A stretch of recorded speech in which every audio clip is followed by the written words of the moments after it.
as both our channels get shut down. Yeah. Fuck Bezos, your channel's been deleted. Yeah, that's that. Alright, we are live on the Twitch. Yeah. Hello, world.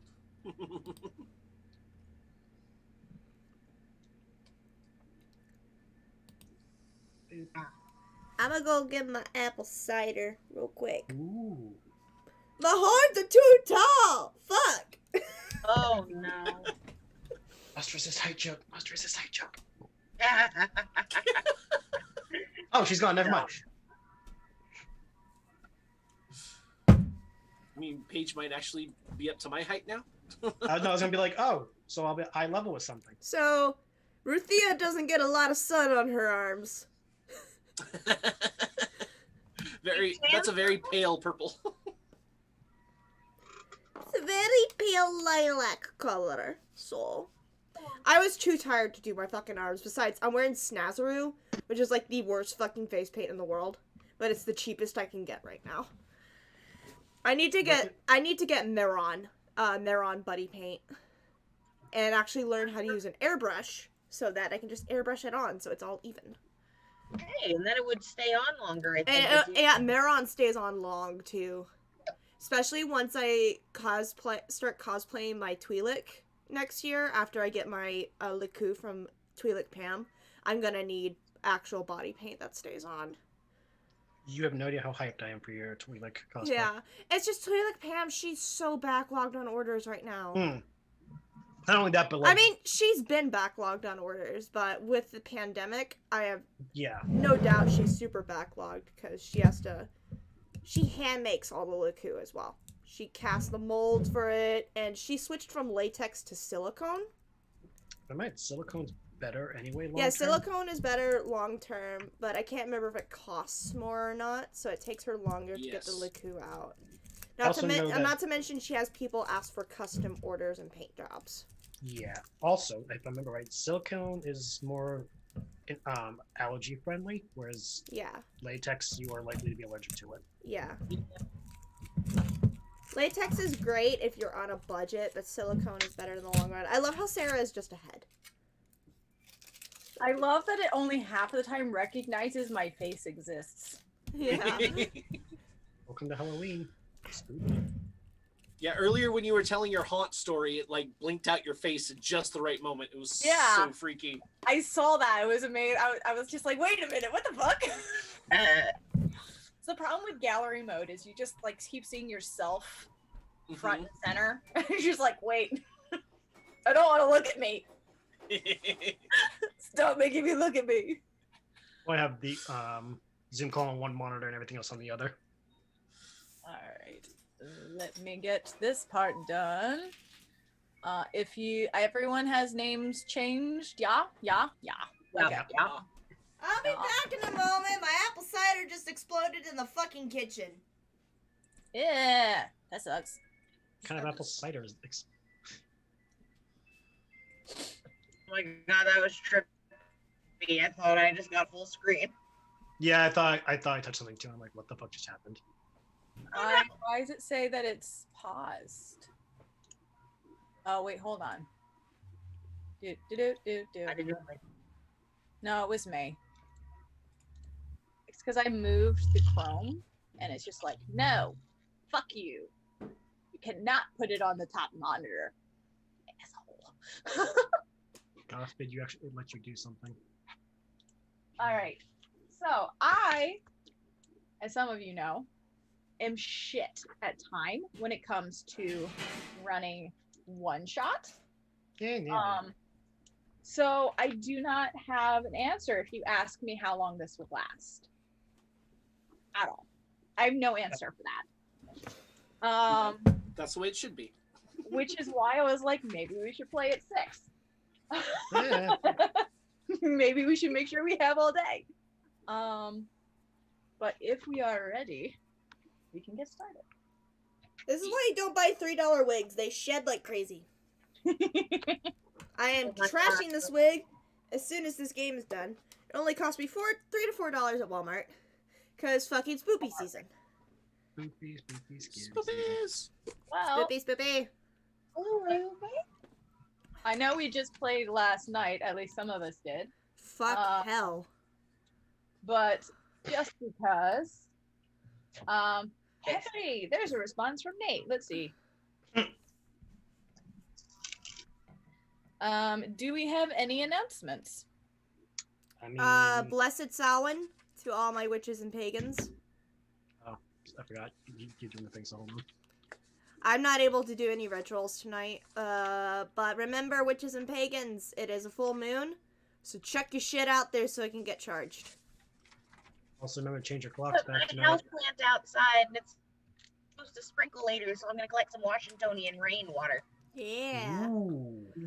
I wish I could just put my stuff out on my deck, but I don't trust my neighbors. And I have a lot of, like, crystals I've collected over the years. Yeah. Yeah, so I'll have to find a way to charge up some crystals with some moon power. I'm obviously, like, very ill-informed, but can't you just put it, like, on a windowsill that's exposed to the Yeah, moon? I can. Okay. It's just I need to open up my windowsill tonight, Okay. and I have a film over my glass, so I have to take the film off. I was making, Holy like, crap, this is shedding like crazy. God, I hate it.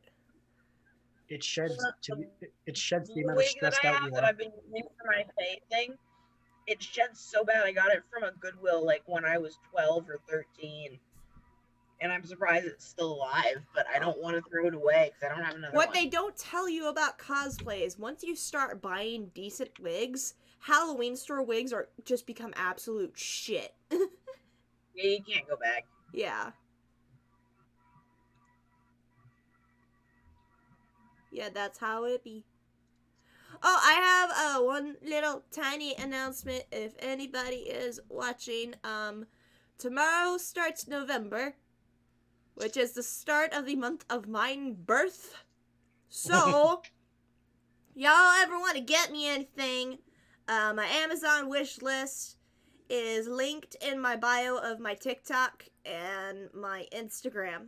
So, and the people have spoken and they really want me to cosplay Vax'ildan from Critical Role. So I've started adding little bits and pieces of cosplay to that wish list. So yeah. Is Vax'ildan the rogue or the ranger? The I keep rogue. mixing them up. They're both Okay. rogues, but he's just the main rogue boy. Okay. He's the really emo looking one. I was saying he's the literal example of what happens when you get barfed out of Hot Topic back in the 2000s. Yeah.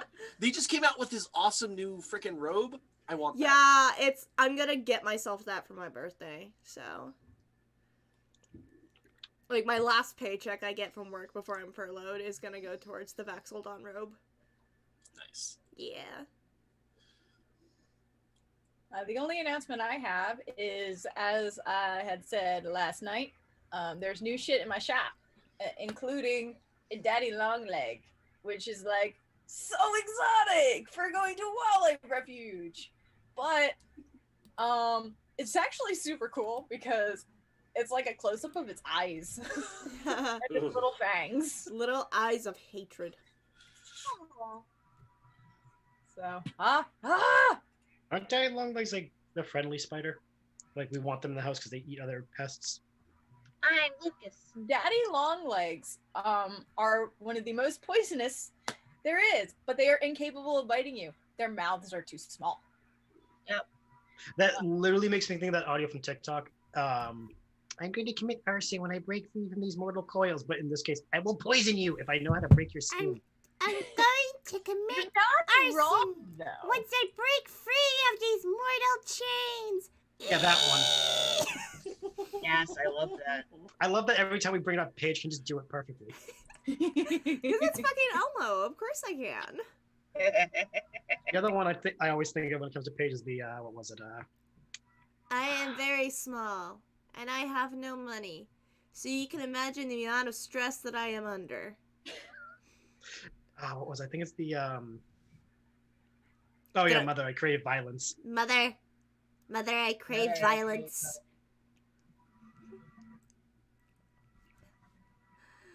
Oh man. Welcome to Halloween. Happy Halloween, motherfucker.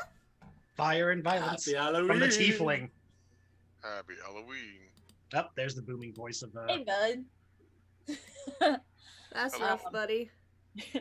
All right. So we might have another individual joining us later. He's got kids and he's taking them trick or treating. So I think that's forgivable. We will see if he's able to join us or not. If not, he said he might try to jump in if anyone else runs any other one shots. So Yeah. keep him in the nerd group. All right. If we are ready. We need the net to join the HECKNA. Oh. This character is... Oh, wait, hold on. Did I forget to press the button again? Nate, did you log... Probably is not in there. I made him. Did you join... Are you on Astral right now? No, there we go. My for some reason my thing went full screen and I couldn't figure out how to get my my zoom out of full screen so I can press the other button. Okay. Yeah, once you're able to log in onto Astral, and then I can add your character from the lobby to the party. Yeah, so I will start by offering a little bit of a preface while he's doing that.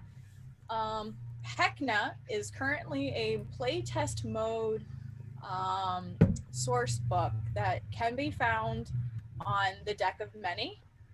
Hold on.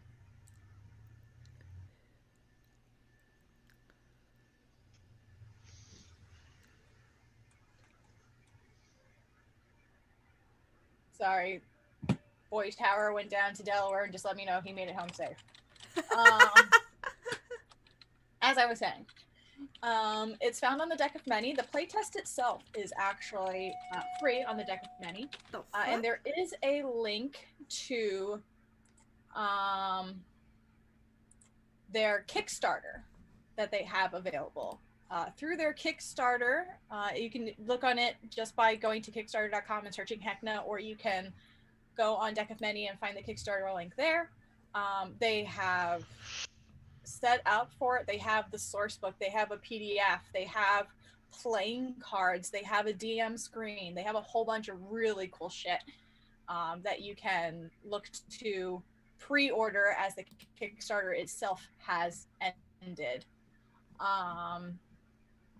But yeah, so we took that playtest and took a particular part that's in the middle of what was available and turned it into a one-shot for about level 5 characters, or at least that's what I did.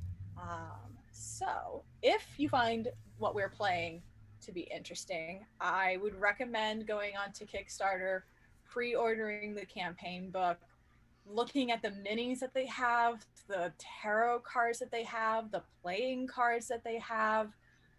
It's some pretty sick shit. It's awesome. So without further ado, My makeup's already starting to run because of my fucking drink. I accidentally just rubbed underneath my mouth. I'm like, oh, purple.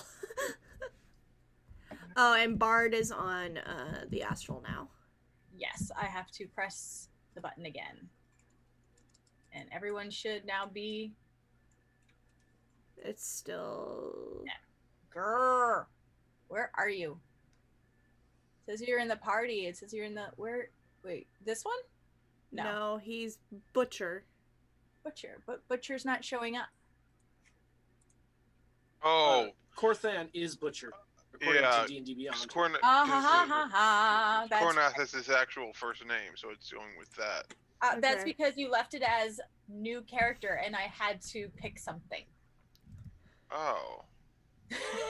So I wrote in a name and I picked Corthan. Because that's what it was first on your D&D Beyond. Don't blame me. I am the dumb. I was like, new character. No, you have a name, bitch. New character, who dis? All right, so it is there. I can change that, or you can change that. I'll leave that up to you. All right. So, as we begin, none of you have met before tonight. In fact, you're not entirely sure how you came across this place.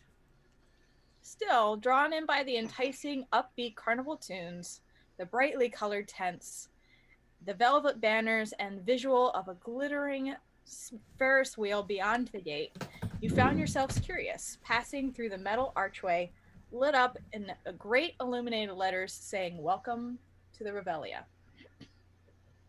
You received your 10 complimentary red tickets at the ticket booth and began to explore.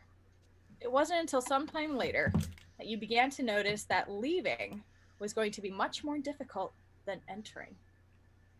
An attempt to leave has shifted you all here, someplace you assume is deeper into the carnival, surrounded by these strange midway games, tents, posters, and a moonless night. What would you like to do first? I'm adding. You know that tickets. strength game that you're supposed to hit the bell or hit the hammer, hit the bell with the hammer and try and make the thing go up? I want to do that. So if you're looking around you right now, the games that you see, there's not too many games in this particular area. There's 2 games in particular that stand out to you. There's a dunk tank. It's a giant, you see a giant tank with the spot, an area to throw something, and a humanoid figure sitting, looking kind of bored, leaning against the tank. It's a half-elf wearing very distinct carnival makeup, chewing on gum and not paying you guys any attention. On the other side is a more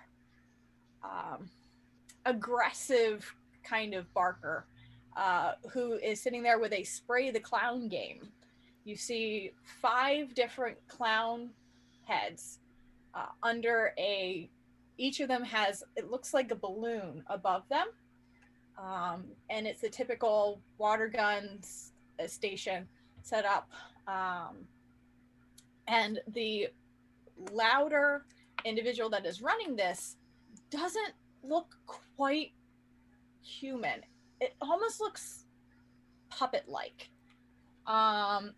There's a ceramic mask and disjointed limbs. It looks like a marionette, but there's no strings. There are other attendees in this particular area where you are. You're not the only ones in this area, but no one seems bothered by the presence here. They all seem to just be enjoying the carnival.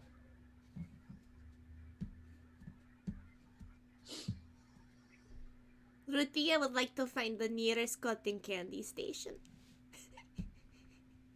That's very easily done. There is a cotton candy booth run by another one of those marionette-looking creatures.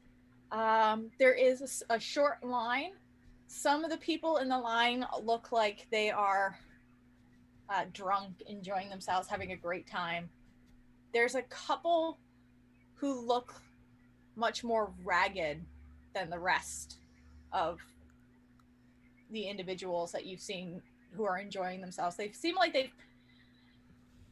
you don't know, maybe they've been here a while, maybe they're just really poor and this is, the only thing they can have for a good time. They also seem a little bit zoned out, but you're welcome to get in line for cotton candy. Yes, I get in line for cotton candy. I have my little golden pseudo dragon noodle. He's perched on my shoulder and I'm just humming as I'm waiting to get some cotton candy.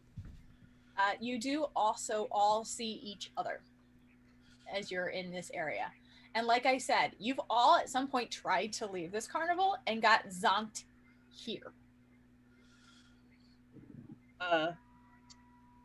What animal's on your shoulder, Paige? It's a little golden pseudo dragon, so it looks like a little mini dragon.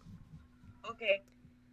Einherjar is going to run over and stop right over you and go, "Oh my god, that's the cutest thing I've ever seen! cannot pet him. Oh, hello to you too. Noodle doesn't really like being petted. And Noodle will like tilt his head and look up at you and give a little trill. Upon hearing this very boisterous half-orc,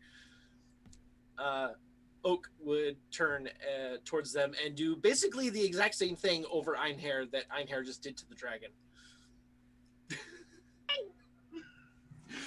You're so pretty. Trying to mimic you. Sorry. Oh, you're so pretty. Can I give you pets? I'm probably like eye to eye level with you. Animals first, living being second. I was talking about the pet. And then I tried to like. He's not I knew exactly. I freaked you out, so I tried to like make myself. Uh-oh. They're cutting in and out. Oh no! Einherjar.exe has stopped. Yeah. Okay, we did not hear a single thing you just said, hun, because your internet cut out on us. Okay. Sorry, I don't know when that happened. It's happening again.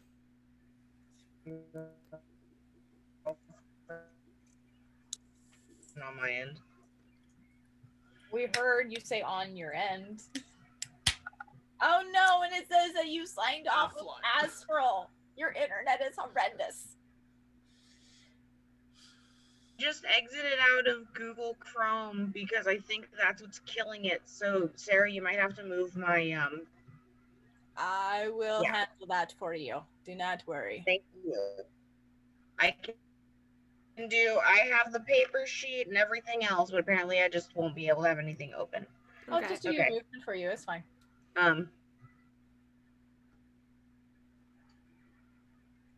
So Einherjar is going to. She sees that she kind of made you freak out a little bit, so she'll try to back up and like get to your level ish. I am 5'8". It's just that's a beautiful dragon, and I. Yes, I know he's beautiful. He's killed people before, so don't touch him. Sorry, yeah, no problem. I'll respect his boundaries. Nice to meet you. Nice to meet you too. I wonder what flavor cotton candy they've got. At this point, you guys have reached the front of the line. At this station, it doesn't seem like they are charging for cotton candy. So you're each given a walloping giant pile of cotton candy each. I break off some little pieces and I let Noodle munch on them. Okay. Yeah. Try to fit as much of it in my mouth as possible in one bite, and then like have just all the melty sugar around. Is this? I knew you were gonna do that before you did it. It's strange. You feel like the flavor should be almost strawberry, but it's just a little bit off, a little bit different, and you can't quite place what's going on. Okay. I'll leave there after I finish the cotton candy and put it in a receptacle and try to walk as far away from the center as possible in a straight line. Which way are you? Just walking away from the center of the carnival? Meandering. Okay, I mean, this area seems pretty blocked off. Yeah. There is one entrance area, and as you start to approach it, there's actually a smallish, older-looking gnome in violet and lavender robes, covered in little pins. Scanlan? This is actually... This gnome is... Enough to like cause a disturbance, and we're trying to get a gauge of walking and seeing where everything is. This is actually a older woman So, gnome. So are you just walking around the internal of that circle area then? I was trying to figure out if there's a way out, and then after I saw her, I don't want to get her aroused in any way because things are weird. Okay, I gotcha. So, just for the hell of it, make a perception check as you're looking around you Okay. to try to look inconspicuous. Natural 20. Oh shit. Okay. First off, this is a older gnome. She has her long white hair that's bundled atop her head, and her eyes are a strange red color. Her purple robes are laden with patches and pins that she has collected from visitors over the year, along with bits and bobs. And she just seems to be looking around. As you start to look away from her, to, you know, try to hide the fact that you're trying to leave, you take a note of some of the posters that are hanging around. It's the same face. It's the face that you have seen around all of the camp. It's this giant clown. Actually, it is the clown that you see on the poster that I have posted from the HECKNA campaign's heading, what we're using as the background. And the regalia that it's wearing seems to almost have this galaxy-like effect. And as you're looking at it, those lights seem to be moving and twinkling. And then the eyes seem to snap and look straight at you. Oh. And then you blink, and it's not there anymore.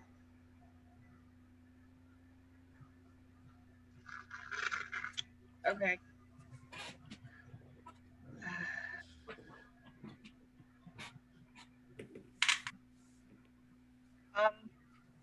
I'm gonna go back towards where there's more people.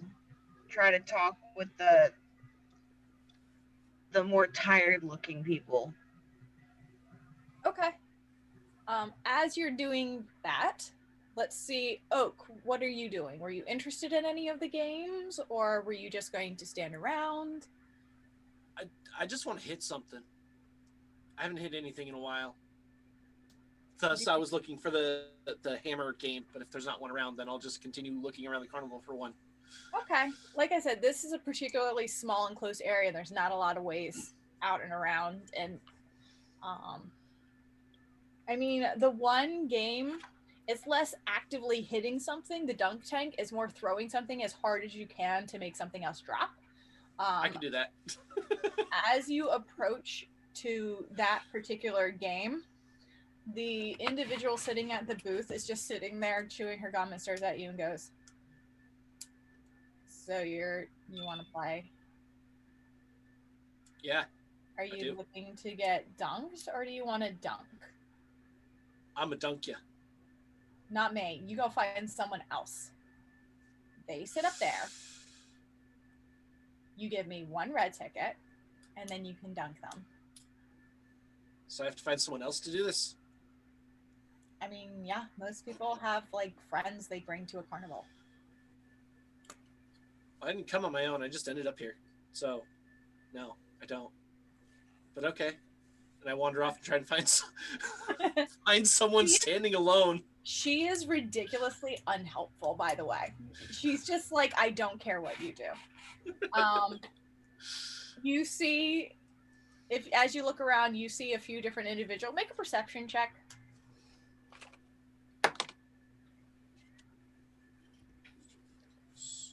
5 is 21. 21? Okay. So you're able to see all of these individuals that are in this group here, lingering around. I don't know what Ian and Butcher are doing. What are you two doing? Ian's kind of just watching everyone and getting a very uneasy feeling about the creepy mannequin-looking people.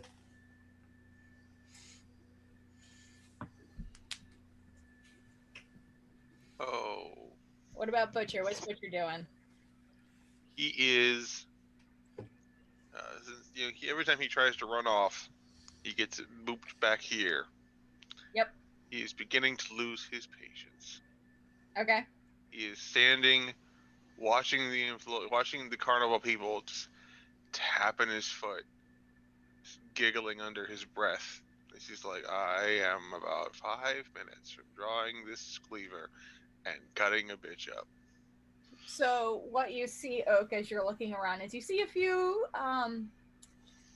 drunken idiots enjoying the carnival. You see a couple who look like they've been there for a fucking while.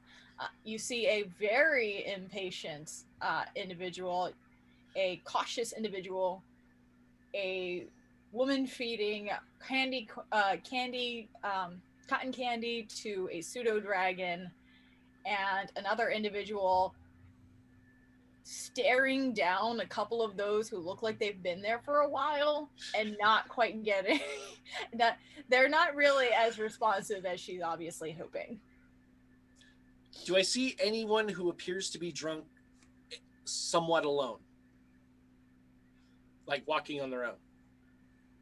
The drunkers are pretty much just gathered in, it looks like they're just average people. Okay. You might be able to try and lure one aside, or you can ask one of these guys. It's up to you. My plan was to find someone who was walking alone, not in a group of people, and just pick them up and take them to the tank. So I guess I'll go to a smaller group of people. You can find and someone who's pick in up a like drunkard group of only like and two. walk towards the thing. So you're I'll just just gonna pick up a random drunkard and walk towards the dunk tank.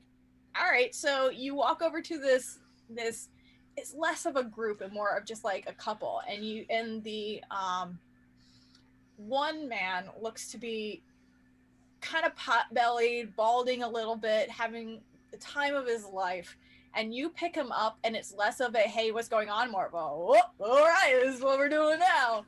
I'm gonna borrow him for a minute and just turn around and walk away. Okay. Back to the dunk tank, and then I'll just sit him up on the thing. Give the ticket to the elf. Yeah, she just kind of looks at him, looks at you, looks at him, and goes, all right, and tells him. Take out one of my hand axes, turn it around so it's hammer side, and throw it at the target. All right, so he sits down on the seat. You throw it at the target. Make a dexterity saving throw. Okay. Sorry, dexterity check. My bad. Okay, still +3. 14 + 3 is 17. 17? All right. You throw the axe, and it whack hits the target square on and goes flying back, and the seat drops, and the drunken idiot just whoop and goes straight down into that little tank that looks like it's probably 3 feet. And then you see a little splashing and a little more splashing, a random tentacle, and then nothing. Oh, that was awesome. You just committed a murder. Yep, I run over to the person he was with, grab them, and do the same thing again. Well, before you even do that, the individual who's running the booth is thumbing through a book, chewing her gum, and just like not even looking at you, hands you 3 red tickets. So keep track of how many tickets you guys have, by the way. Okay. Everyone starts with 10.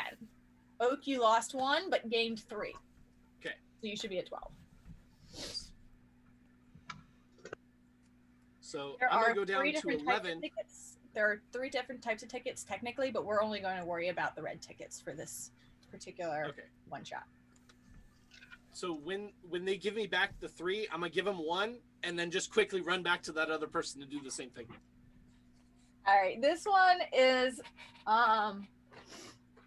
is a little bit more resistant to you grabbing, but then when you bring him over to the game, he's kind of like, oh wait, yeah, totally, this is a great idea, and immediately jumps up. Nice. Roll your dex check. 21. 21? Yeah. You hit it, and the seat again falls, and the guy starts to fall in.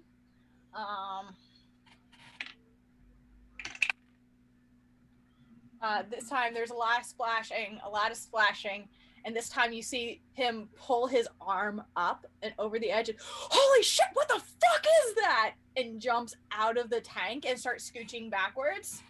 And the woman at the booth is just sitting there like, and hands you 3 tickets.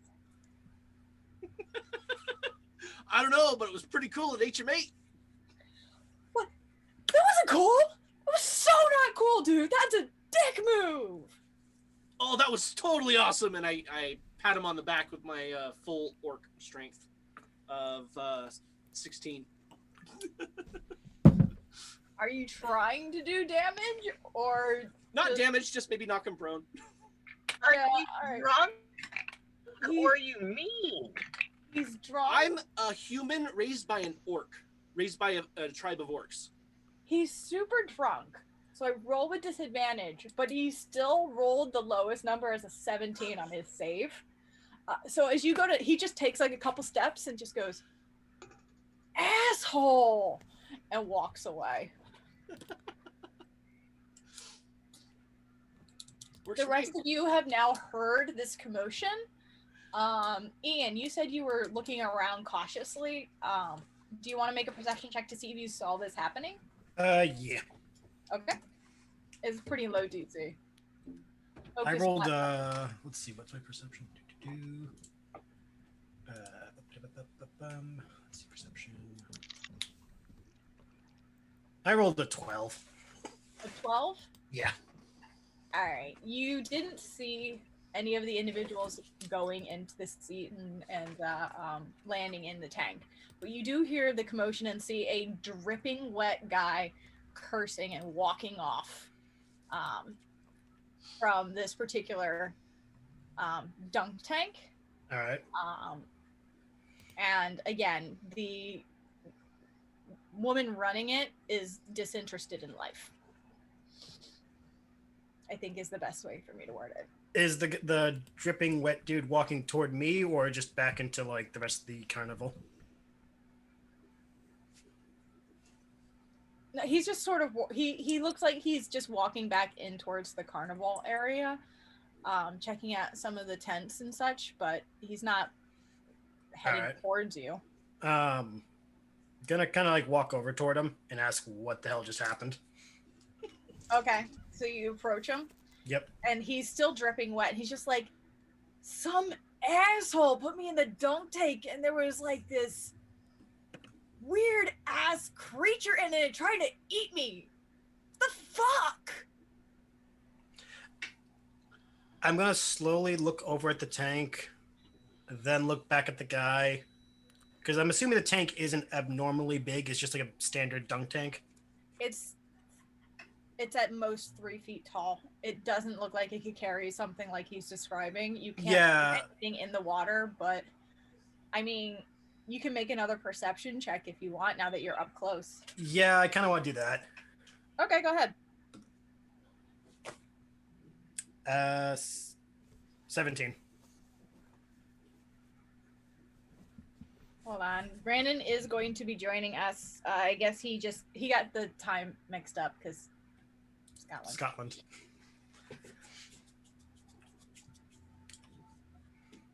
But yes, I rolled a 17. Okay, yeah. So you do happen to notice this particular individual, not only is he soaking wet, but he also had like a t-shirt on. Mm-hmm. So you do see a wrapping bruise wrapped around his arm. Gonna point out and be like, that thing that you described, did it get a hold of you? Yeah, it tried drowning and eating me. I'm gonna ask him who dunked him into the tank. That asshole! And he's gonna point back at Oak. Gonna take a look at him. Probably standing there laughing. I'm gonna like tell the guy to go like dry off and everything, and I'll just go like ask what's going on and head towards Oak at that point. Okay.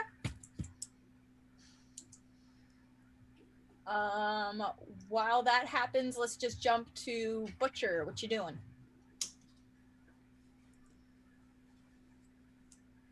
I should put my Butcher's microphone West is down. not talking.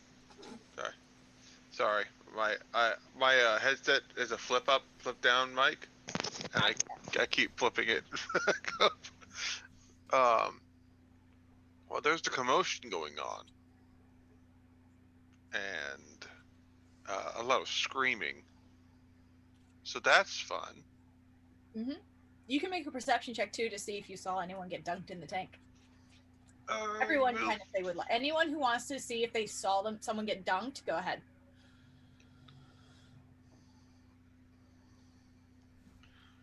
I am not exactly perceptive, but we'll see. I don't see shit. 7. 18. I'm too focused on my goddamn cotton candy. Yeah, it's a weird cotton candy. You can't place the flavor, and it's very distracting. 11. Okay, you heard the screaming. You didn't see anyone get dunked. You do see a human laughing hysterically as The big one that walked over to me. yes. Okay. Is as another individual who looks soaking wet is having a conversation with Ian. I can't remember what you picked as your race. Human. Okay. Okay. 18. 18. You saw 2 people get dunked. The first one didn't come up.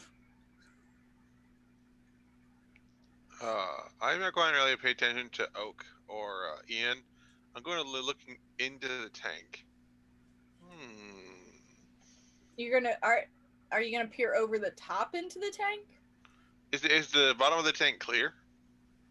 Like the sides of the tank? I mean, the sides of the tank aren't clear. This isn't like carnivals that we go to now because time. This is more old school. It's not clear on the sides. You'd have to like look in, but that's not hard. Yeah, he's fairly tall. He'll peer over the side. Okay. I mean, from the top, it just looks like it's 3 feet. Are you going to like try to stick your head in the water to see, or? Oh no! That's a bad idea. I'm not smart, but I'm not that not that dumb. This is where the screaming came. This is where the screaming came out of. I don't want to do that. As you're looking in, the individual running the booth is just like sitting right next to you, popping her gum, and goes, like, "Did you want to play or something? You need one other person." That's interesting.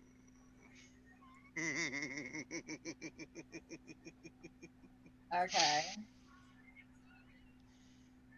I would like to attempt to grab this woman and chuck her in the water. Hold on a minute while you're. Did I not mention that Butcher is chaos? So, while she's deciding that, Butcher is like Oak, a rather large human with what one would assume is tattoos, but they look rather sporadic. The coloring is a bit weird. And your hint that they may not exactly be tattoos is that there is a handprint on his face that one could assume is war paint if it wasn't the color of dried blood. And on his back, he's not wearing a whole lot of armor, but a fur, chain that looks very stylish. Something you might see in an arena, something to give him a certain look. And not to mention, there appears to be a great sword-sized butcher's knife on his back.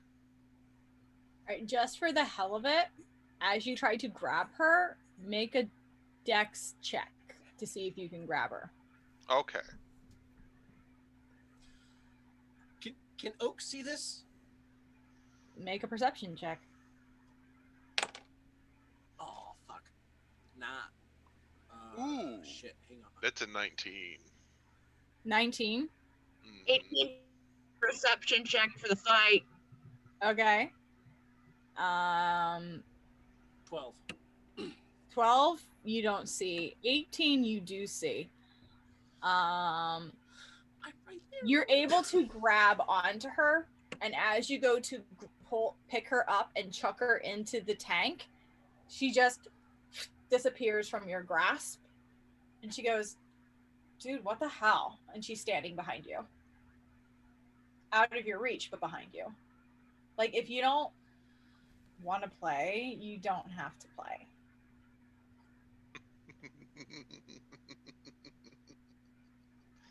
And she goes back to her seat.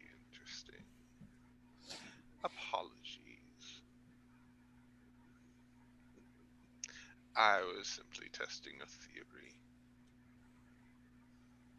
As this is happening, Rutheia, are you doing anything else?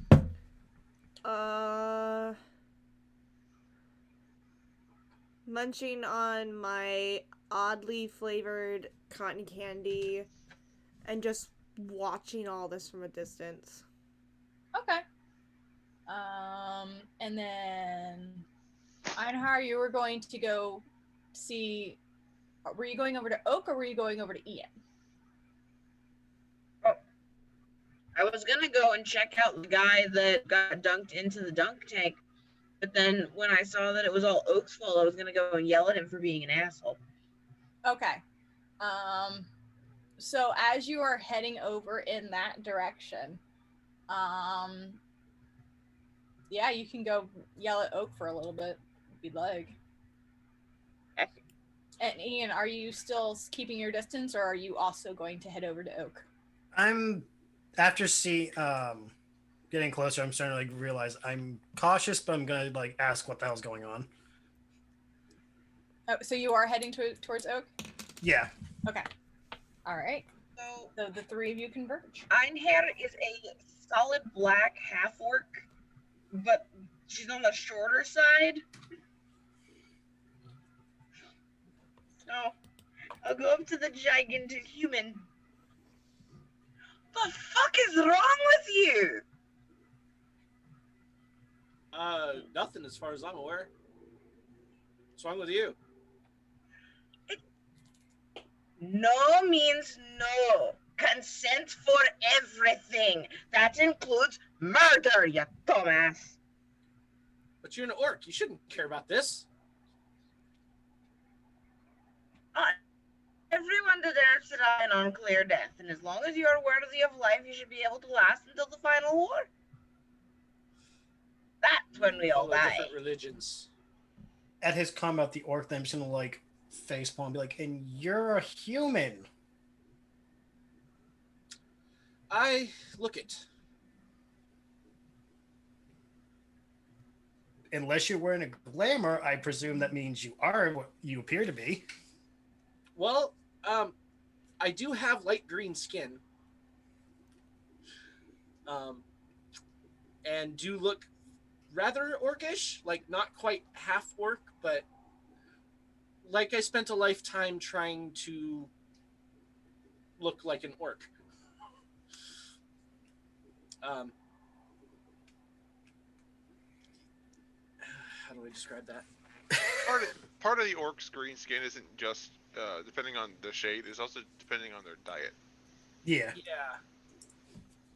And then I've got some like ashy type paint, I guess you would call it, all over my skin to help me be a little more green.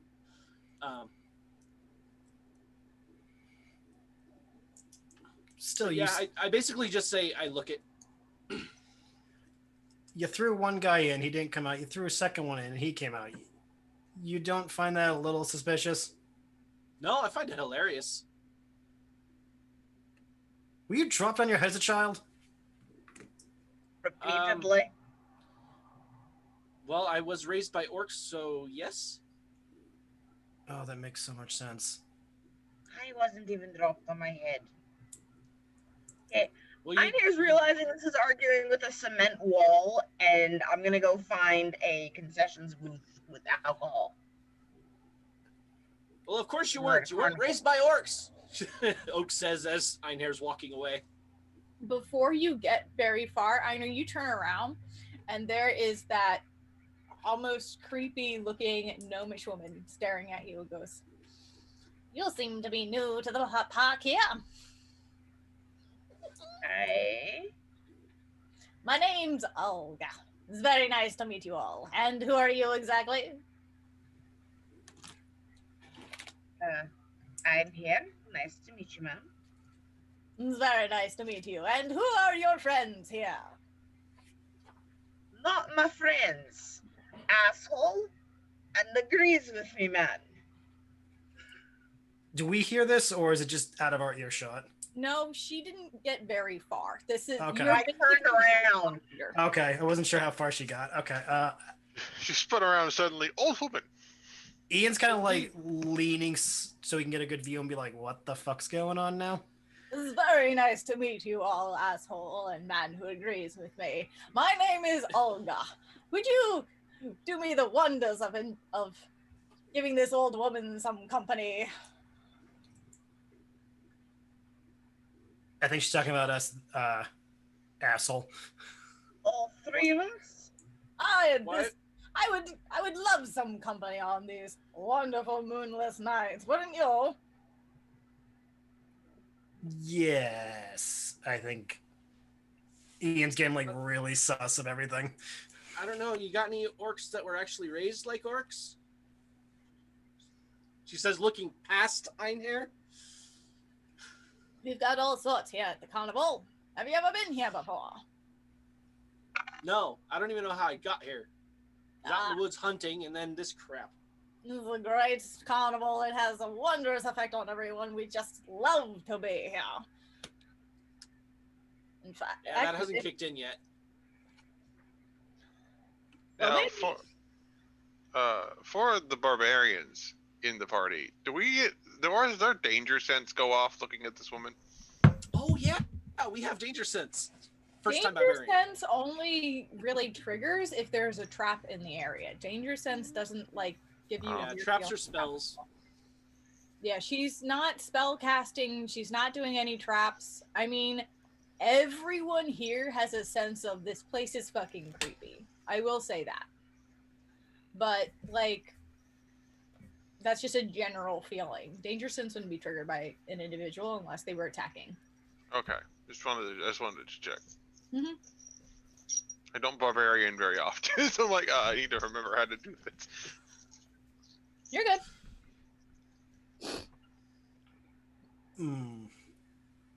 Well, it's very nice to meet you all. My name is Olga.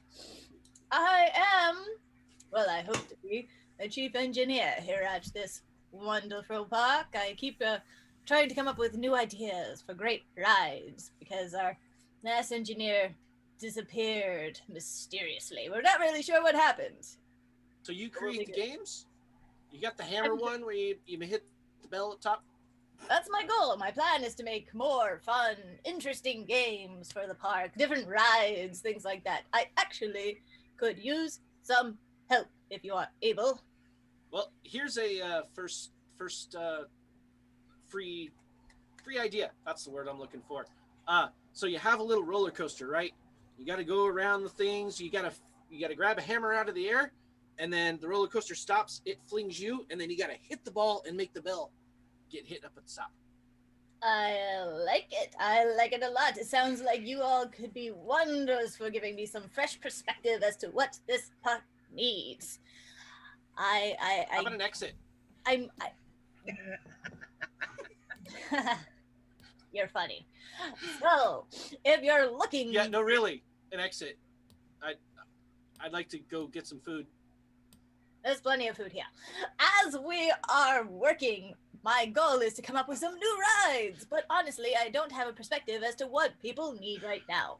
So I'm looking for some people who could try out some of the rides we have. Write down some notes, things that this park needs. Do this for me. I will give you 50 red tickets to use for whatever you want here. How many tickets does it cost to leave? So will you help me? If you answer my question. What are tickets good for? Anything in the What park. are tickets good for? Anything in the park. And I haven't seen any prize booths. Prize booths. sorry, you cut out. What was that? I haven't seen any prize booths to. Okay. Did I cut out again? Well, you're in the wrong part of the park. Keep traveling and you will find it.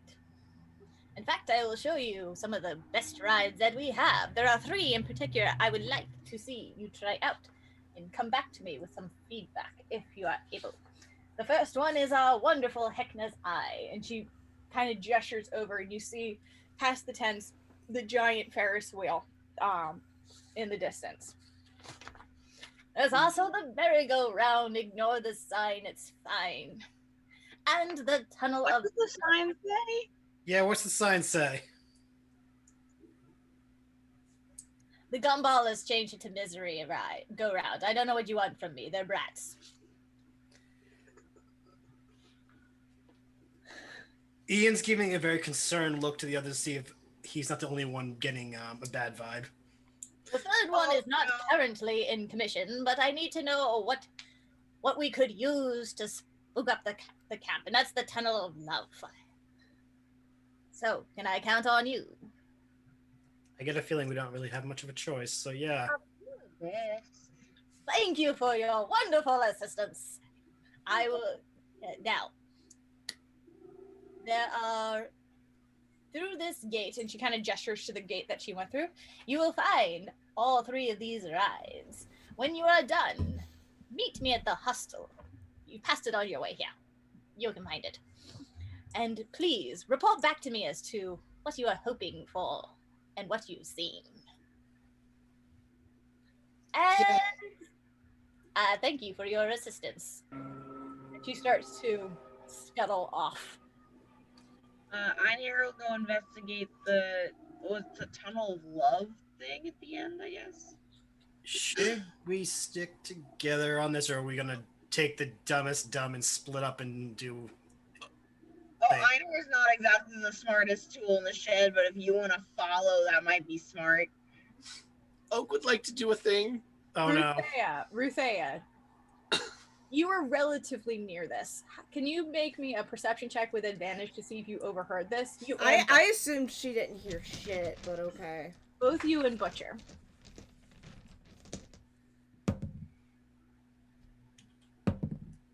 Oh shit. Dirty 20. Okay, you were able to catch on to some of the conversation.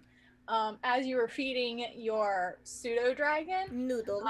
you did notice that not only are the people who came and harassed your dragon all gathering in the same spot, but it just seems like it's a group of people that don't kind of fit with the rest of the, revelers and individuals floating around this camp. They just, in my defense, I did not touch the dragon after I was told not to touch the dragon. I did not harass the dragon. very true. And I wasn't harassing the dragon, I was harassing Einherjar.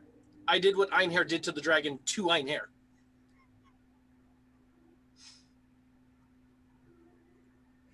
Well, my apologies. But yeah, you see them all gathering. You have a general idea that maybe these guys might work towards a way out. Butcher, did you roll a perception check to see if you heard all of that? Yeah, I got a 16. Yeah, so you also have a general inkling that maybe these people might be your best bet to join, but it's up to you.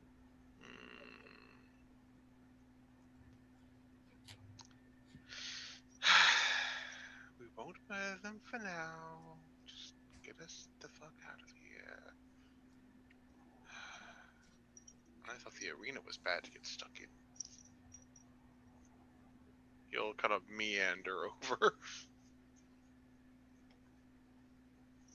I can't believe I suggest this. I guess I'm gonna try getting everyone to follow after Einherjar so we can stick together.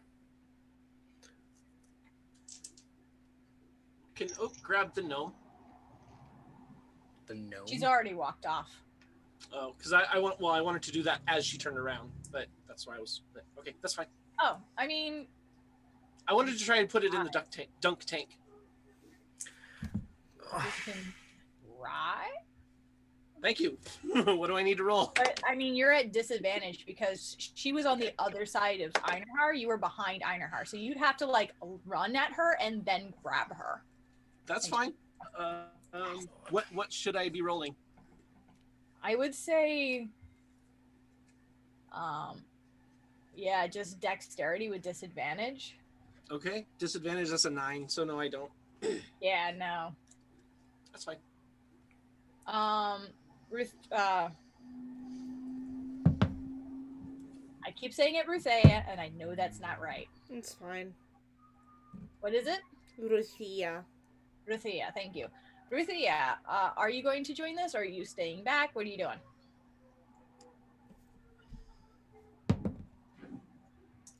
I'm gonna slowly follow. Okay.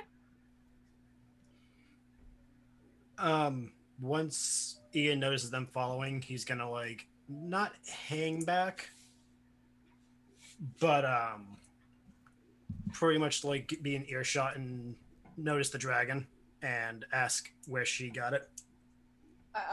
First, Rutheia, are you trying to be stealthy Nope. or no? No? No. Okay, so yeah, that's fine. Okay. Interesting dragon you got there. Would you acquire that one? He's my best friend in the whole world. Haven't seen one that small in my life. Well, they exist. They're just not that common. He's quite adorable. Thank What's you. his name? His name is Noodle. Well, Be hello there, careful Noodle. though, he's killed a man before. He doesn't like when other people touch him. That's fine. Since I'm have a dragon ancestor, should I do like a charisma check to see if I can like interact with the dragon? Instead of charisma, it would probably be animal handling. God. I would say- It says I on the would thing, I have double my proficiency bonus for charisma checks involving dragons. Then sure. Okay. What's that? Charisma plus 3. Do pseudo dragons count towards that since they're fey? That's what I'm kind of wondering. Does that count as a dragon? That's why I was thinking animal handling, but I can give you Okay. advantage on it. Okay, so 'Cause they're not quite at like dragon level. I got a 15. Okay. Rutheia, what would your pseudo dragon noodle do He'd if not alarmed? He'd probably tilt his head at Ian a little bit, let out a little trill, and then flap his wings and sit on top of Ian's head. There you go. Oh, This is he the first seems, time he having- seems to like you. First time a dragon sat on me. That's gonna be one to tell people back home. He Doesn't usually go that way. He doesn't really like a lot of people, but he seems to like you. Yeah, it might be because I got a dragon ancestor. He might have noticed. Oh, you do? What kind of dragon ancestor? Red. Oh, those big flamey ones. Yeah. Yeah. He's not so much a dragon, but I think his ancestor would be like a golden dragon. That's really funny though, because red dragons and golden dragons are like mortal enemies. Well, maybe we can fix that. Maybe. I'm Rutheia, by the way. Nice to meet you. Nice to be met. Bows his head a little and says, I'm Ian. Nice to meet you, Ian. Butcher sees this admittedly adorable interaction, and he mutters under his breath in Draconic, Barbarian, which would translate to little dragons everywhere. Would either of us heard that? I don't understand Draconic, but Noodle would and just snaps his head in Butcher's direction, does a little trill, like. I say you heard that probably. To say, yeah, I understand Draconic, so I'm probably like making a face. It's okay, little guy. You could probably kick his ass. He sits happily on your head. I have acquired a friend. I think this is a success. All right, so you guys start to to move my pile of candy out from my keyboard. Oh shit, my candy is sitting in my kitchen. I don't know if My I have candy's any. still at the store until tomorrow. I don't know if I have any candy. I'm gonna go grab my. grab bag. I'm gonna go grab my candy real quick. I'm gonna go look for some. I still have my headset on though, so I can still listen. Right. Thank you, wireless glow sticks. headsets. Glow sticks. I got a If big everyone- ass bag. Nice. I've got the essentials: Three Musketeers, Milky Way, Twix, M&Ms, and Snickers. Yes. Cost Oh, me this is- $20. Which is why I wait until tomorrow to buy my candy. Oh yeah, half price candy day. Yep. Hey. All the Reese's in my mouth. Day of the Dead, half price candy day. February 15th, half price chocolate day. Yes. Day of the Dead is also a very important holiday for some cultures. So don't wear fucking Sugar Skull makeup tonight. Cool beans. I used to go to the graveyard with my friends, and like we would go clean off the graves for fun at night on Halloween. But then we got yelled at by the groundskeeper because they thought that we were vandalizing things. We're like, no, we're being nice. We swear. Yeah. We're those goth kids. We're doing Yeah. anti-vandalism. Yeah, I learned a lot about graveyard etiquette after venturing through graveyard TikTok earlier this week. Never take items from the graveyard. If you want to, you can leave pennies at graves to let them know you visited. If you're a witch, leave a penny at the gate, because that is your entry into the graveyard, so that the graveyard spirits know you're coming to visit. And since I have so much change in my Go to a car, Jewish graveyard, it's disrespectful to the flowers. yeah. And so if I visit, Leave a rock or a pebble. I brought my mom one West Coast. and I have so many pennies in my car, so next time I go visit the cemetery, I'm gonna leave a lot of pennies. Nice. Yeah. Like your back pay, guys. All right. So as you guys start approaching the next area, it's just a small little. It's another little gate. It's small. Reading above the gate is lettering that says Dismadium. There is a ticket booth sitting there where you see another one of those marionettes sitting. Now that you are getting closer to it, you can actually see it has kind of a wide-eyed expression. Those, cute little like baby cherubic cheeks. It's a weird amalgamation of mechanical but also flesh. I'm sorry, what? Did you say flesh? Yep. As it's sitting there collecting tickets from those who enter. As you approach, it kind of clicks towards you and just goes, 3 red tickets per entry. Okay, I'll hand over 3. Ian's gonna just stare at it, very like concerned, with like wide eye and blinking, like that. That's not right. Thank you. 3 red tickets per entry. Oak puts hers up. Thank you. 3 red tickets per entry. Slowly hands over 3. Thank you.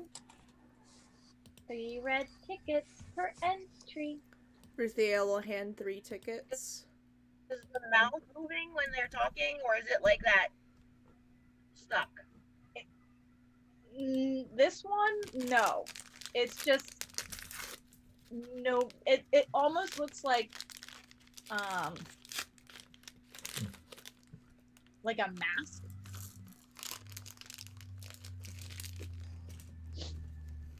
Okay. Yeah. So as Rutheia hands it over, it's another one of those.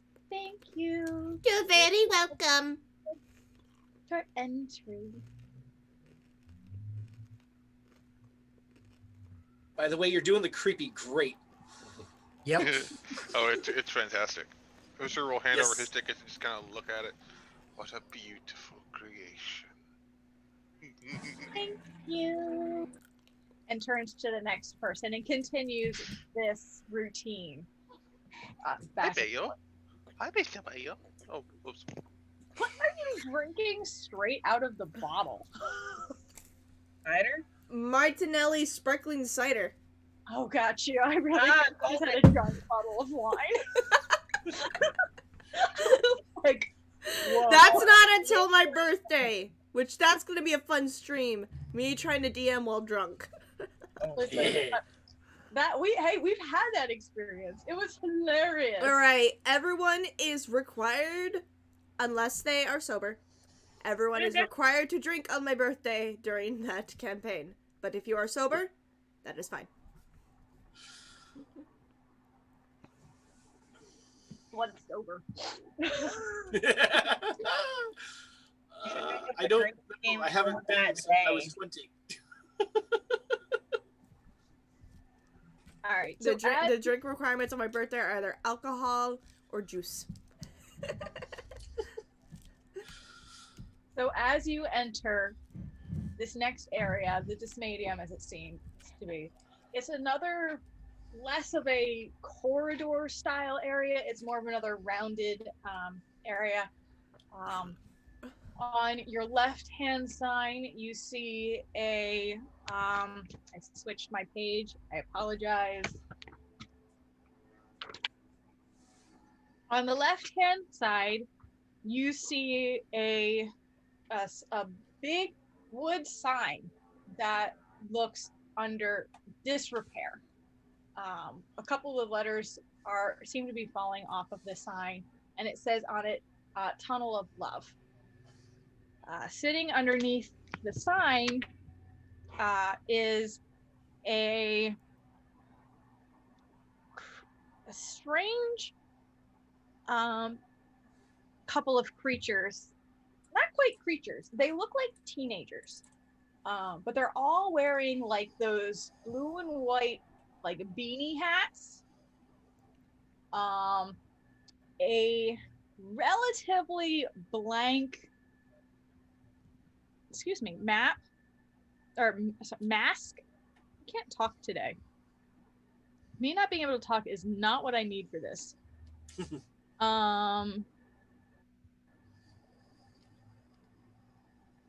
Nope, that's not the wrong one. I'm looking for not the. There we go. Yeah, so it's got like this. It looks kind of like a clown mask. That only comes up to about here, so that our mouths are still showing.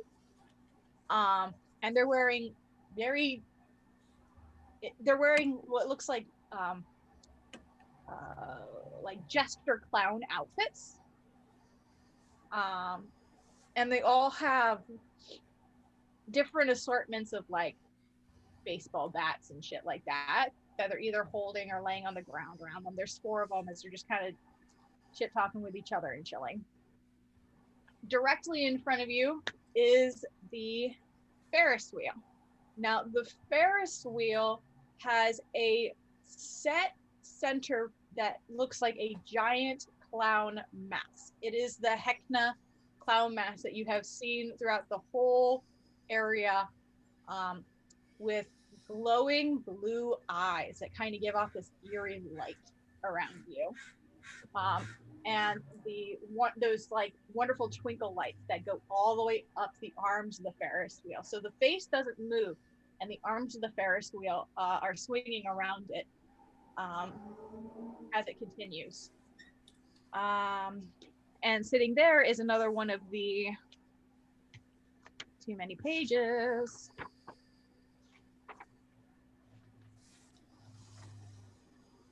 What did I just do with that page? Oh. Yeah, it looks like it's a the person who's sitting there looks like an average human person, but very raggedy and kind of has that light blue glow in the eyes.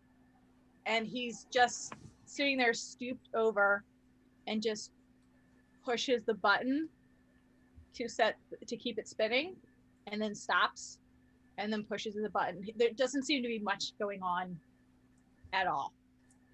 To your right hand side, you do see a merry-go-round with a whole different assortment of creatures all along it. Looks like there's about 8 different seats going around, I think. Forgot. And another one of those marionettes that's sitting at the front of it, playing the same 5 songs over and over again on the instrument as the merry-go-round spins. And you notice on the sign, it has in fact been vandalized with what looks like spray paint. So where instead of saying merry-go-round, it says misery go round.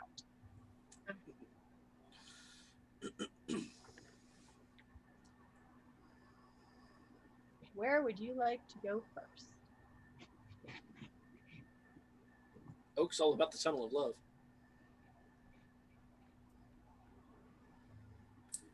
Is that where you guys decide to go first?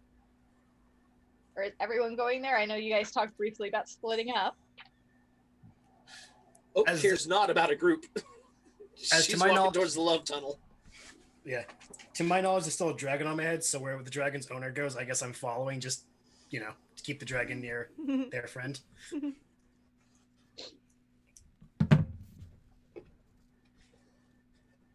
I mean, do we want to go separate directions?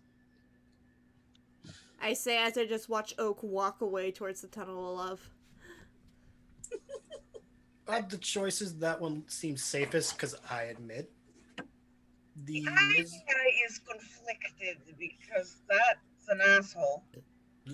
Very much. That's where I wanted to go. I mean, you should not let an asshole keep you from what you want to do. Just got a point. So, besides, if anything happens, you can watch it happen to him. 4 or 5 human lengths behind him, just.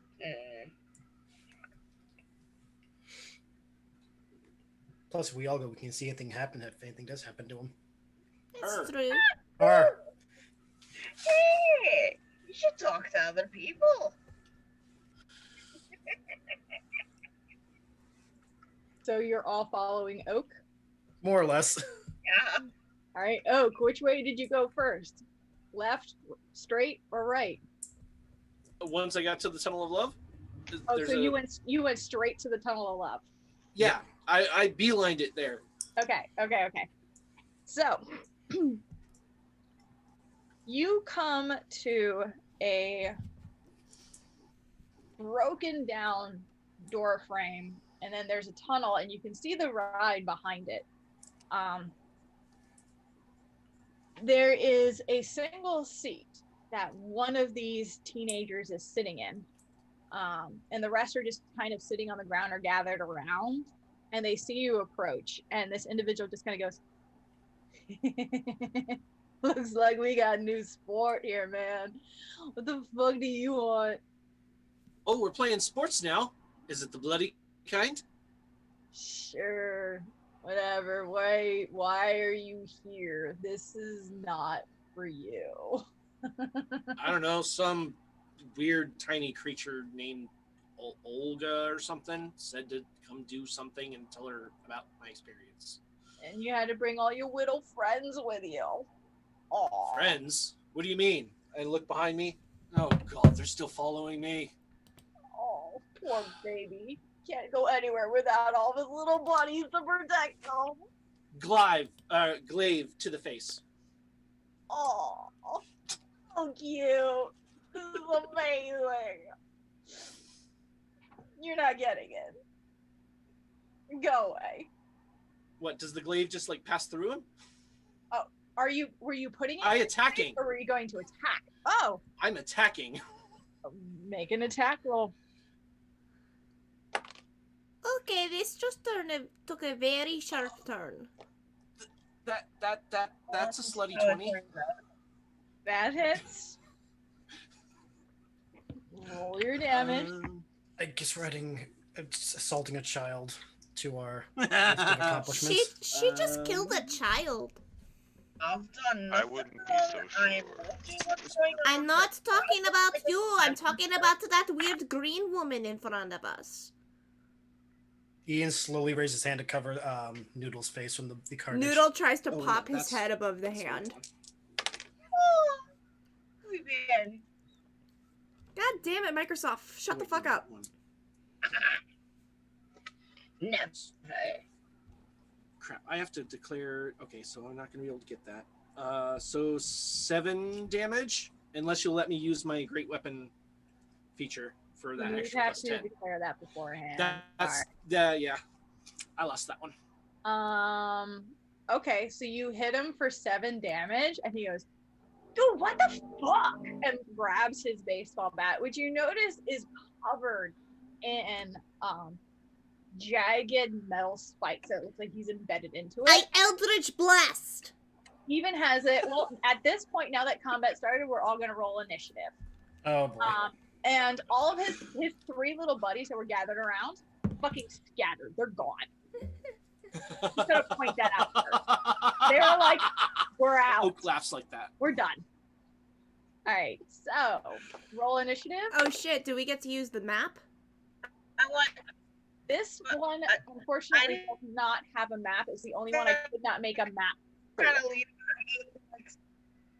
I did not hear a single thing Ellen said, and I barely heard a thing that Sarah said because there's overlapping voices. I said, unfortunately, this one I was not able to make a map for just because of the complexity of the location that you're at. The Okay. rest will have maps, I promise. Okay. So next time. Alright. Sorry guys, I have auditory issues, so if you all talk at once, I'm not going to hear a single thing. I know that feeling. Yeah. I really do.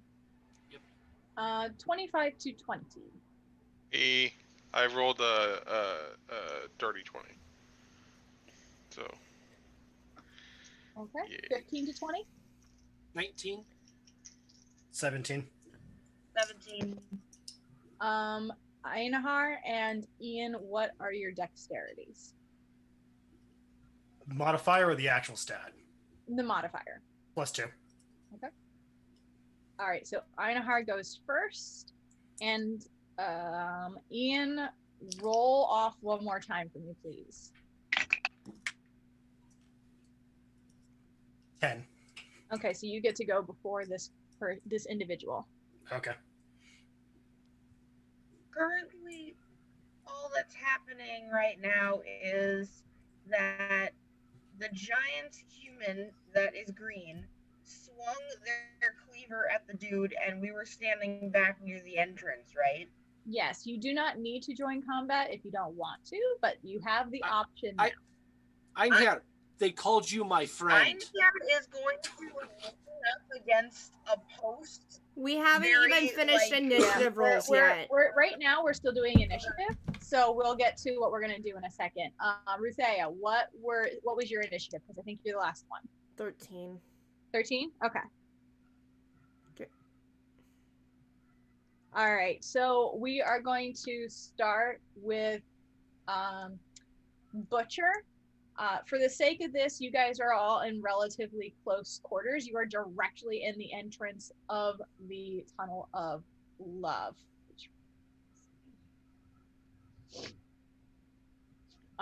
So what would you like to do?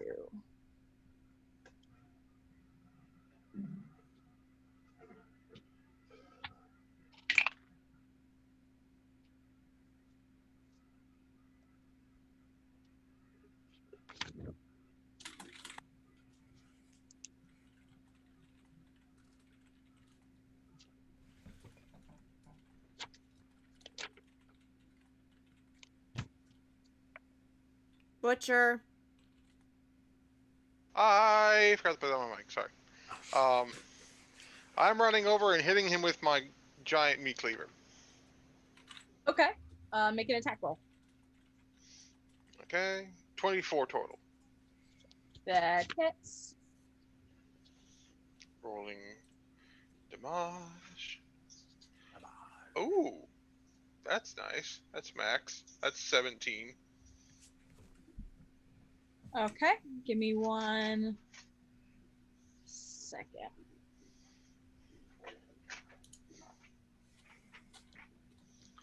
Do I? Do not.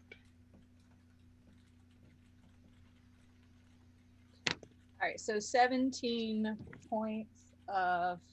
Where the fuck is my phone? There we go.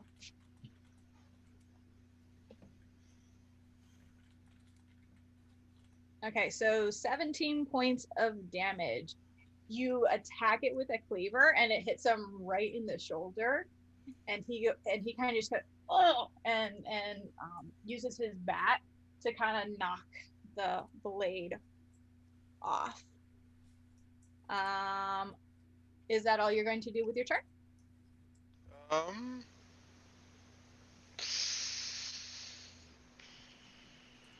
Yeah. I don't have any other attacks. I'll get that till later. Sad. But yeah. That's all I'm gonna do for right now. Okay. So now we are on to Oak's turn. Oak, you're already up in his face. Yep. And I would like to recklessly attack with my Great Weapon Master on both of my available attacks. Okay. First attack, I rolled a +1 is a 15 to hit. 15 does hit. Okay. And 19. So both hit. That also hits.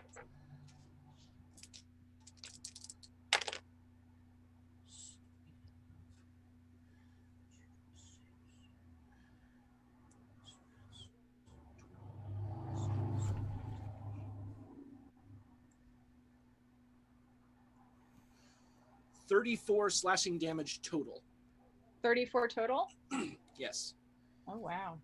And if he attacks me, he has advantage against attacks against me. He's And already that's my turn. Yeah, he's already looking hurt. Einherjar, it's your turn.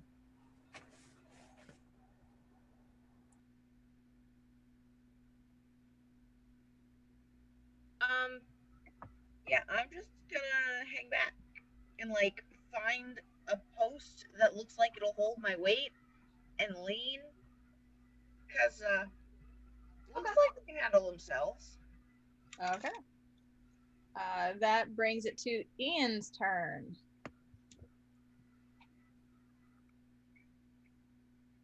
I'm gonna, for the most part, hang back and watch how this is going, because if he's already looking hurt, I don't feel the need to like add to the combat.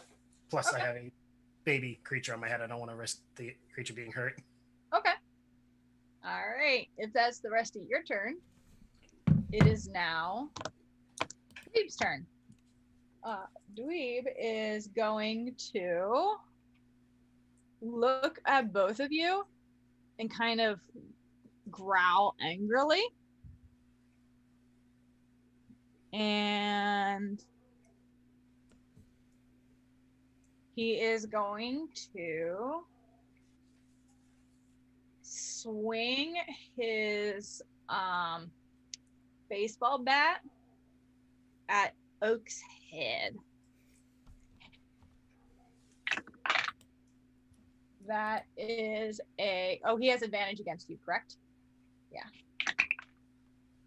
Still better the first time. 16 to hit. That hits. You're muted. All right, so you take... That is my AC. That hits. Okay. Okay. Luckily, I thought you said I muted as the effect of the attack. no. That would have been funny. But you take 4 points of bludgeoning damage. And he is going to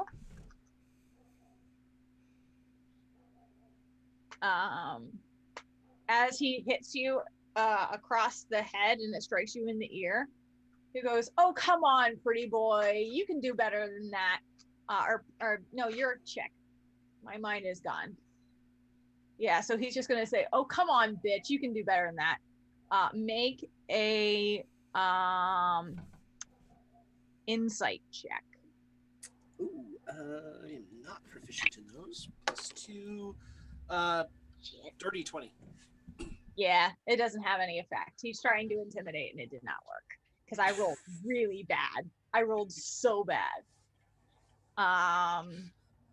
So now we get to Rutheia's turn. Sorry if you hear barking in the background. One of my neighbor's dumb dogs is fucking barking. Rutheia's not gonna do anything, but she will say, "Noodle, sting!"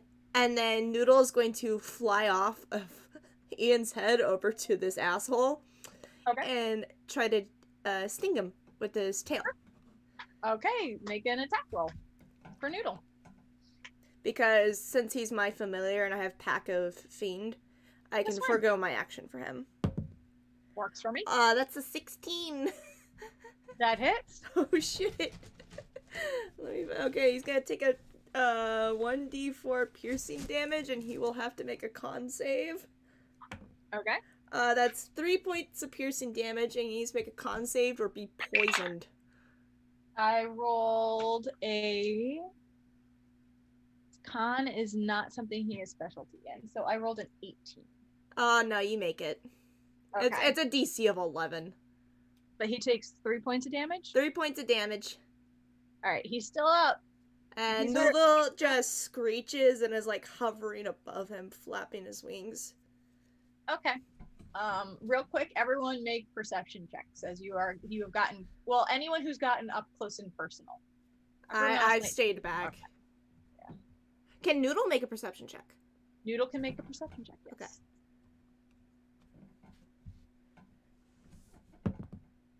Okay. That's a 5 for the pseudo dragon. A 5, a 25, and A 21. I got a nat 20, but I don't have a +1. awesome. So 2 21s. All right, so those of you who rolled over 20, you can hear coming from within the ride, you can hear this not so distant hammering sounds. Just like a lot of random banging and this weird gibbering sounds. Just coming from within the ride. So we are going to go to, actually, yeah, we're going to go back to the top of the initiative with Butcher. This punk ass kid is still standing. Well, that just won't stand. Ha ha ha ha ha. I laughed. Okay. I will strike him again. I'm gonna try and decapitate this little shit. Sure. That is a called strike, so the DC is his armor is going to be a little higher. Unless you're just saying that for flair. No, I'll call it. Okay. Digital dice, why are you doing this to me now? That's a nat 20. Okay. Roll damage. I'm using it on this okay. I'm using it on this little shit. You're not gonna come through for me when something big comes. I know you're not. That's 25. Total. All right. Would you like to describe how you, in fact, decapitate the fucker? He'll take special care not to hit the large other human or the pseudo dragon. And he sort of slides his foot to take a wider stance and just gives a nice big swing and just chops his head off nice and clean with a butcher's precision. Yeah. So as you swing with your cleaver, any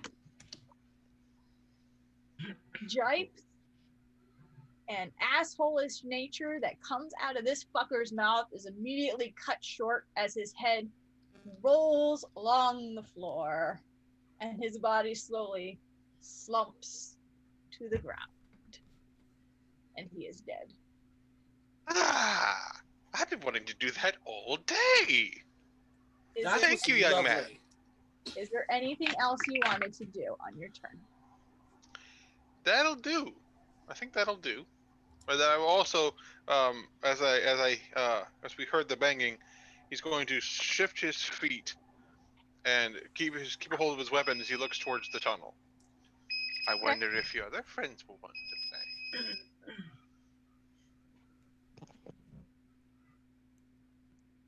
All right. Hey, we got a Viking boyo. Oh, sorry, I do apologize. I was late. You're okay. I saw you're online. Is your character here for me to stick in the... You should. I'm just uploading the picture just now. Okay. Just bear with me. And you've added it to the campaign? Yes, he is in the campaign. You can check him if you want. I went with a Phantom Rogue. Well, I'm not worried about it. I just, once they appear in the lobby, I can stick them on our little board here. I'm just trying to find the model I made for him. No problem. All right. So, since that's all Butcher wants to do, we are technically not out of initiative yet. So, Oak, is there anything you want to do? Turn to Butcher and say, "That was amazing. Are you going to eat that?" I haven't decided. Probably not. I don't want to eat anything from here, to be completely honest. Mind if I take the heart? So you're going to use your action to carve the body? Carve out the heart, preferably through the gullet that is now open from the decapitation, and pull it out through the top, and then eat it. Noodle will shriek and quickly fly back and nestle on Rutheia's shoulder after seeing such a horrifying sight. Okay. I don't blame her. Noodle is a boy. Him. For me. If there's... I wouldn't blame anyone, really. Real quick, roll initiative for me, Brandon. I have moved the dice. There's my dice there. Bear with me just a moment. Showing up as someone I can drop into the map. Did you add What's your character's name?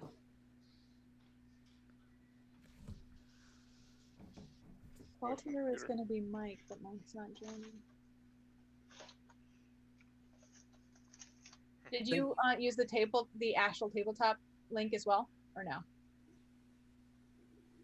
He stepped away from the computer. He's there now. Oh, there he is. Yeah. Sorry. Did you use the astral tabletop link as well to build a character on that, or no? Yes, I'm just getting a screenshot just now, then I'll get it added to it. Sorry. No, you're good. I'm waiting for your character to appear in the lobby, and it hasn't happened. That's all. So that is a 17. 17? Yes. Okay. And what is your dexterity mod? My dex mod is a +4.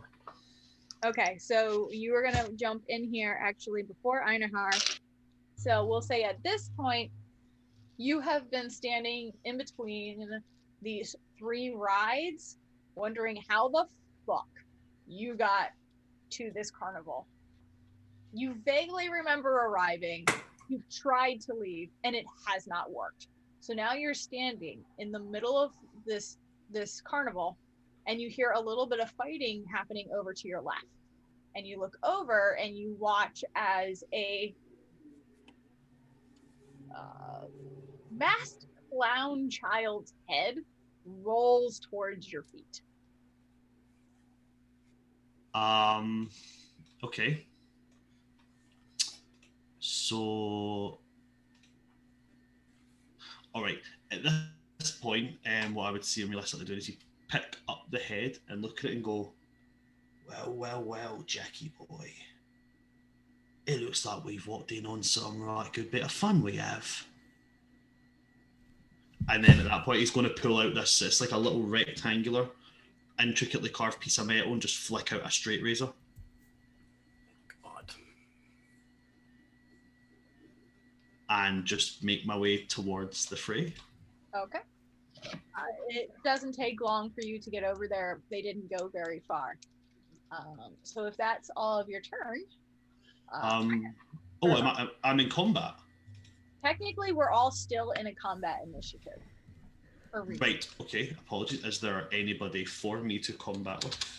You don't see anybody, but as you approach the group, make a perception check to see if you can hear anything. Ah, I have light expertise. That is 13 on the die plus 7, dirty 20. Okay.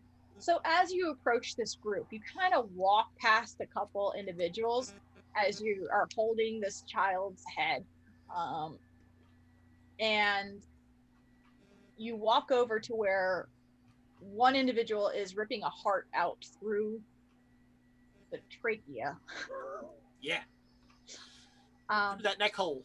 And you hear that there is this banging sound that slowly seems to stop, and then this gibbering like that seems to suddenly start to get louder.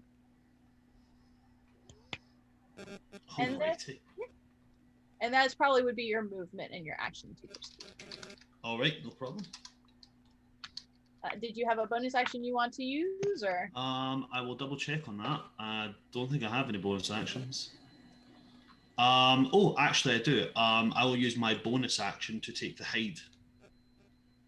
Okay, so I'll say that you use a little bit of moment you have left to kind of duck around the side of the entrance to the tunnel, just so you have a place to hide. Roll me stealth. I'm a phantom. I can hide in plain sight. Oh, true. All right. So that is a 13 on the die plus 10 in total for stealth, so 23. I become less smoke. Okay.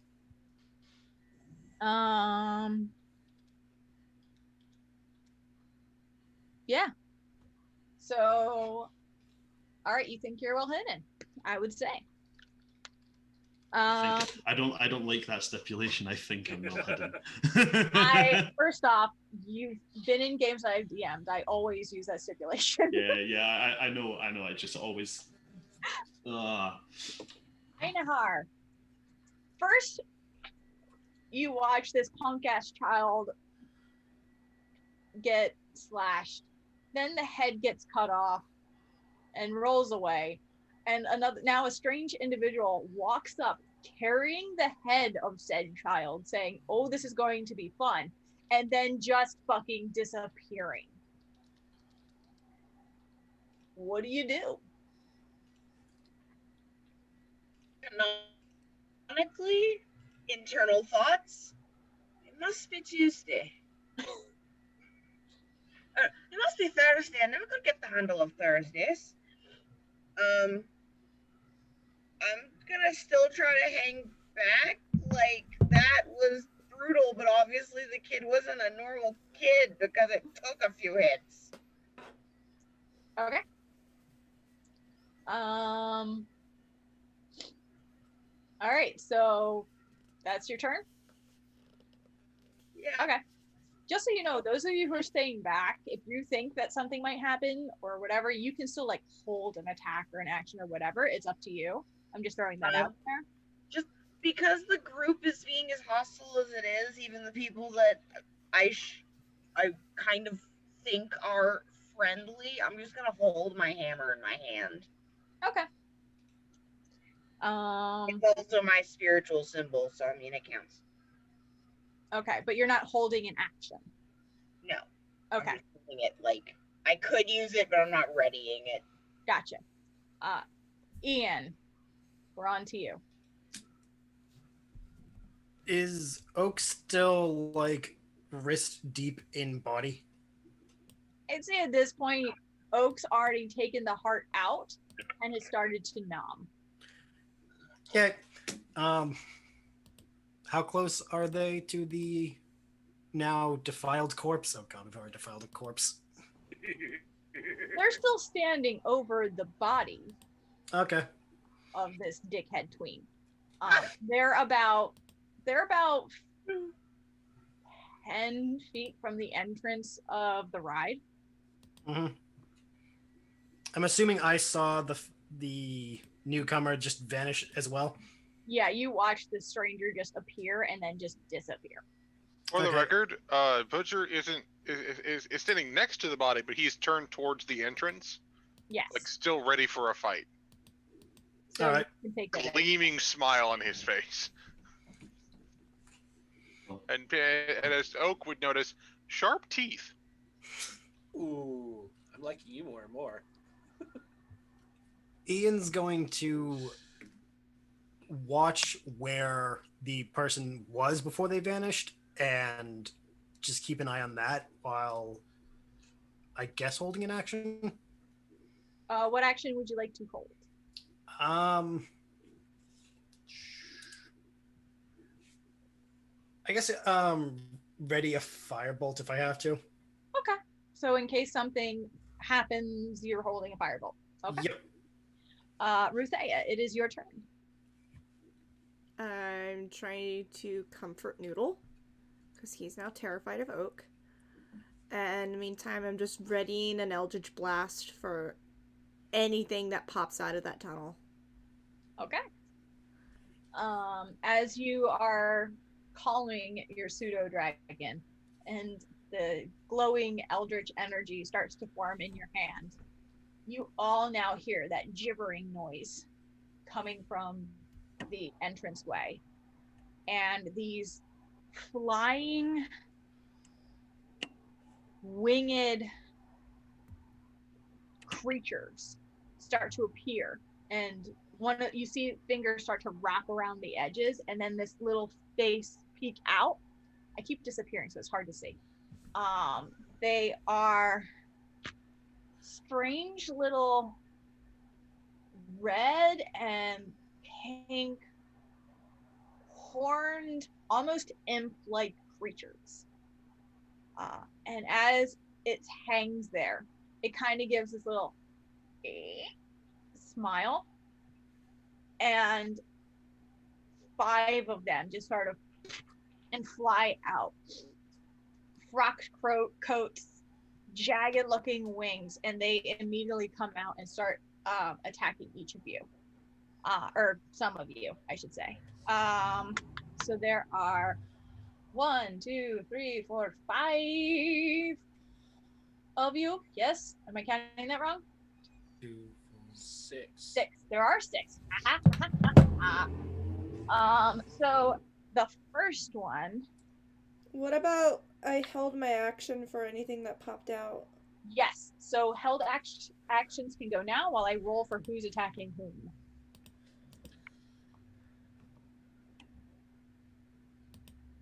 Tieflings first, I guess. Yeah, so I will roll for 2 Eldritch Blast Beams. That is a 17 and a 19. Yeah, 17 and 19. Mm-hmm. Yeah, they both hit. Okay. That is... Ian, if you want to roll as well. All right.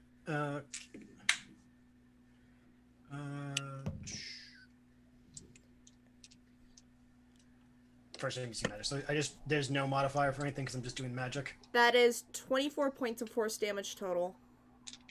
24 points of force damage between both attacks. Yes. Would either attack have gone over 18? No. Okay, so then you hit them, and the first one just kind of and dies. Okay. Ian, you should have I'm not sure about with spells. I know with weapons, it's usually either dex or strength.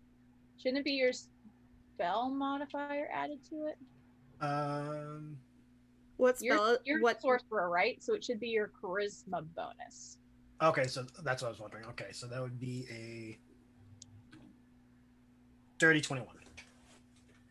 Okay. That definitely hits. All right, so for that, I need to do. Damage is 2d10s.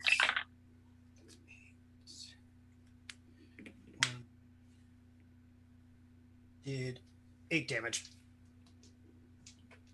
8 damage. Yep. Okay.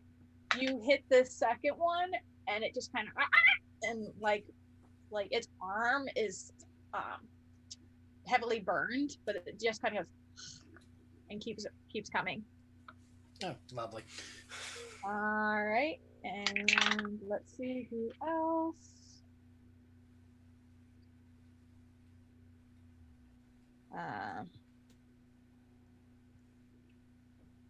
I am rolling a d6 to see who gets hit. And all right, so the first one that started to come out just tumbles to the ground. The second one got hit in the shoulder and keeps flying and charging towards Ian. And it is going to attack with a it pulls out a bow and makes its first range attack called a weird love arrow. And that's not going to hit because that's an 8. Because I rolled like shit. And the second one attack is a even worse. It's a 7. So the first 2 arrows go flying past your head. The second one is going to go for Butcher with a 12. No. The third one is he's got 2 attacks, and the second attack is a 16. No. The third one is going to go after you as well because I rolled that way. That's not going to hit because that's a 15 and a 10. So the first 2 guys don't do fucking anything. The third one's going to come for Rutheia. That's an 11. Hold on. I have a 12 armor class. You just missed. I'm rolling so bad. Do you have different dice you can use? This is the one I deemed for tonight. Also, I feel like there was a. And the second attack is a 10. Neither hit. I don't understand. I feel like there was a missed opportunity in not calling it a strange love arrow. You know, you'd think. The second one is the next person, the final one that is still. Oh wait, no, because one of them died. So Yeah. you're safe. Ha ha ha ha. Damn. I'm about to say, didn't I kill one of those motherfuckers? You did, but my mind started to think there's 6 and not 5. I don't know why. So, I will say though, those who were at the entrance, who were Oak,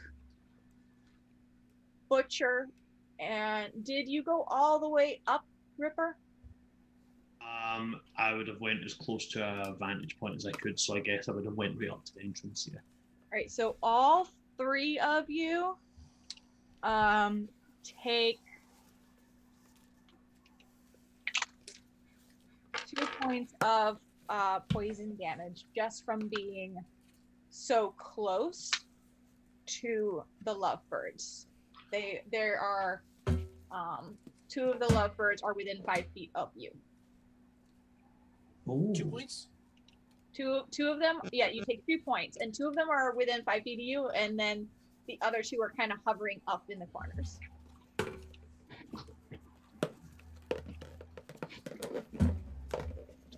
Alrighty. Oh no, such pain. Yeah.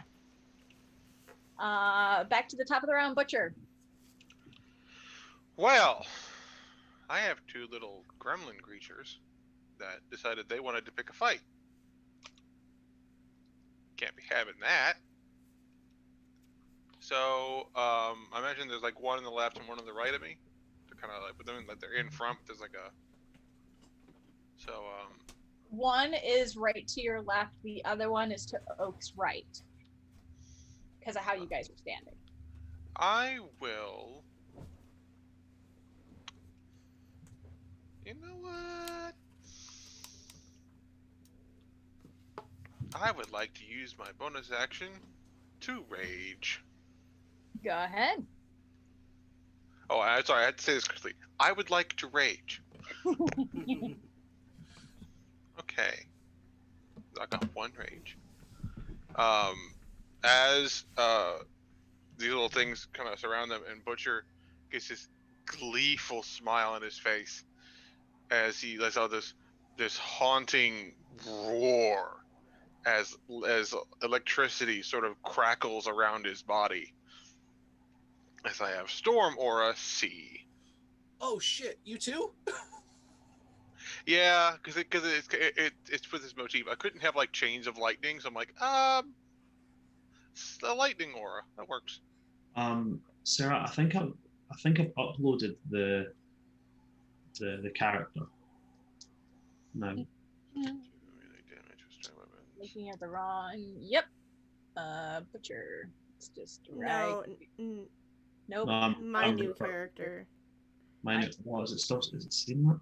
It does that sometimes when it doesn't accept that you changed the name. So let me do this. It's Ripper. Yeah. Oh, that's not my character sheet. Don't worry about that. That's just automatic. No worries. Cool. But yeah. Why did you decide to press the hidden button? I did not press the hidden button. And why didn't you change the name? Cooperate. Hey, cool. Yeah, just ignore that. This is mostly so that you guys can move the characters. Ignore the character sheet part. It's stupid. It's annoying. So I'm going to attack. I'm going to attack the one, more in front, more to my left. And I'm going to hit him with my Eagle Cleaver. Okay. Make an attack roll.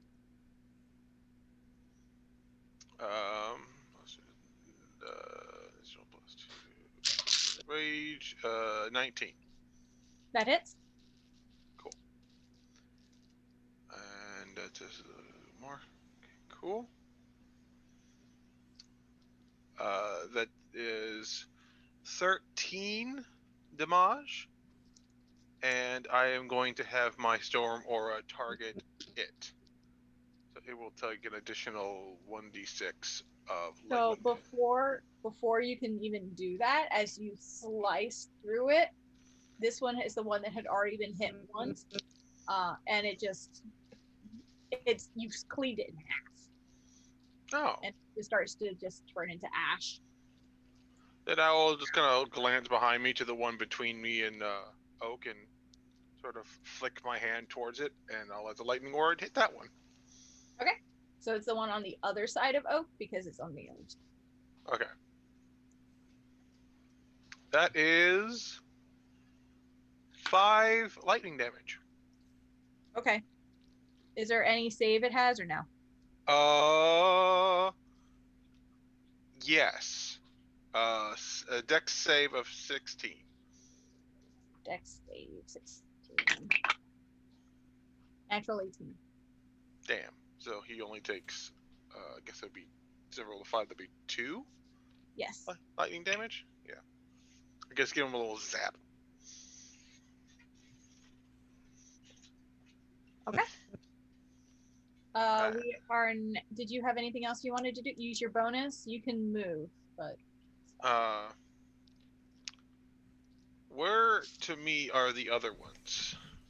They're floating up into the corner, so they're about like 15 feet off the ground, but like 20 feet from you. Okay, I will move to the closest one that is not the one near Oak. I'm letting Oak have that one. I'll find which is there another one of them that looks injured? Just the one you just hit. The rest of them aren't injured at all. Okay. Yeah, I'll go to one of the ones that's a little bit farther away. Okay. And I will be ready, but I'll move towards it, but not quite up to it yet because I noticed that being near them is because it's still 15 feet off the ground. You can the closest you can get is like directly under it. okay. That'll work for now. All right, then Oak, it is your turn. All right, so there's still one next to me. Okay, and then how far away is the other floating one? They kind of flanked each other. So from where you are, it's like 20 feet up and to the right. Okay. All right. Well, I'll take care of this first attack. Okay. I'm going to recklessly great weapon. So let's see. 17 to hit. That hits. Okay. Nice. 19 points of damage to that one. You skewer it. Nice. It's sitting on the edge of your blade for a little bit, clawing at it, and then just starts to fade into that ash again and slowly melts off of your Nice. blade.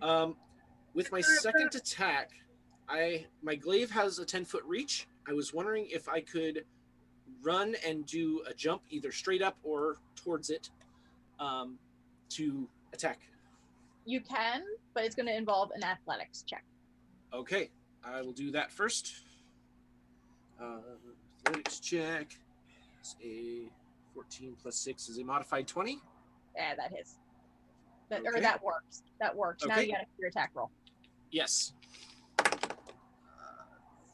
That is 21. That hits. Okay. Oh, same damage. So that would be a 19 slashing damage to that one. That one also, you just disembowel and it starts to turn to ash and die. There is one left, and we are on to the butcher's turn. Wait, did we just finish the butcher? The butcher went, and then I just finished mine. Not the butcher, sorry, the ripper. My mind is gone. Okay. There's one left, yeah? There's one left, and Can it see me? Floating above the ground. This one does not actually. One of them had rolled a natural 20 and did know where you were. This is not that one. So if I attack this one, that counts as a Sneak attack. Alright. How far off the ground is it? 15 feet off the ground, and from you it's about 25 feet. 15 feet off the ground.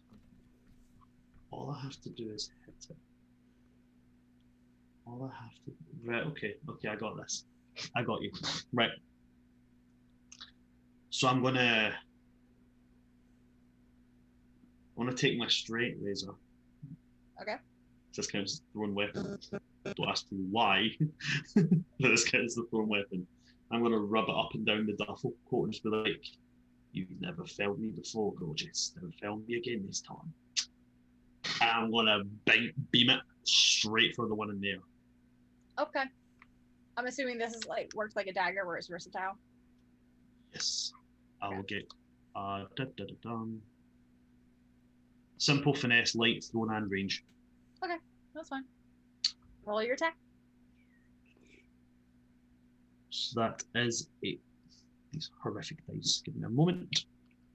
And because you're hidden, you have advantage. Might as well roll. It came out better. So the first roll was a 14, the second roll was a 15. 15 plus 8 to hit. That hits. 23. That hits. Awesome. So that's 1d4 plus 5, plus I get sneak attack. So 1d4, it's a 3 plus 5 is 8 plus 3d6 of sneak attack damage.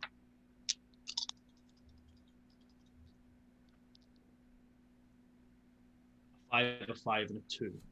So we're on 8, 18, 20 damage. Would you like to describe how you end the last of my imps? Yes. So when I initially throw it, I'm assuming it has wings. Mhm. Okay, I'm going to aim to slice the membrane of its wings so it comes down onto the ground. Then I'll move over, pick up my straight razor, and just walk up to it, pull its head up, and just be like, mate, how about a shave? Awesome. And slit Yeah. its throat. Perfect. The last of these creatures has now died. And we are no longer in combat. Huzzah. Well, that was fun. Now, when that kid said sport, I didn't know he was meaning this kind of fun. Well, I don't feel bad about lopping his head off. He was a bit of a dick. So rude. Oh, these absolutely. youngsters. His heart was delicious. I prefer the hearts of nobility. They're my particular flavor.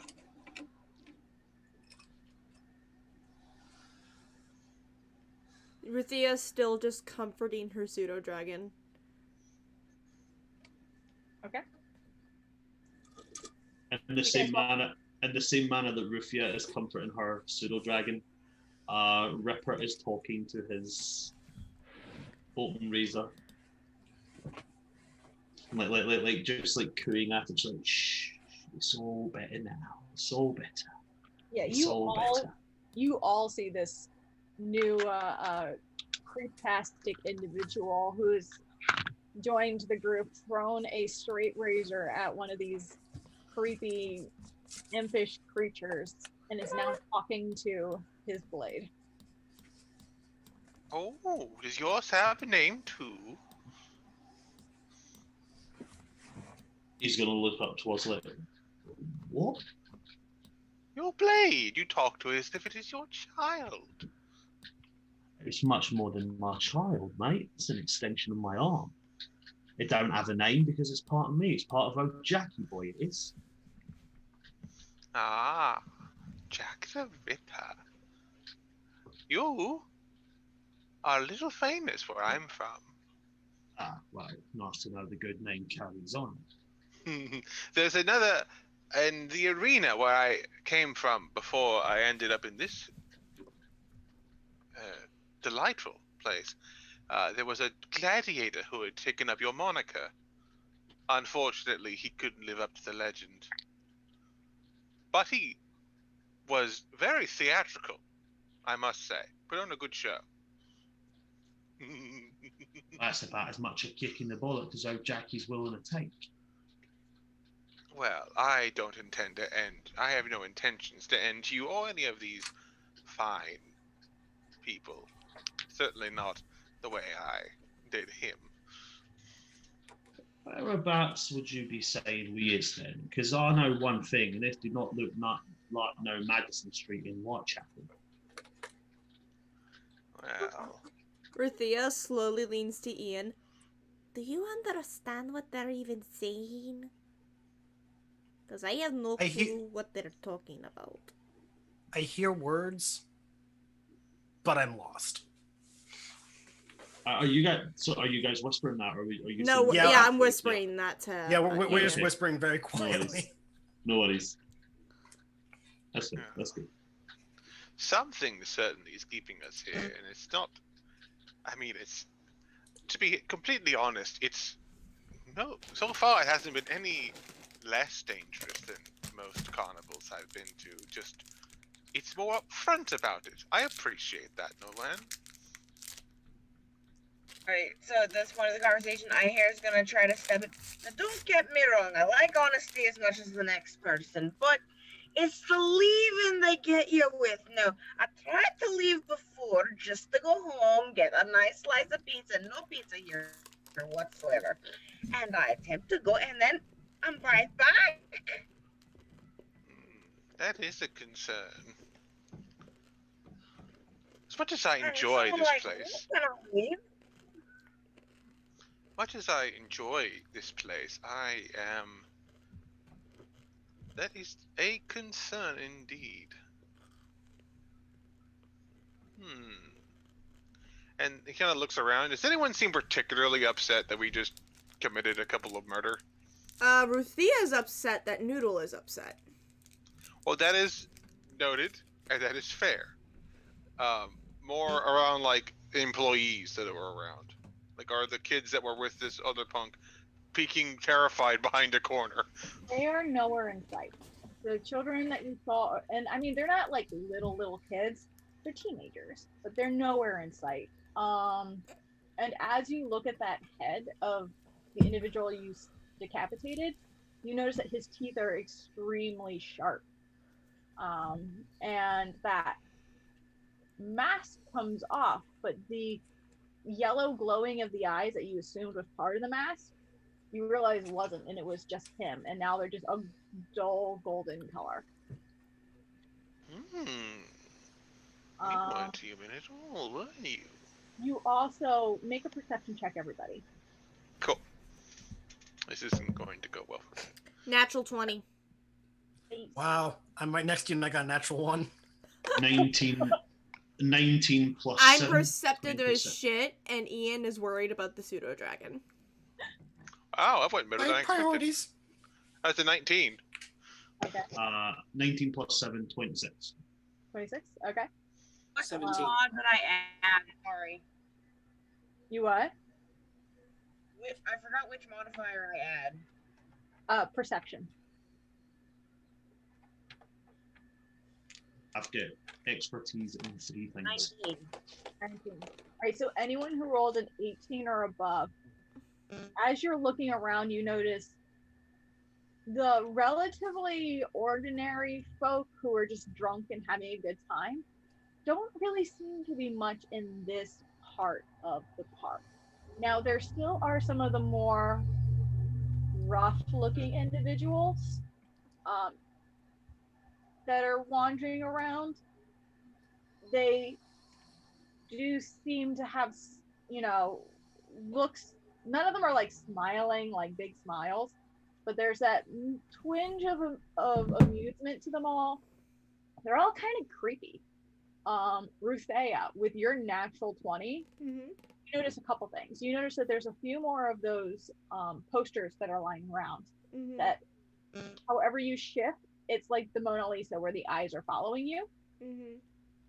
And that you notice that on all of these individuals who are walking around, their eyes have that slight light blue glow that is on the face that's on the Ferris wheel.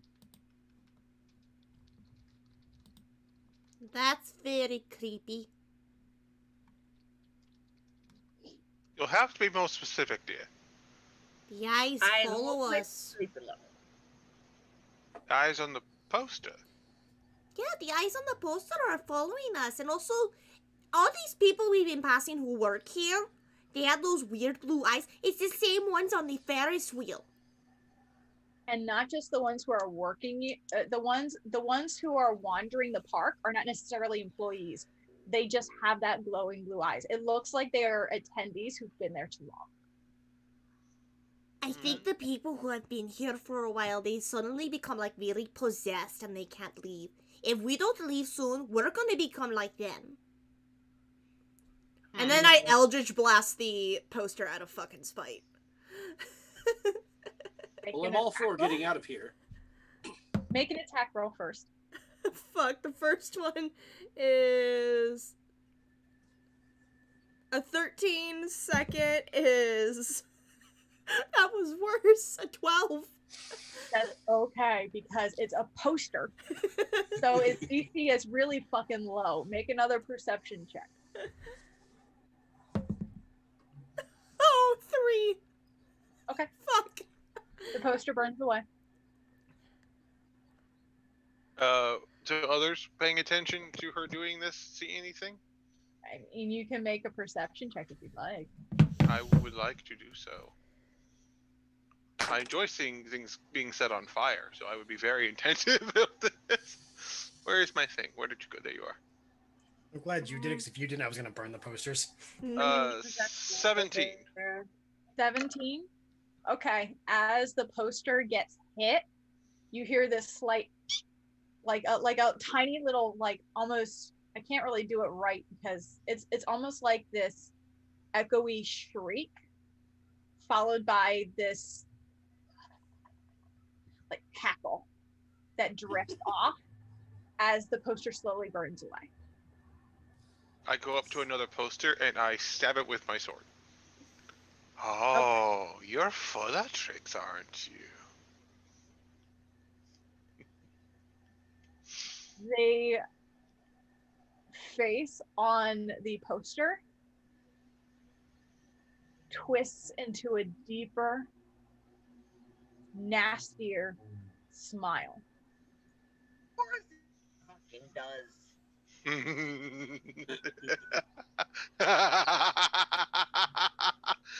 Oh, I must meet you. Is that poster within range? Like, is it that I could walk up to it no problem? There are yeah, you guys are no longer in combat. And these posters Okay. you've seen these posters throughout the carnival. It's only now that you're realizing they're a little more interactive than you assumed. I would like to walk up to the one that just smiled. Is it Butcher? Yeah, it's got a great sword sized cleaver point stuck into it, and it's looking back at me with this great big old grin. So the grin got bigger, yeah. Oh, and much darker, like much more evil. I'm gonna walk up and take the straight razor and go, nah, I ain't from now London, but you ever heard of a Chelsea grin? Ooh, And I'm gonna take the straight razor to the sides of its mouth and just cut up into a big, like, carved smile. Okay, this is not something at a distance, so you very easily do that. And as you're staring at it, it's weird. You watch the face twist into that grin, and as you carved, you almost see like this look of amusement, and then you blink and it's back to normal. Jack is really, really, really fucking angry at that. He's really, really mad at that. Oh, he doesn't like that. No. Oh. Killing's an art form, and he just ruined art. No. Oh. I think we need to find this one. I can't wait to meet you. I'm gonna do that to you for real. Can I have his head? Nah. You can do whatever you want to it after I cut it off. Nah, the head's where the math is, mate. I want to hear him scream. Oh, I bet he makes wonderful music. Make wisdom saves, both of you. Ooh, yay. Yay, my dump stat. I feel you there. I'm dead. 6. Oh, 19. Okay. The digital dice almost rolled on like a 3. And I only have a +1. It rolled like, oh. Thank you. 6 from you, sir. All right. Ripper, you have a moment of almost tunnel vision. Like your eyes just start to darken around you, and you have this impending feel of dread come over you as you both hear a voice that says, well, good luck. And then it all goes back to normal.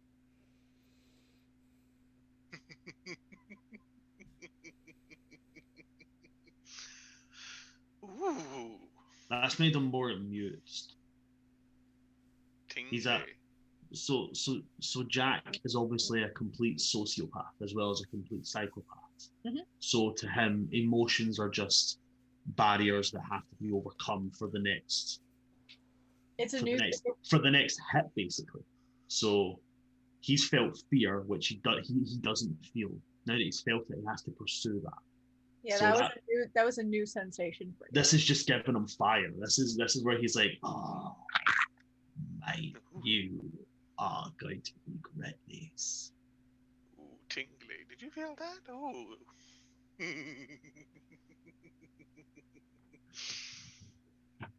For you, Butcher, it was just a voice in the back of your mind. Yeah. Ooh. Such a sultry voice. I do enjoy it. I wonder what it will sound like screaming. Well, I imagine if we're going to get out of here, we're going to have to find this one anyway.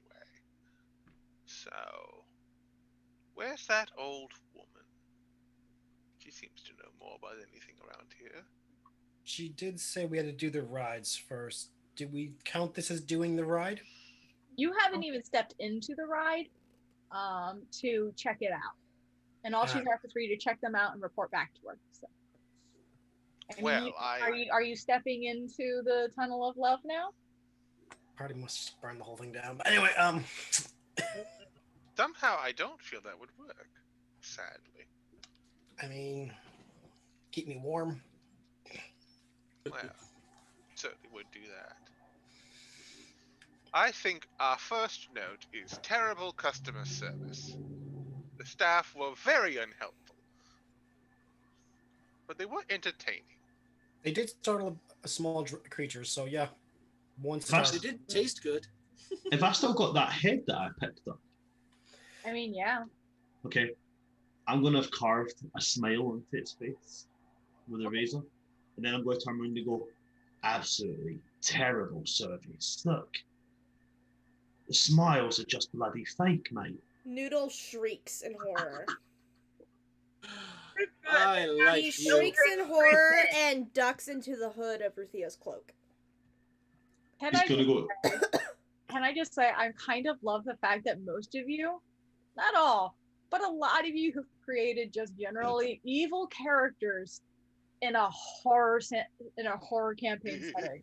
Like most people be like, "Oh, I want to be the innocent that's scared." You're like, "No, I joined." We are the monsters. We are the monsters. I thought, I'm not going to lie, like, I panicked obviously because I thought it was going to be starting at 11, then I realised daylight savings time and blah, blah, blah.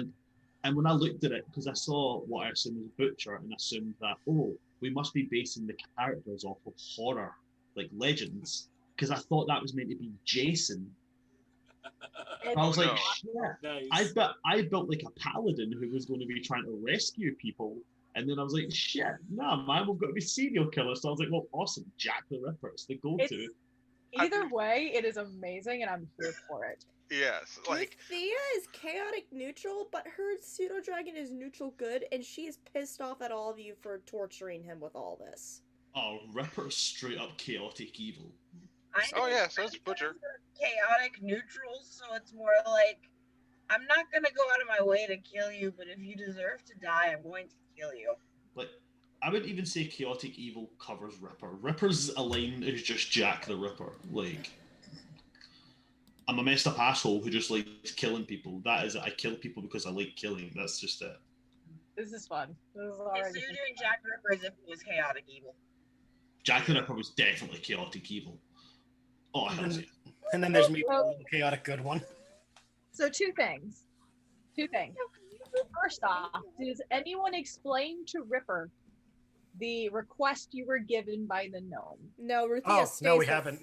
Rutheia is staying the fuck away from him.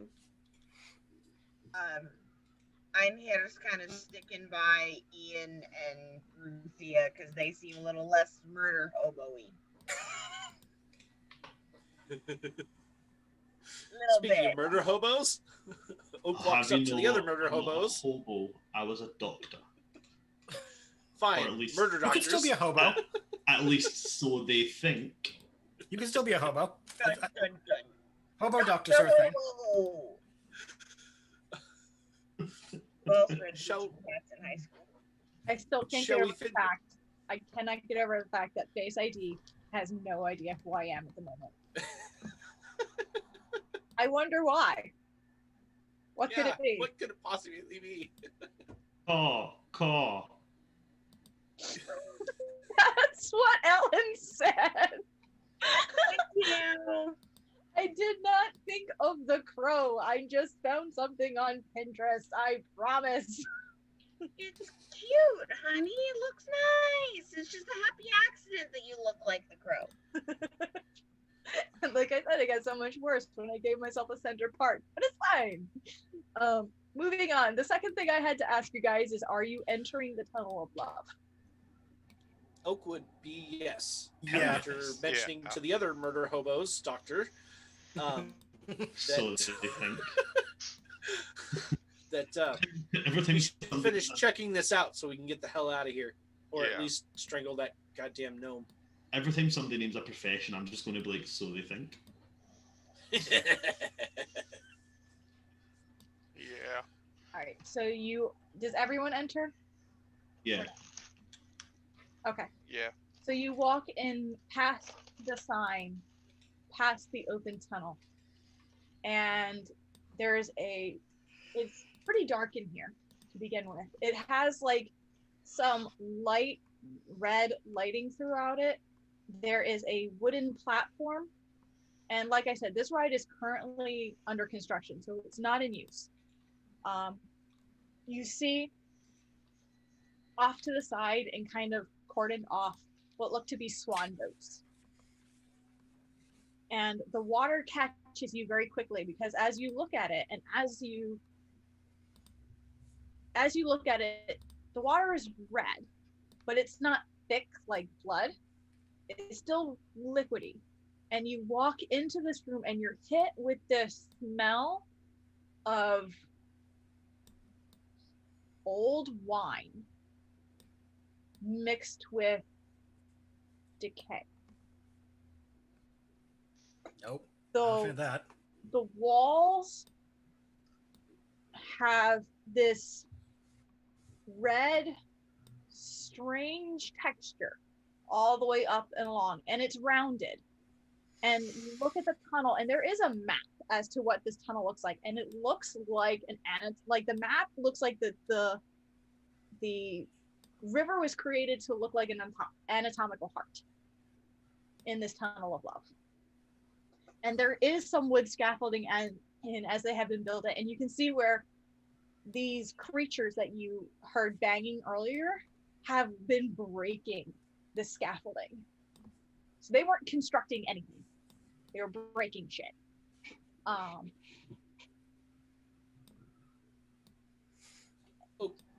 Anything you guys Oak would want like to to do? take- Oak studies the map very well and uses her Outlander ability to memorize it. Okay. It looks, you in particular, who's just eaten a heart, are very aware that this follows internal chambers. The path of it follows internal chambers and arteries throughout the shape of an anatomical human heart. It looks. Make an investigation check. Alrighty. I am proficient in those.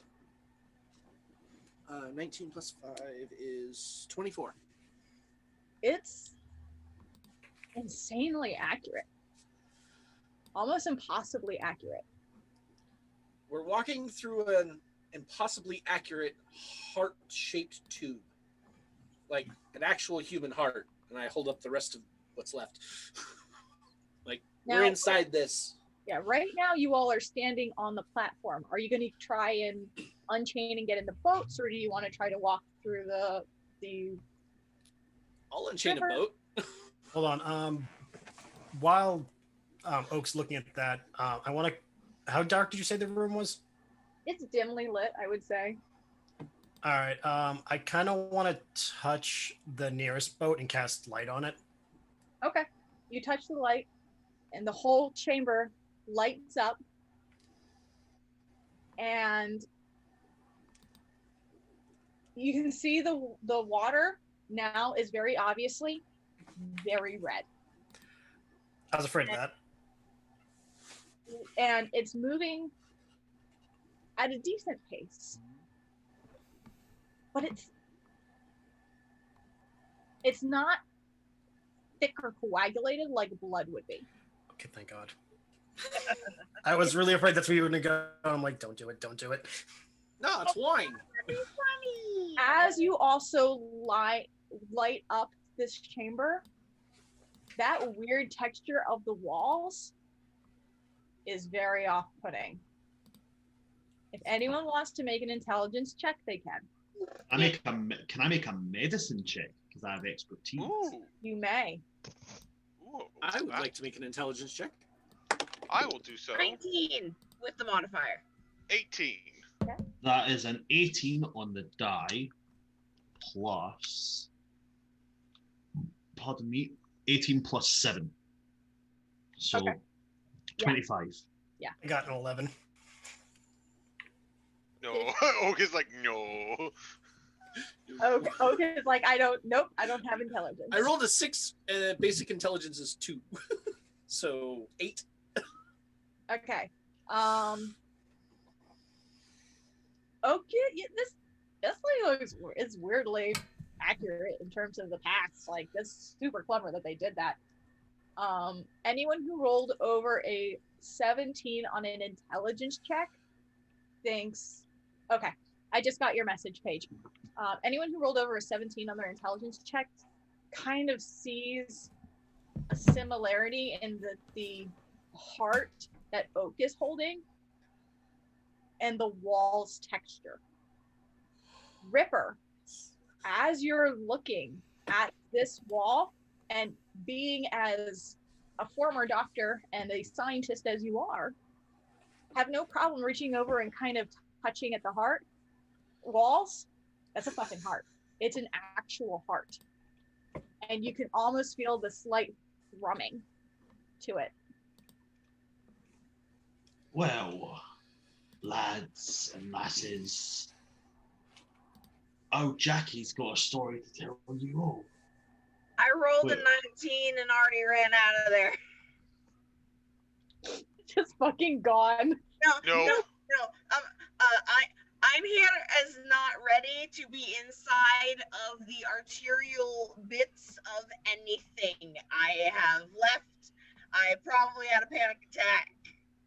Based on my medicine roll, would I be able to tell which part of the heart we were currently standing in?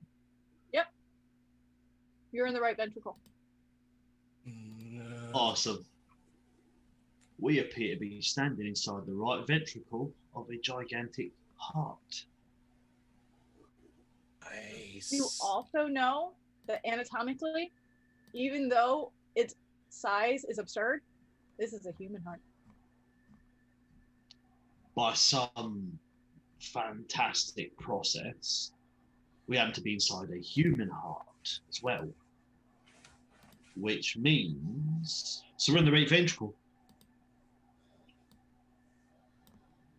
Is that what you said? We're in the right ventricle? Yeah. Yep. Which means the atrioventricular or the tricuspid valve should be just north of us? Just ahead or behind? So this whole time, Oak's been working on getting a boat out. Who's getting in it? Will the boat take me towards the inferior vena cava, or will it take it towards me, the pulmonary arteries? Sure. Will it All take me roads to? lead to Will it Rome. take me? Will it take me deeper into the heart, or will it take me out? The No, it takes you into the heart. heart? We're going towards arteries, guys. Yes, I'm going in the boat. Ian's gonna look at Ruth. Wow, that's definitely what you want to do. Let's go where Jack the Ripper wants to go. Anybody ever seen what happens when you cast catapult on a bag of ball bearings? Oh no. Ian's gonna look at Rutheia and ask, "Do you and Noodle want to go, or are we gonna go outside with the one who just booked it?" Fuck this shit. And she turns to leave. Okay. Shit, I'm out. Fuck this shit, So I'm I'm- out. Mm-mm. So I'm pushing Fuck Jack this the shit. Ripper in a giant swan boat down a river of wine. Is Butcher jumping in? Oh yeah, he's not missing this for the world. This group is half sociopaths, half people with common sense going, fuck you, I'm not climbing through a heart. I've never been on the inside of one of these before. Who whips? Oh, Thankfully, until I cast something else, that boat still has lights, so have fun, I guess. Yeah, so you can, so I as would the ask you boat why they travels, hold this is a short ride. As the boat travels, it is a, you know, you can, the light is on it, so you can see every valve, every capillary, every, what would have been exit out, and it takes you around the interior of the heart and back through. You can feel it's this overwhelming, oppressive nature of being inside a fucking heart, and you can feel it. It's not a heartbeat because it's too staggered, but every now and then you just feel the thrum as you're traveling through the heart. But it's, other than that, it's uneventful. It is an interesting study of science. It is an interesting and not anatomical creation. It's a feat of arcana. And you guys come back to the entrance, hook up the swan ride, and you're able to leave. that was very educational. I'm actually surprised. That was amazing. I love it, and I'm going to tell this story to all the orcs back home. Jack is unimpressed. He already know that shit. I've ripped out plenty of hearts, but I didn't know there were such intricate devices. I'll have to take more care when I rip them out from now on. Yeah, I thought they were just big chunks of noodle and muscle. Did anyone reach down to touch the water that you were riding in? No. I've been walking in it. I thought I was pushing the boat. Oh, you I were didn't know pushing if the the water boat. was working or The anything. river itself did have a slight continuous motion to it, so you did not have to Okay. push the Well, I boat. did. Okay. It's most definitely wine that it's been floating in, and not fresh wine. Yeah. Vinegar. At the risk of regretting my own question, for the three of you that just went, was there at least something like in the form of music playing, or was it just a quiet ride? It, not so much in terms of music playing as you guys went through, but a few moments that you can see, okay, yeah, sure, this is a tunnel of love. Like a few moments where just like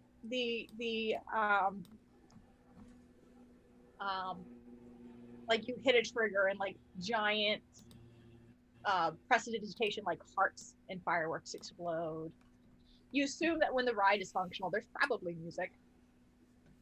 No. I could have sung for you all. I'm actually quite a delightful singer, but I didn't think of it at the time. Could have been like a gondola ride, but perhaps the next one. I mean, if it helps, Jack most definitely sang. Probably. Were you singing out the anatomical bits of the heart as we passed by them? Oh my No. gosh, Yeah. Animaniacs. With a light, with the light placed on the swan boat, you guys got a very up close and very detailed look at every inch of the interior of a heart. Oh, that'd be so cool. I mean, nothing tried to kill us. That is a good thing. It's a weird thing to say, but come to the Franklin Institute. There is a walkthrough, anatomically correct blaster heart that beats. That's the size of a blue whale's heart. Where? The Franklin Institute in Philadelphia. Only downside is you have to come to Philly. You just see on the downside, you have to come to Philadelphia. That's the only downside. You have to go to Philly. Oh man, I don't know. I'm I already don't know going for cheesesteaks. I don't need another reason. if I want to risk going to Philadelphia. Sorry, I don't want to do that now. What's it called? Hey, as long as you stay near the tourist traps, you'll be safe. Franklin? Kind of. Institute. I'm not worried about being safe. Anybody it's- in Philly tries to pull that shit on me, they'll just get It's just straight up. called Let's get Malky right to the jaw. It's just called the Franklin Institute. All right. And if you like that, there's also the Mutters Museum, M-U-T-T-E-R, not to be confused with the Mutters Museum, because we have one of those too. The Mutters Museum is a scientific inquiry museum where they have like slices of brain in glass, Oh, cool. and the anatomically posed like muscle systems. Like these are actual bodies that people have donated to science. Oh, lovely. Oh, the bodies exhibit? Yeah. I really wanted to see that. Yeah, that's here in Philly. I mean, they have a traveling one, but there's one in Philly that's permanent installation. I'm a fan of anatomy. Yeah, it's a really, if you like anatomy, it's a really cool museum. We used to go there for field trips all the time.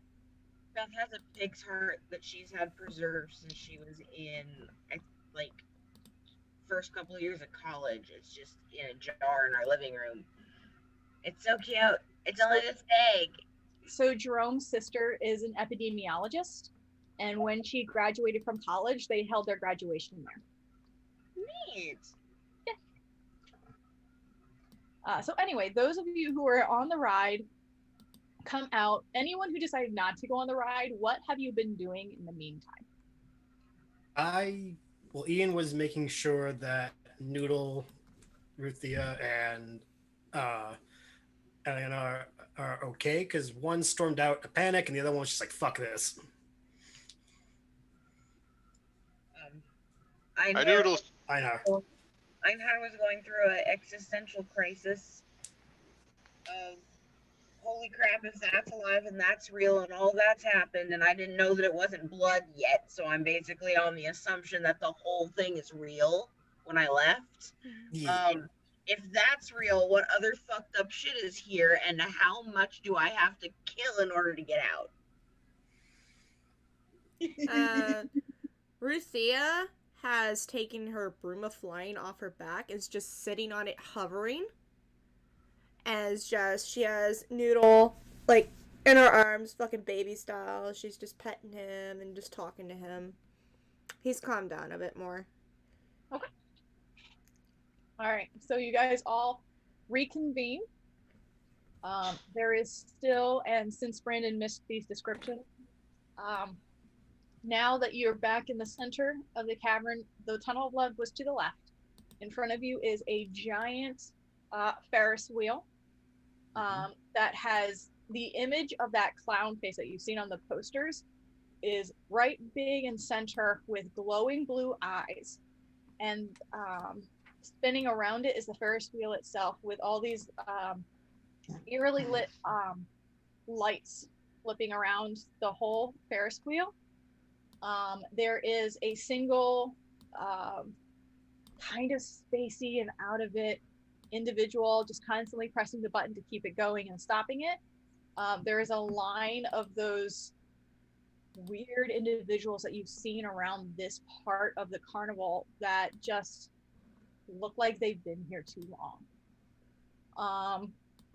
And to the right of you is a merry-go-round with a marionette that isn't connected to anything, has a mask that looks wide-eyed and almost cherubic, playing an instrument that let's see, how it's exactly described. She is attached to a small steam calliope, which is an organ-like instrument that emits sound through pipes. She has bright orange hair and dark green overalls, a type of striped blouse. She was built with 4 arms to help her play the instrument, but she only knows 5 songs, and she has been playing them on a loop since you got here. And the sign outside of the merry-go-round has been vandalized, and instead there is spray paint on it that has changed it to saying misery go round. So you have 2 more rides to choose from. Where would you like to go? Can I roll a stealth check to sneak up on the guy who's just pressing the buttons for the Ferris wheel? Sure.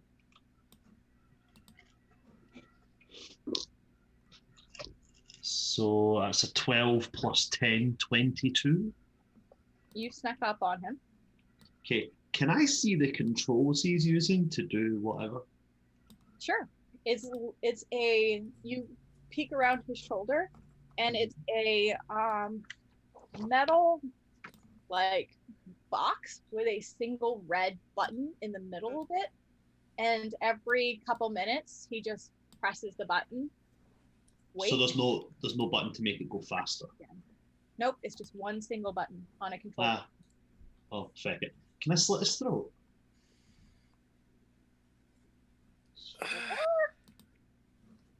Okay. Make an attack with advantage? Yay. So then it's a sneak attack, right? Yep. Oh, yeah. That is a 17 on the dice. Plus 8. 25 to hit. Roll your damage. 1d4. 3 plus 5. I get to roll 3d6s.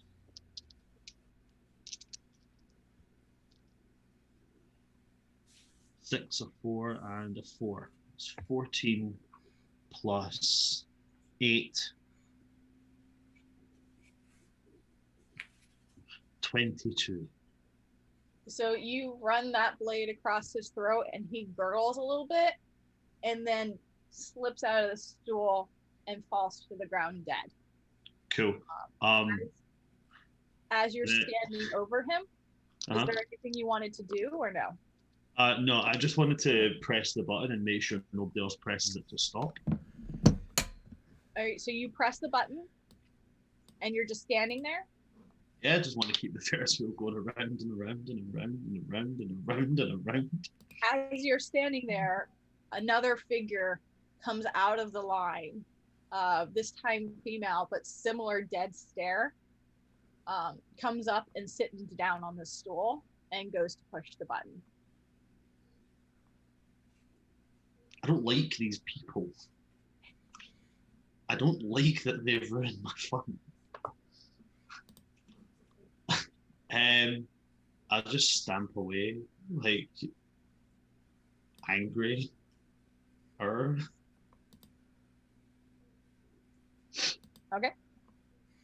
I'm upsetted now. I'm assuming we all saw that. Yeah, I'm sure. Okay. I mean, you didn't see him sneak away, but then you're like, where the hell did he go? And probably then hear the slight gurgle and watch this happen. I mean, the stealth roll was high. Yeah, that's why I was like, I'm assuming we was, saw the end of it, not the... You saw the end of it, and you watched him, like, wait, and then another figure just jump out of line and come and sit down in the seat. Okay, that's suspicious. If I had to guess... This is exactly why you need catapult and a bag of barbarians. Ian's going to look at Ripper and be like, if I had to guess, everyone you kill is going to be replaced. Oh, really? Is that how it works, Sherlock Holmes? For a minute there, I was thinking it was like a vending machine. So unless you want to go on a complete genocide, I think Don't give him an idea. it would be better to wait before you do that. You said you wanted the trickster, right? Don't try and appeal to my delicate sensibilities, mate. It's not going to work out well for you. I'm appealing to your sense of wanting a challenge. This is easy. As you're speaking to him, he's just looking at his razor.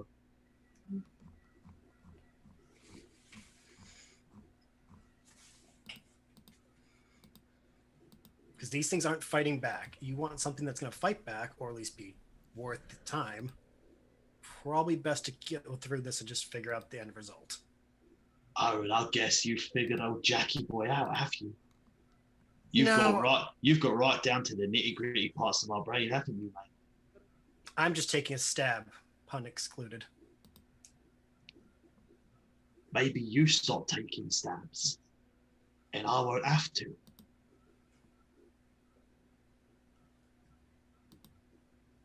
Ian just walks off. Are we going to the merry-go-round then, or the Ferris wheel?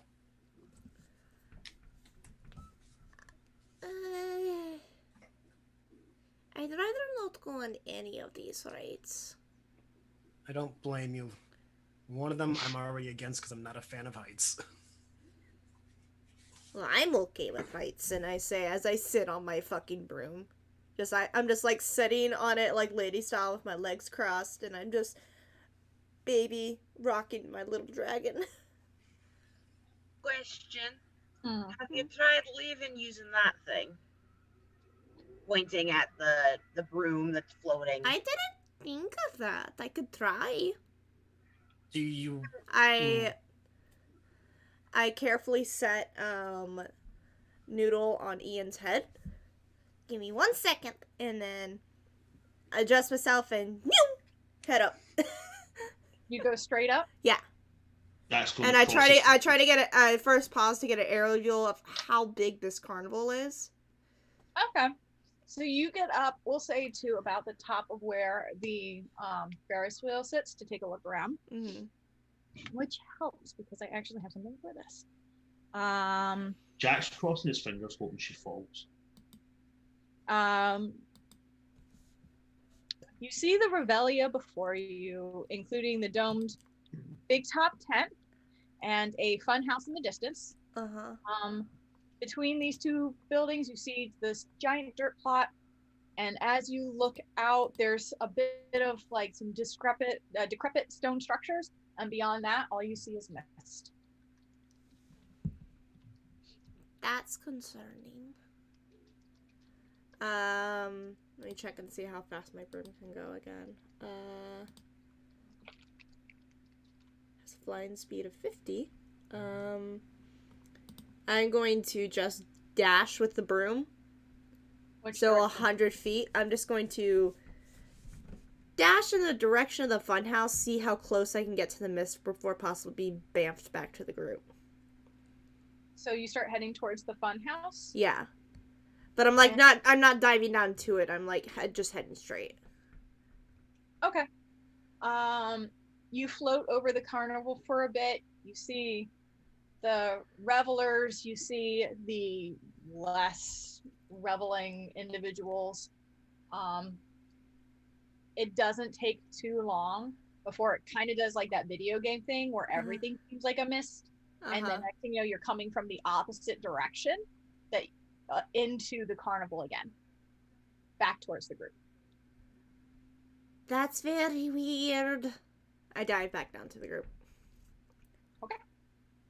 You guys watched her start to go somewhere, vanish, and start coming from the opposite direction. She's back beside you.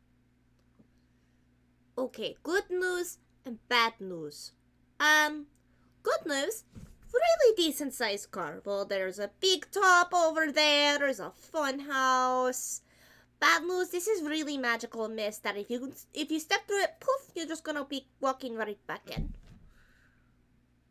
We are surrounded by this huge wall of mist.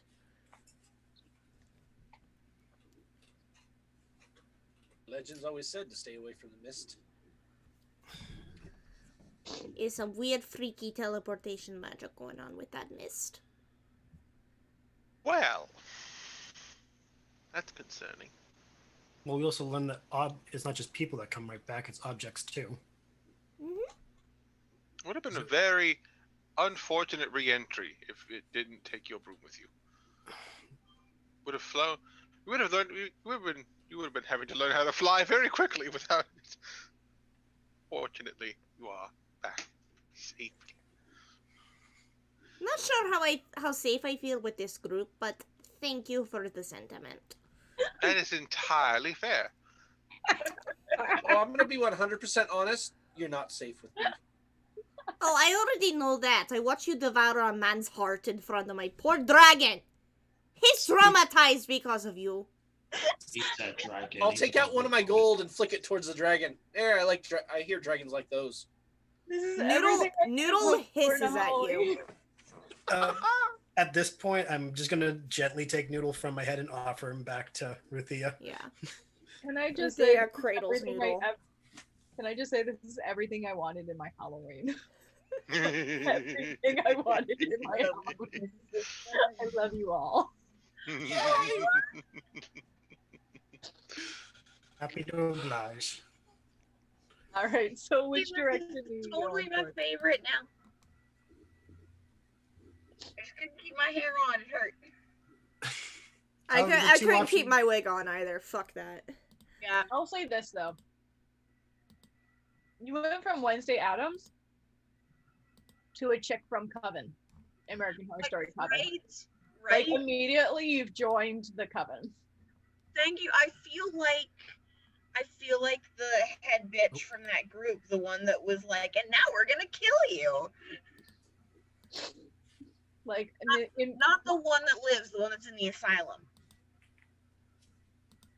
which one was Misa? At the end. Are you talking about The Craft? Because I just watched that this morning, and you remind me of her. Crap. Oh, I'm talking American Horror Story. Oh, I haven't seen that. Ah. I know what you mean, and yes, you do. The season with that's Coven Okay. is more hilarious than I was expecting from a show called American Horror Story. That season with Lady Gaga. Lady Gaga appears in season 5. Okay. Should I start from season 1? I did. Not everyone does. It just depends on like what catches you most. They're all. Remember, it's an anthology series. You don't need to watch any of them in order. Okay, good. It is an anthology. I love those. That's why I started watching Black Mirror. I mean, they're all related. All the seasons are related. You just don't know how yet. Okay. Yeah. Regarding the two choices, though, Ian's kind of like leaning towards the merry-go-round just because, again, doesn't want to deal with the heights. Okay. Do you express that to the group? Yeah, he's gonna be like, yo, let's stay on the ground a little bit longer. Okay. We could do that. Yeah, Einherjar is gonna side with the, I guess, most sane.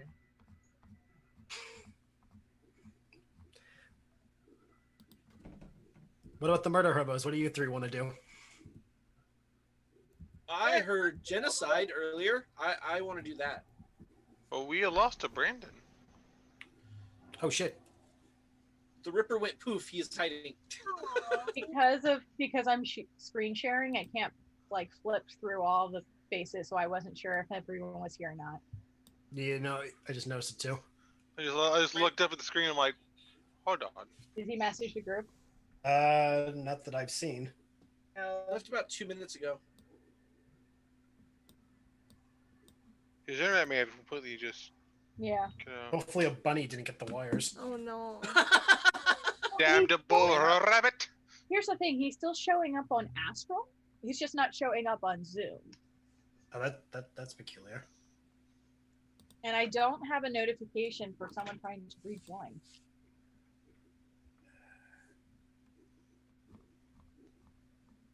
Just give him a minute. Yeah. We could do an ad break while we're waiting. Yeah, if you got Right. anyone has a need for a break, go ahead. Oh, wait, he's back. But in the meantime, if anyone does need a break and want to take it now, it has been a couple hours. All right. I'm gonna go. Be right back. Yeah.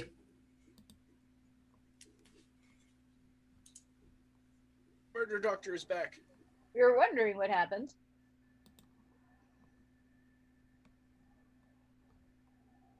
Sorry about that.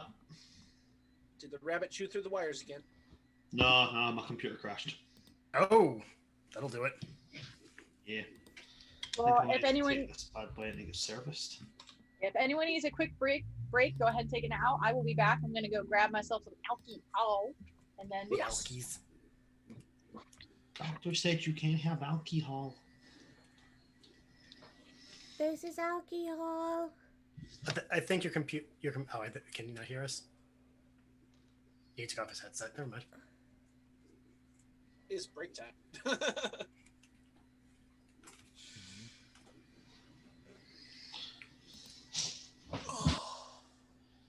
Sailing rain.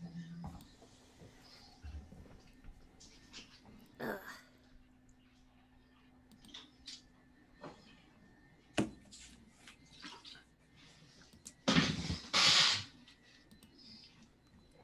I've come to the conclusion my only goal this camp means one shot is to make sure the noodle gets out untraumatized more than they already are.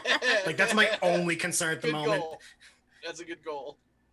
This child needs to survive mentally. Therapy can be like a thing, but as long as they come out less traumatized than they already are. Either everything dies or I die with honor. That is my goal. While we're taking a break, I'm just going to ask now, is everyone still doing okay? Walking into an actual heart is a lot. I'm good. Yes. I love that so much. I would like to point out that I was a conservational zoologist with veterinary care. Like, I've seen the insides of things. I'm not fake. Okay. If anyone needs a break, if anything's getting to be too much, let me know. I have a warped sense of what is too much, so I don't always know when lines are being crossed. So, if it's too much, let me know. If you need a break, let me know. If anyone's watching this at home, make sure that your players are okay as you're playing a game. Especially one that is horror themed. Or has Strong situations. topics. Yeah, strong Honestly, topics are. I wish I could take credit for the love tunnel being an actual human heart, but I can't. It's in the campaign. The minute you That said is it, amazing. the minute you started describing it, I'm like, I'm gonna regret lighting this place up, but if I don't, it's gonna bother me. And the moment you pressed that, I was like, all right, we're going to see the squishy insides. Like, I'm so glad you did. I really wanted someone to touch the wall. I wanted someone to be like, what is this? And like push it. And you're all just like staring at it. I was like, fine. It works too. You're welcome. It would be Jack the Ripper. At least you didn't lick it. I mean, the thought was there. Some doctors would. I mean, For science. I wish I could say it wasn't, but the thought was 100%. You're method acting. It's fine. It would have been time accurate for Jack the Ripper to Lick. check the texture of something. He wouldn't have had the monitoring and measuring tools we have nowadays. So, Well, he wouldn't have done that because the liver. he wouldn't have done that because he wasn't a surgeon. Mm-hmm. He ate was the a- liver. I mean, He does. If you look at that, I'm a massive Jack the Ripper phobic. Like I love Jack the Ripper. Right, that's a poor choice of words. I admire. That's even worse. You're intrigued. Jack the Ripper as a my subject. favorite serial killer is Wade. Jack the Ripper as a subject is very interesting to me, and I put a lot of time into it. He actually, they found evidence denoting to who he. They found evidence pointing towards the prime suspect at the time period, who was a barber named Aaron Kosminski. But they couldn't prove it.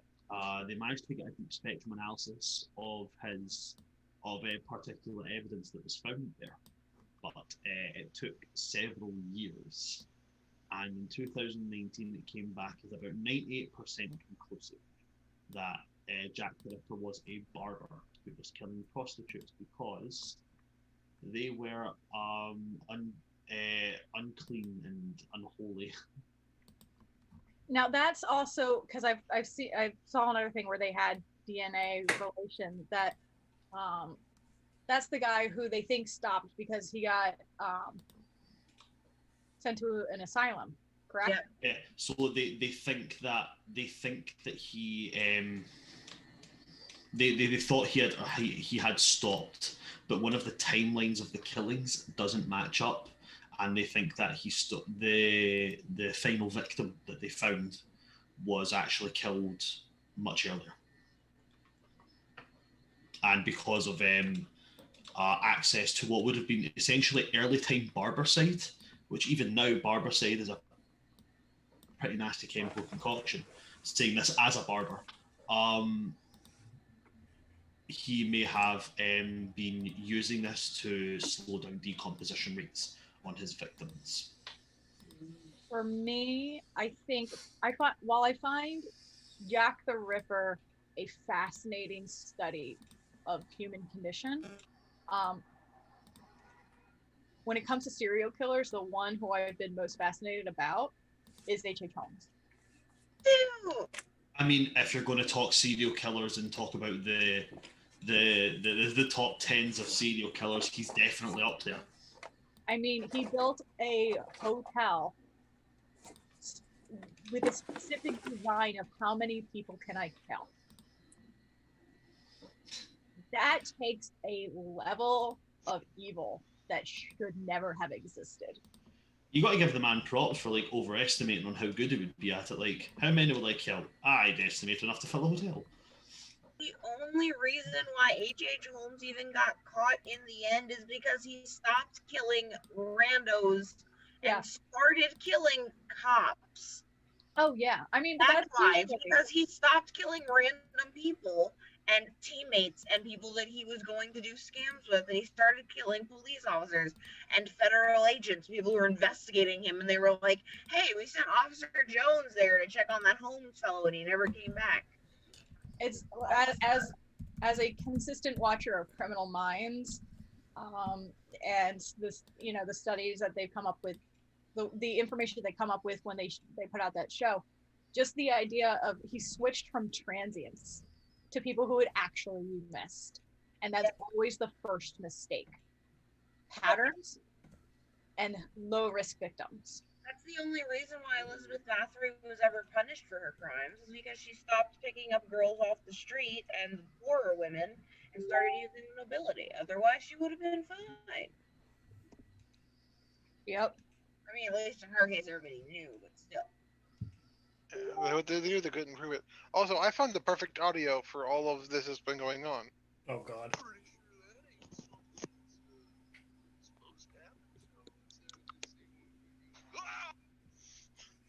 I heard none of that. Hold on, I gotta up the volume. No, not that. I'm pretty sure that ain't something that's supposed to happen, so let's just see what we can do. It's Markiplier. It's like, that's supposed to happen. Yeah, that's Markiplier is fun. I get the impression that's the internal monologue of Noodle. Yeah. That's not supposed to happen. All right, are we all ready? Yeah. As we'll never be. Always ready to kill people. What? All right. So, okay.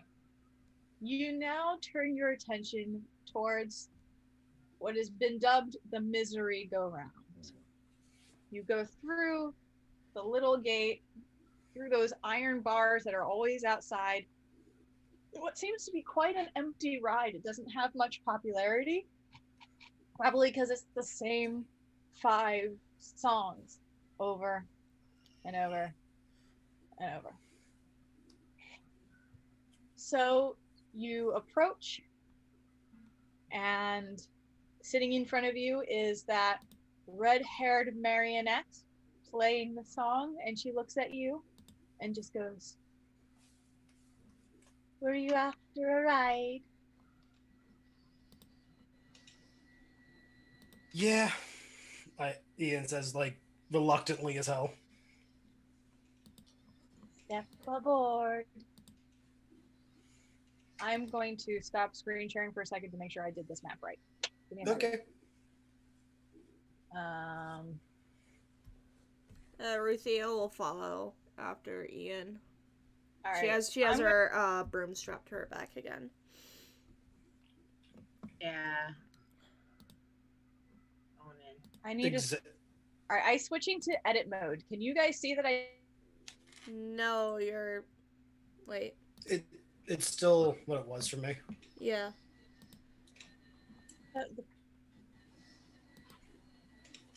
Probably has to wait till you actually finish editing. Oops. I totally pressed the wrong button. Oh no, you guys still have the campaign going, yeah? Yeah. Cool. Because I pressed the wrong button. All right. It's fine. All right. Oh yeah. Yeah, I messed up. I forgot to put 2 of the horses on the map. My bad. All right. So there are, in fact, 8 horses that you can get on. There's one here. There's one there. I just forgot to put them on the map because I'd be dumb. And right about here, here is where the marionette is. You guys can pick your rides. Let me just stick you all here. You can now move so that one of them is here and one of them is here. Pick your ride. Now, I use horses because it's easier, but they're not all horses. Some of them look like zebras, some of them look like elephants, some of them look like monkeys, some of them look like unicorns.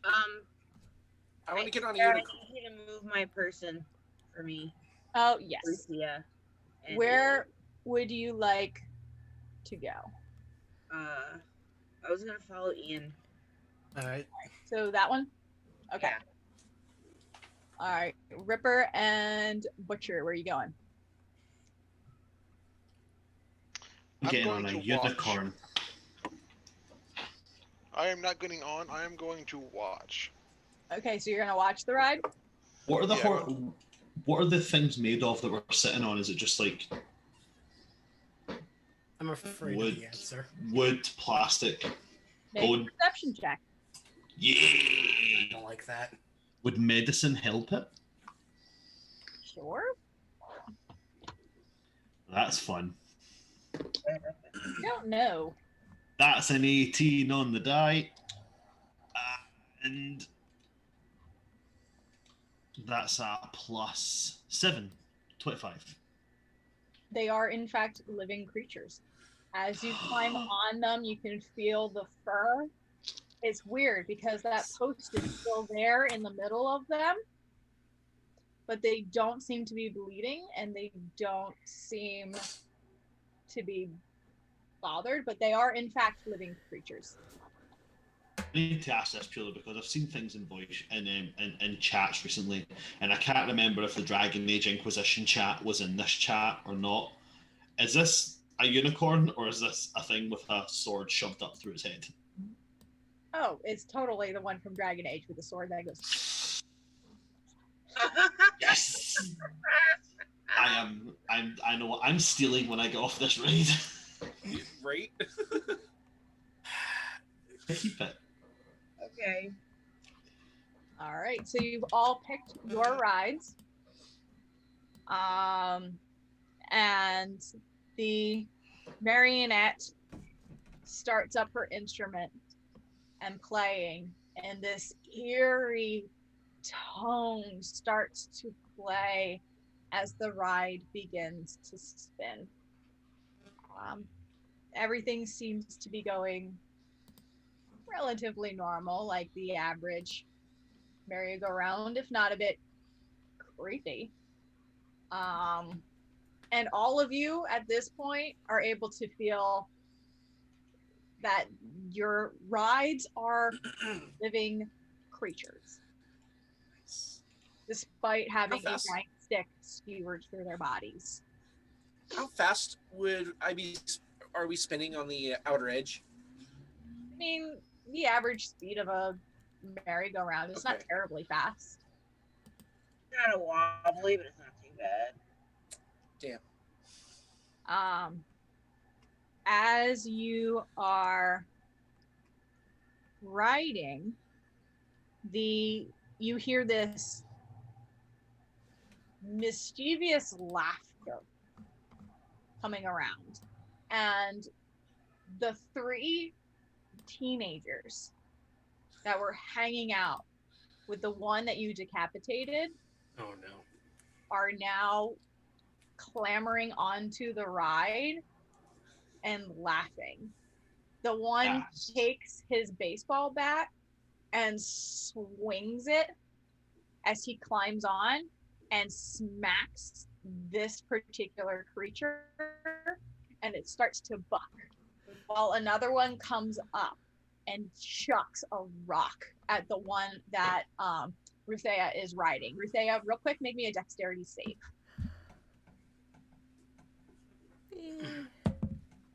Oh shit. That's an 11. An 11. Yeah. All right. You are bucked off of the creature you are riding, and you fall to the side. Do I take damage? No, you do not take fall damage, but you Damn are it. prone. You are prone, and as your head hits back, you find that the ride next to the one you were on, as you are close, begins to split and change, and this zebra-looking thing starts to get teeth in weird places, and spines begin to grow off of it as you are very close to it. Nope. Make another dexterity saving throw. This is great. 19. 19. You are able to roll out of the way as one of the hooves comes down and smacks where your head just was. Everybody roll initiative. I was about to say if I took damage from that, I was gonna hellish rebuke that little fucker. Oh yeah, that's beautiful. Well, he didn't hit you. He just fell off. But keep that He in would mind have caused because- my damage. That is true. That is very true. All right, give Fif- me 1 second while I put these assholes on the map, and then I will ask for your initiatives. Okay. And we can try using this. That's beautiful. And I'm going to go here, and we've got this guy was being an asshole here. I saw a word. I see that other thing you have there. What? I see that other character you have there. Children of the Candy Corn. I don't know what you're talking about. Don't read my shit. Don't read my shit. I can't help it. I was like, I went to see what you were picking up. I'm like, oh, okay, that's what they're called. And I was like, that's concerning. That's my quote from the stream. Just the words, "That's concerning." I'm in danger. So earlier, when I asked how fast we were going, I was gonna put my glaive out and try and cut off the marionette's head as we went around. Sorry, it's not going that fast, and she's not that close. Oh, not within 10 feet? No, she's about 15 feet away. And this Darn, guy has climbed on, and he's about here. All right. And then I have to add. Where are you, you fuckers? Wait a minute. Who are you? Ignore all my other shit. Never. No, I'm sure. Nope, it's been seen. Can't unsee it. I'm literally buzzing with excitement right now. Oh, the zebra.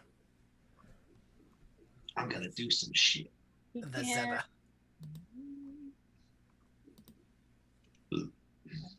And Time to do some sketchy shit. Do-da, do-da. Hope I get away with it. Oh, the do-da day. where are there you are. With all the commotion, another one of those creatures comes to life. It's an elephant, and its trunk splits open and starts to flex around, and extra trunks or extra horns come out. And this is like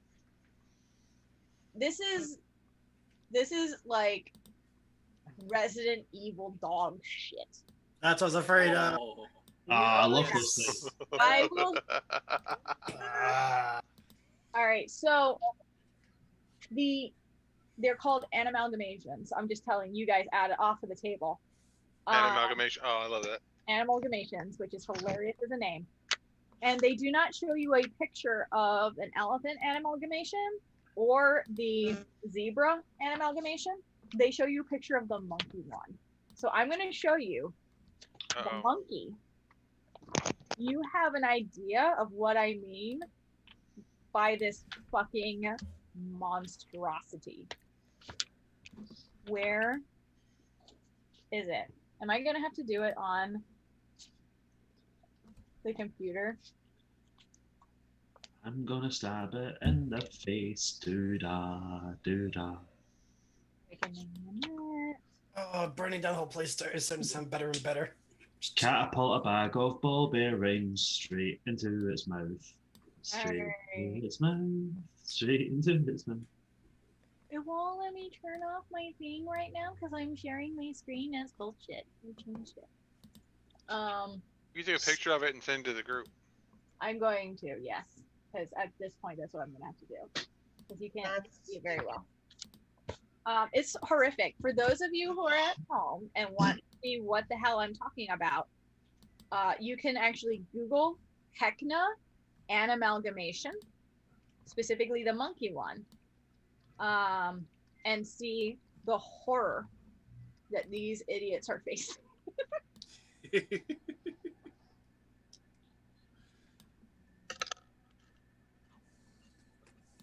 And Nate, I don't think you're in. There we go. Yeah. I'm in their chat. I just don't talk You are on it in their much. chat? You never talk on it, so I wasn't sure. I know. Yes. I'm bad about that. These are the things from Resident Evil. Yeah. Oh So my. imagine- In the lab downstairs. Yep. That's a whole lot of Fuck that shit. What's That it thing's called? So that's That how thing's much funny. steps on your head. but bigger and looked at one point like a zebra. Can I keep it? No. Yeah. Don't recommend it. All right. So I need to roll a few here. So let's start with my $1. Oh my god, really? This dice is getting retired. Oh no. It's just going away for the night. It does so good on saves, but on anything else, it's just like, fuck you. You're not getting shit today. A little bit better.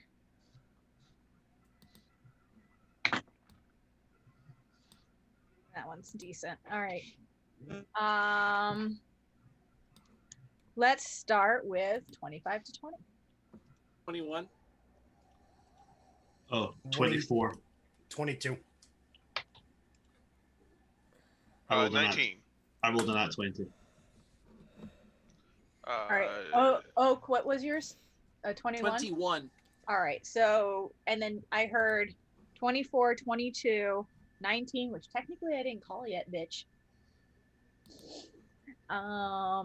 So now we go 15 to 20, which is a 19. Yeah. 15. Okay. So we have Witcher and then Rutheia and Einherjar. Did you give me a number? I didn't quite hear. 15. 17. 17? Or 17. I thought you said 15 the first time. Sorry. I mumble. And Zoom quiets down people when more than one person's talking at a time. Oh, okay. You beat all of my monsters, all of you, because I rolled shit. So who had 22? Was that Ian?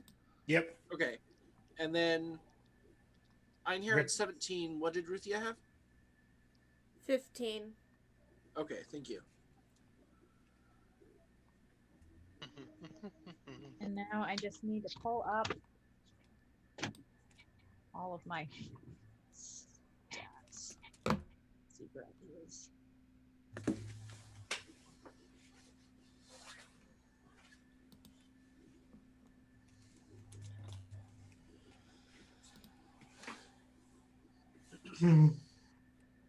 All right, Ripper, you are up first. Yes. Right. Remember, other than Einherjar, because of internet issues, everyone is able to move their own characters around the board. I am going to use a bonus action first to hide. Okay. Roll a stealth. That is not bad. Not bad at all. So that would be a 24 on the height check. You seem pretty hit. You feel pretty hidden. Nice. I'm then going to use my movement. Bum, ba-dum, bum, bum, bum, bum, bum, bum, bum, bum, bum, bum. And then I'm going to stab him. Well, I'm going to try and slit his throat. I'm going to attack him. If I kill him, I'll slit his throat. The gumballer? Okay. Yep. Roll an attack. I keep vanishing randomly. So the first roll is a 15 on the die. Hits. The second roll is a 1. Misses. But it's with advantage, so the attack is a 15 plus 8, 23. That hits. Nice. 1d4. Where's my d4? Seriously, am On I the blind or ground, something? waiting for your unsuspecting foot. No, I found it. Haha. Yay, that's a 4. 4 plus 5 is 9. I also get to roll 3d6s.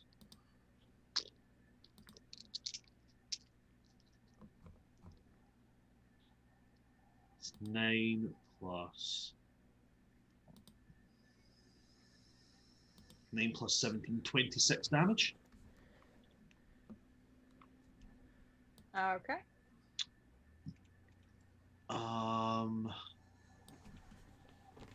Let me see. You sneak up behind him and give him a huge slash across his back, and this major kind of snarls a little bit and flips around and looks at you, and he just goes, I'm then going to use my special action to use Whales from the Grave. Immediately after I deal sneak attack damage to a creature on my turn, I can target a second creature within 30 feet. The second creature immediately takes 2d6 psychic damage.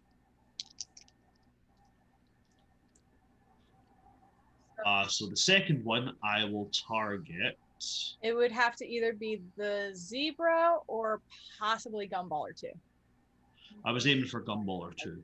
Yeah, he's just within your range based off of the squares. Okay, so Gumballer 2 will take 10 psychic damage. That was easy. I had to do math there.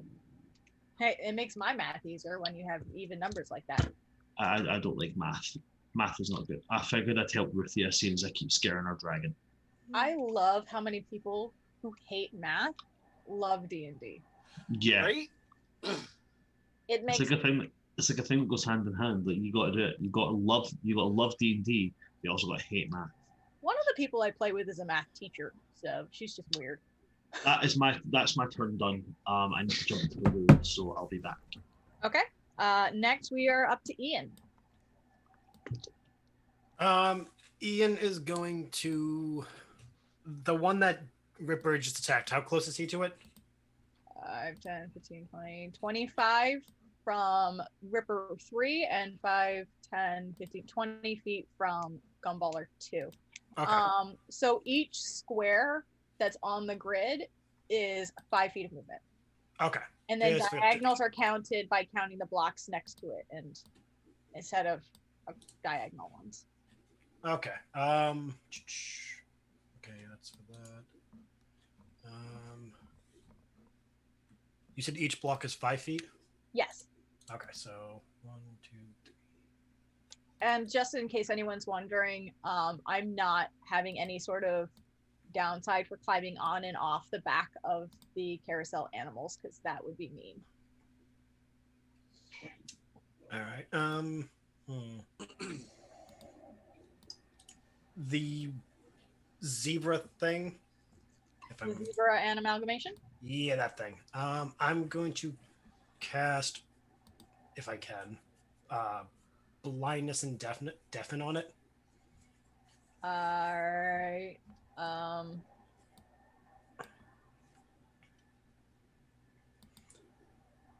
I had to make sure the range. That's why I was like, okay. Let's see. Can blind deafened foe. Choose one creature. To make you have to do a con roll to beat 14, and if fails, target is either blind or deafened. My choice for the duration. A con save? Yeah, 14.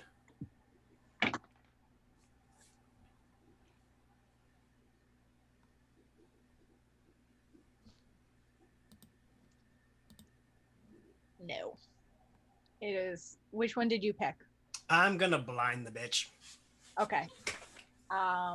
You reach out towards this monstrosity, and will towards it, and you watch its eyes that were blood red cover over with a cloudy white, and it starts flailing around more and just snorting at everything.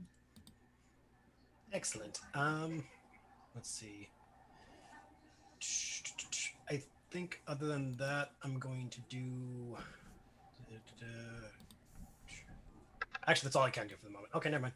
That's all I can do. Are you going to move anywhere or no? For the moment, no. I'll stay where I am.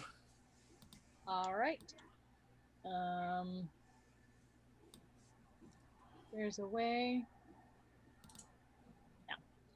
All right. So now we are on to Oak's turn. Okay. Just a clarification real quick. If we are diagonally next to an opponent and we have a 5-foot range, we cannot hit that opponent? Correct. Okay. Because that's more like 7 feet. Okay, cool. I'm going to move right here, so I'm within 10 feet of the gumballer, and I would like to rage. Okay. Which activates my Sea Storm aura, and he has to make a dex save of 14. Ooh, pretty good damage.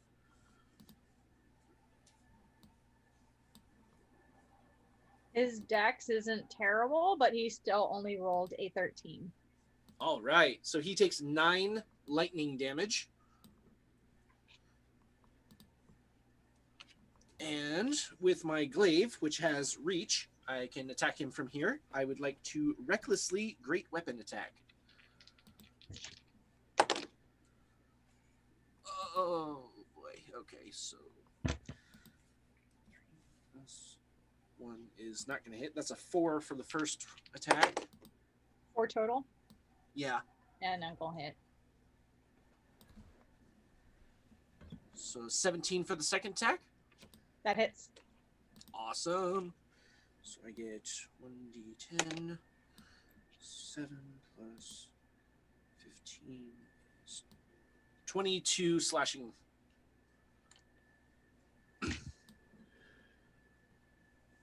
And let's see. My phone has decided to recognize me again. It's given up on. Oh no. I actually prefer it. I don't have to put my passcode in every time I want to use a calculator. Nice. Yeah, that or your phone's evolving. All right, so I've moved Also 5, scary. Thank you for that. 10, 15, 20, 25, 30, 35, and end my turn. Okay. All right. Okay, so we are up to Butcher, and because you kept yourself at a 10-foot reach, you were not in the gumballer range, so no opportunity attack. Yeah. So did we get attack of opportunity? No, I avoided one. Yeah. All right, okay, so no worries. Butcher, it's you're up. Okay. So, if I hop a defense, It's not really a fence. It's more like you can climb underneath the railing and get on the same way the gumballers do. okay. If I were to do that, who could I reach? Zebra? It hasn't really started spinning yet. So you were here. So 5, 10, 15, 20 if you wanted to get to the zebra. Okay. I'll do You that. also get to the gumballer if you wanted, but I'm not entirely sure. I'll take. You I'll. could just get to the gumballer instead. but you would probably take an opportunity attack. Yeah, no, I'll just go up to the zebra. Okay. And I would first like a 2 rage. Okay. So marking up rage. And I am going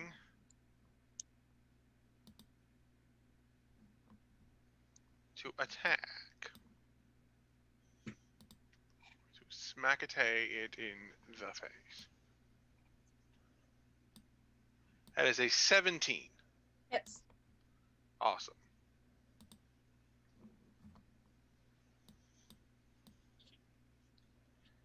That is 16 damage, and I'm going to have my lightning aura targeted as well.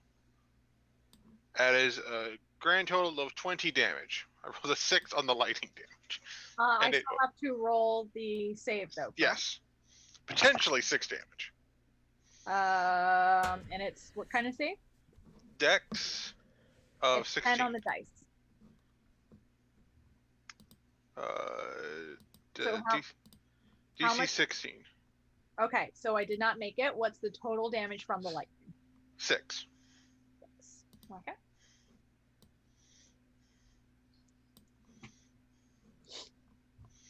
All right. Yeah. You're able to cleave into it pretty good. You slash down, and there is a noticeable slice into the side of this already disturbing creature in front of you. You all started the fun without me. All right. Anything else you want to do, Butcher? I think that's all I can do. So no. Okay. We are now onto Einherjar. Alright. As I remember, you said you don't do it with a clenched fist, it's better to do it with an open hand. Yeah, remember that? Yeah. I didn't like What that. the hell? It's on Brandon's end. Brandon! Sorry, what? We could hear that. Through your phone. Sorry. Sean Connery died, so I was watching videos about how much of an asshole he was. Sorry. Yeah. Einherjar, what would you like to do? I'm going to go over to the Gunballer 3, use my Divine Strike, and try to club it through the skull with my hammer. Are you going to try to flank, or are you going to stay where you are? You can try and flank. I'm going to try and flank. You're flanking, you have advantage. Okay.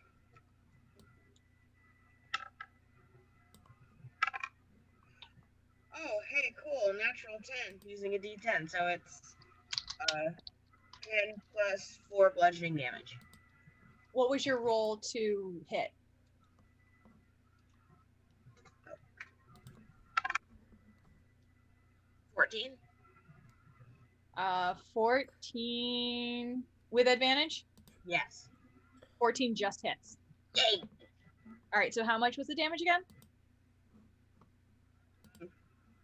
You said it was 10 plus something. It was 10 plus 4 for bludgeoning.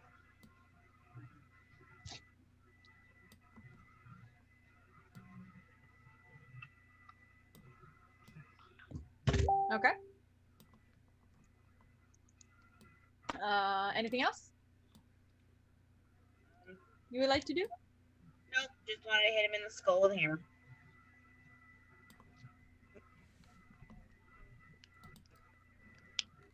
All right, then we are going to switch to Rutheia. Oh heck. I have 2 gumballers near me. You do, and you are still prone because you fell off of the horse. I will use half my movement to stand up. Yeah, so you have a gumballer right next to. Technically, he's right on, like right at the ass of your ride. Mm. And then, so he's within 5 feet of you, and the zebra is like within 7. Alright, I'm going to just hold both my hands up. That wasn't very nice! And cast one Eldritch Blast Beam at Gumball 2 and the other at Gumball 3. Are you doing Gumball 3 or are you doing the zebra? That's like right. It's up to you. Because you have a Gumball here, Gumball here, and then there's a zebra. Hold on, my map did not update at all then. Oh. I'm sorry. Can you see them now? Okay, now I see it. That's weird. I will point one at Gumball 2 and the other at the zebra. Okay. So, the first one going to Gumball. That was shit. 15. That hits. Alright, he takes... fucking balls! 5 points of force damage. Okay. And then for the zebra fuck... fucking hell! 15! Again! 15 still hits. Okay. Roll 15 higher. just hits. Okay, 14 points of damage to the zebra fuck. 14 to Yes. the zebra? Yes. How would you like to kill my zebra? I like to leave a giant hole in its face. Alright, so as you're watching, its face has split already, and it's kind of flippering around. I kind of split it in half completely. You take a moment where the two halves kind of come together, and you time it just right so that a hole goes through the snout on the side and just smokes out both halves as it just kind of flump and slumps to the ground on its stick. All right. Shit, I should have done my bonus action first because it was a higher level spell. Not bad. I'm not worried about that. All right, I'm going to bonus action Misty Step. Okay. All right, I get to move 30 feet. What's the size of these blocks? Are they 5-foot increments? Yep. Yes. I'm going to 1, 5, 10, 15, 20, 25, 30 over here. Okay. Sounds good. And that is my turn. Are you sitting on this new ride? Because that is on the back of the creature. Yeah, I'll sit on the back of the creature. I'll just hop up. Okay. Okay. And I look to the creature. Don't you get it all weird on me either. And that's my turn. Okay. Noodle is hiding in the hood of my cloak. Sounds good. Yeah, he's pulling a sprinkle right now. All right. Is that all you have for us today? Yes, that's my bonus action, my action, my movement, yes. All right. It is now the elephant's turn. The elephant amalgamation starts to strain against the post it's on and twists, and you watch as the post snaps, and then it comes forward within 5 feet of you, Oak. And it is going to use 1 slam attack and 1 trunk attack against you. All right. So the first one is, did you reckless? I did. So they get advantage, but I believe unless it's magical attacks, I get resistance to their damage. Okay. They're not magical attacks, they're aberrations. Okay. But the first attack is a 19 to hit. That hits. And the second attack is a natural 1, so you only get hit once. Cool. You get hit for 7 points of bludgeoning damage. Okay, reduced to 3 or 4. Down. Round down. Okay, 3.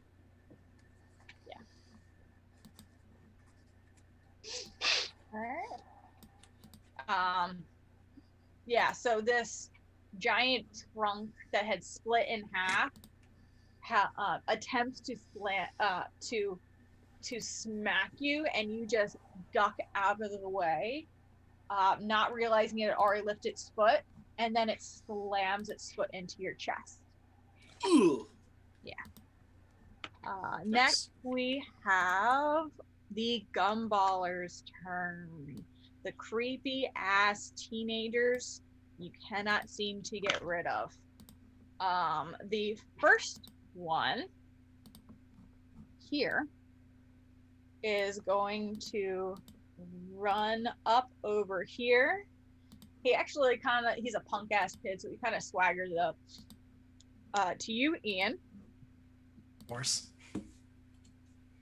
And he is going to Commit arson.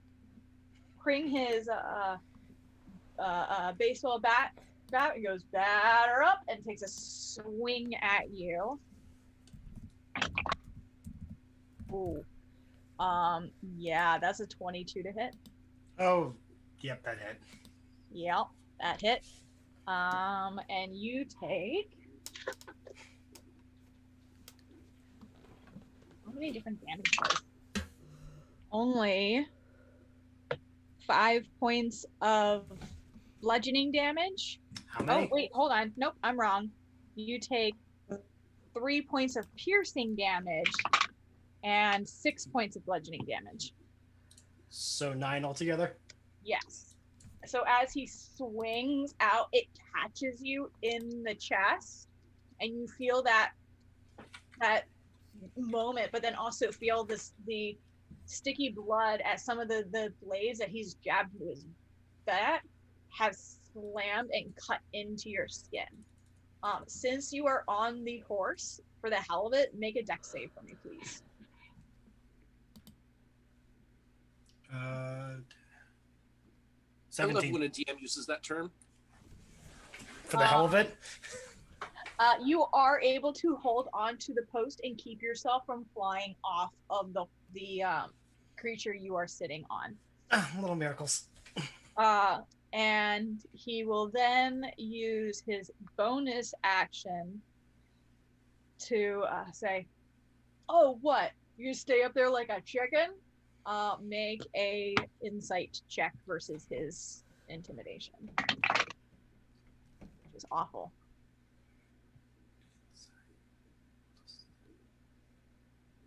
19. Versus a 9, you were totally fine. Bitch. Yeah, they're a bunch of little bitches. It's fine. Impulse to kill a child increases. Gumballer number 2 was about to hit Rutheia, and Rutheia just zipped away. And she's sitting there like, fucking really? And is instead going to, well, let me get rid of the zebra before we forget. She's going to step over here up to Butcher and take 2 unarmed strikes at you. The first one is only a 10. It's not going to hit. Or no, sorry, 12. Am I correct, Butcher? That doesn't hit you?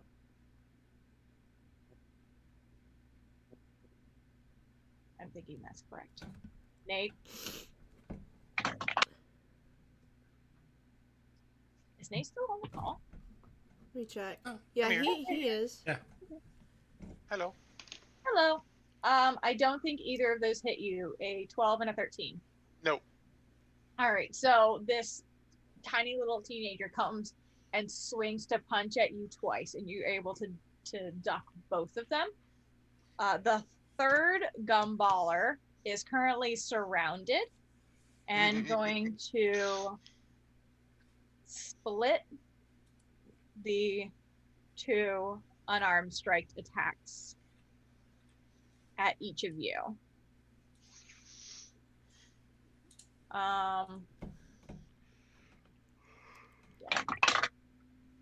The first one is a 8. The first one's at Einherjar, and it's an 18.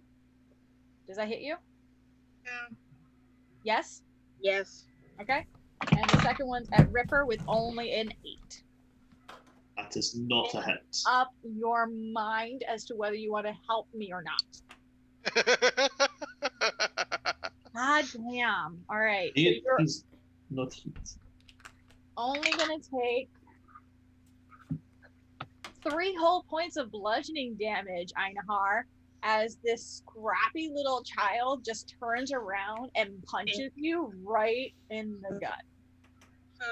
Oh. Hey. Ow. All right.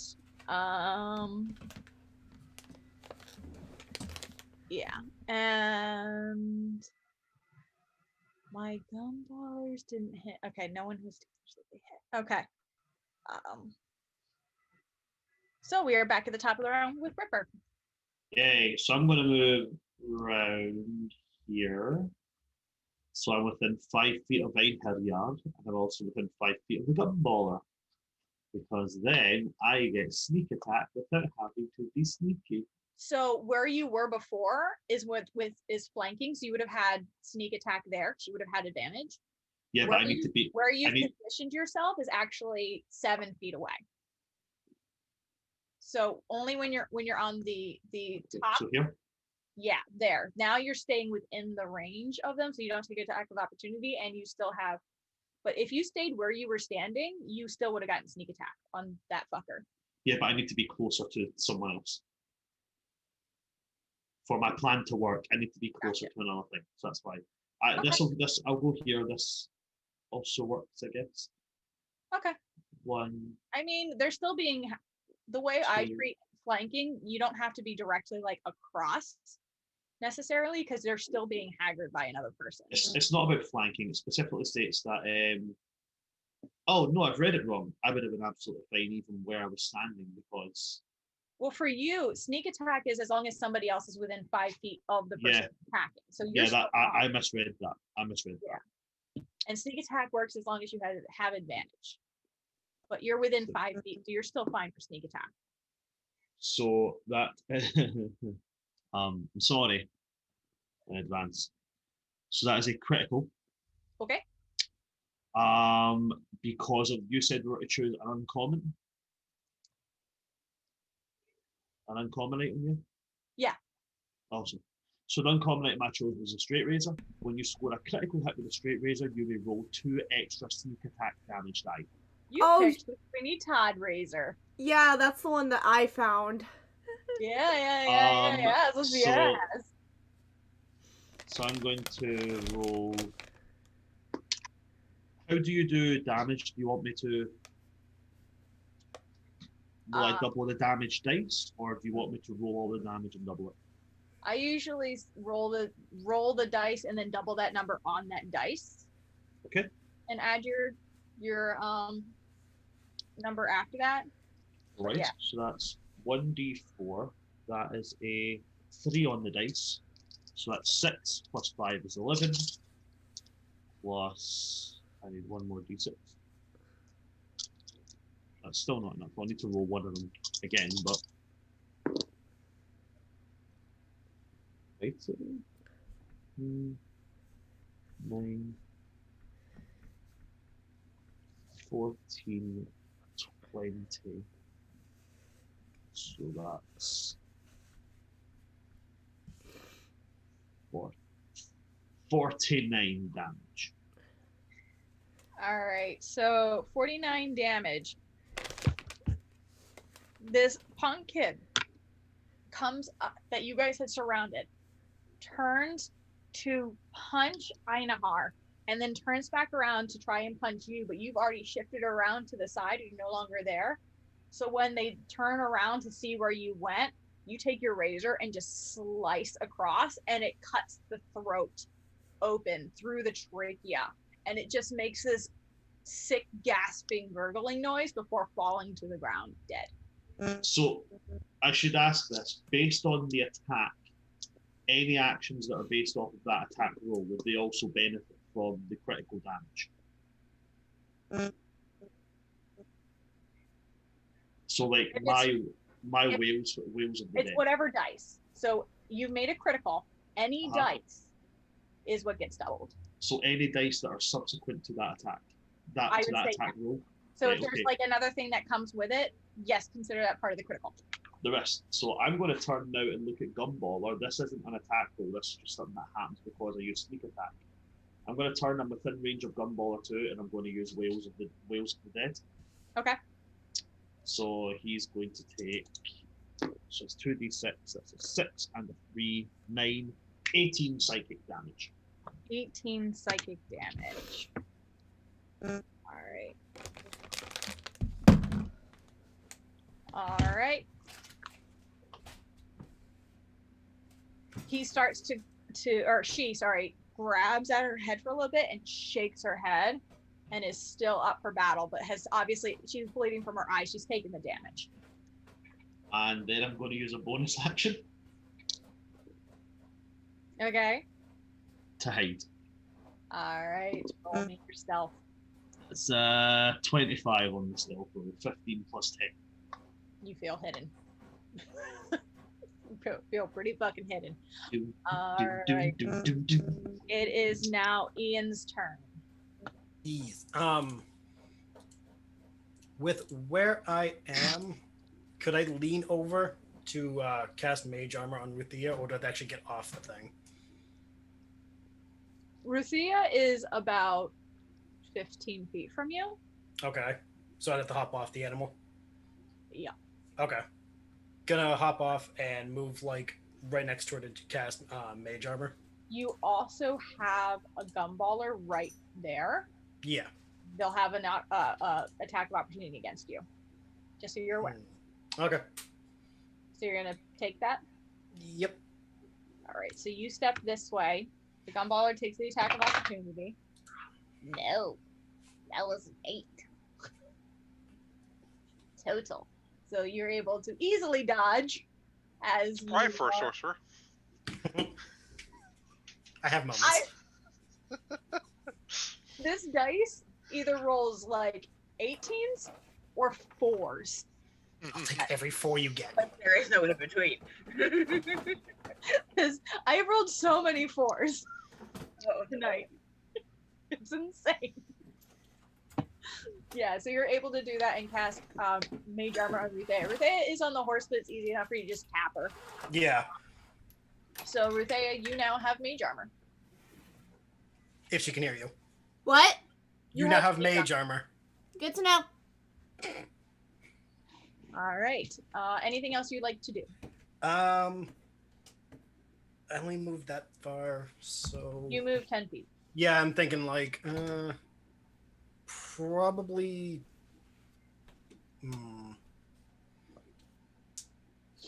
Is it do cantrips count as a full action, or is that It depends on the cantrip. okay, because kind of want to do firebolt at the gumballer that just tried to attack me. I think Firebolt counts as an action. Some of Oh. them, I personally say fuck it. Like Thaumaturgy is not a goddamn action. Hold Like- on, how about can I create bonfire at the gumballer? Is that a bonus action? It's a cantrip, it says. Yeah, but they list whether it's a bonus Oh. action or an action. You could conjuration cantrip. 2D will. Where would it say if it's bonus action? Under casting time. Oh, okay. It takes 1 minute. So I mean 1 action. So never mind. There goes that idea. No, I guess Say that's all I can do. Thaumaturgy, even though it's listed as an action, is not an action. Okay, then all my cantrips are Right. actions, so never mind. If you have Thaumaturgy or Prestidigitation, fuck those. They're not actions. Those are Thank you. I also think True Strike should be a bonus action. True Strike is like because that one does damage. No, it just gives you advantage. oh, I'm thinking of Sacred Flame. Yeah, that one's an action. Yeah. So sorry, not this one.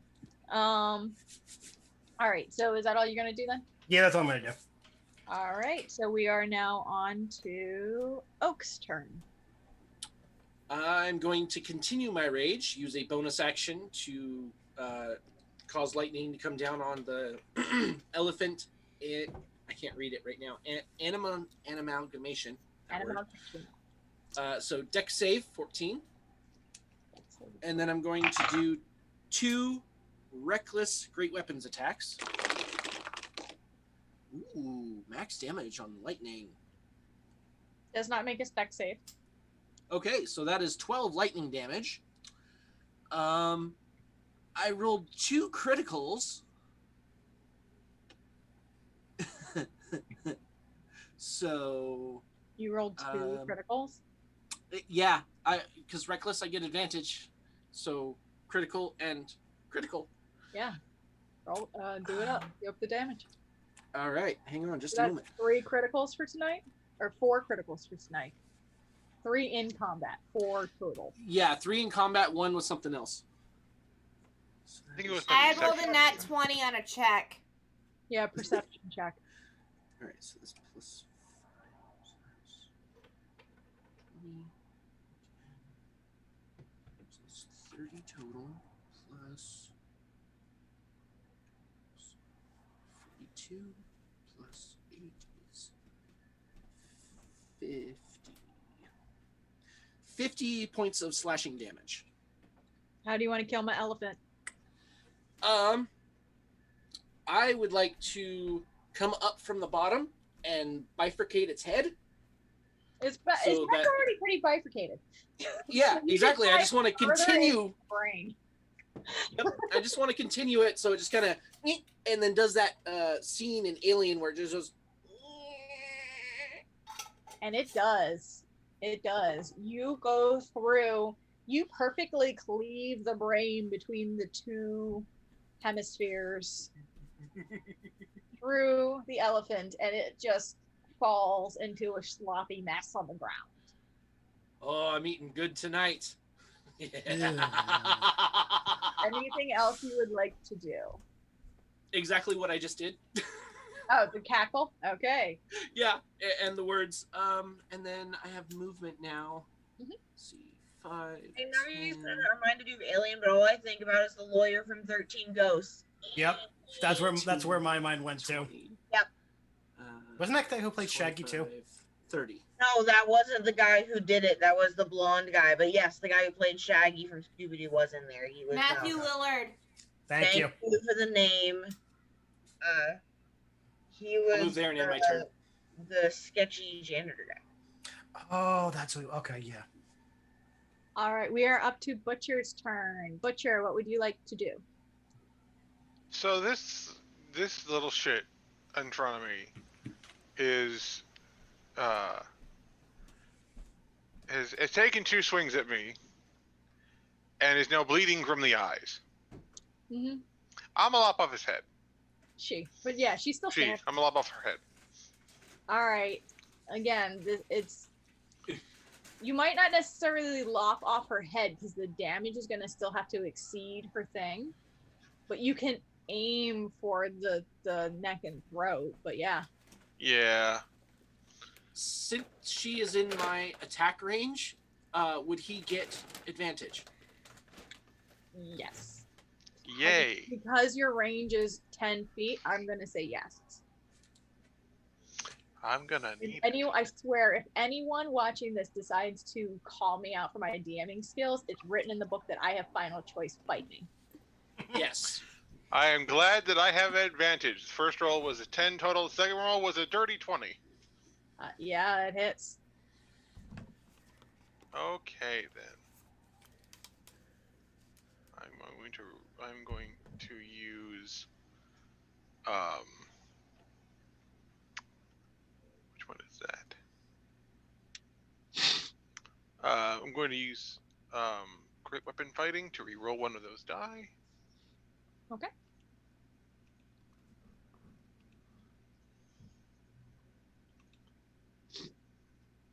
That's much better.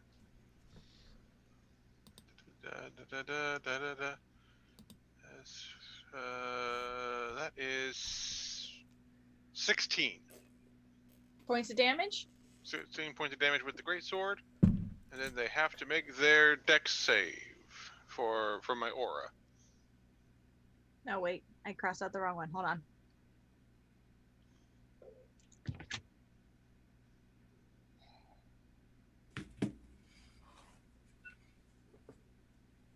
All right. Dex save for your aura.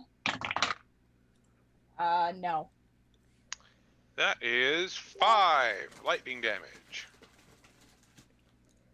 All right. Looking real rough, but still standing. I'm going to action surge and hit them again. Okay.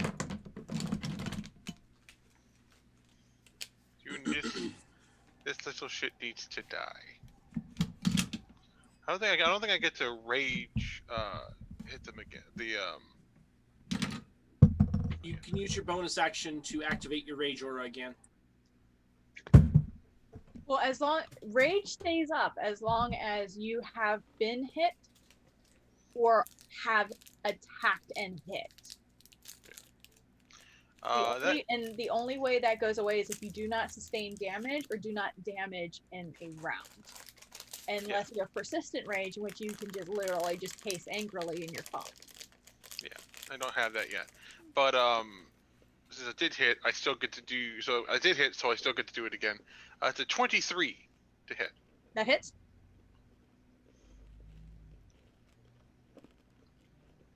That's 15 with the second swing.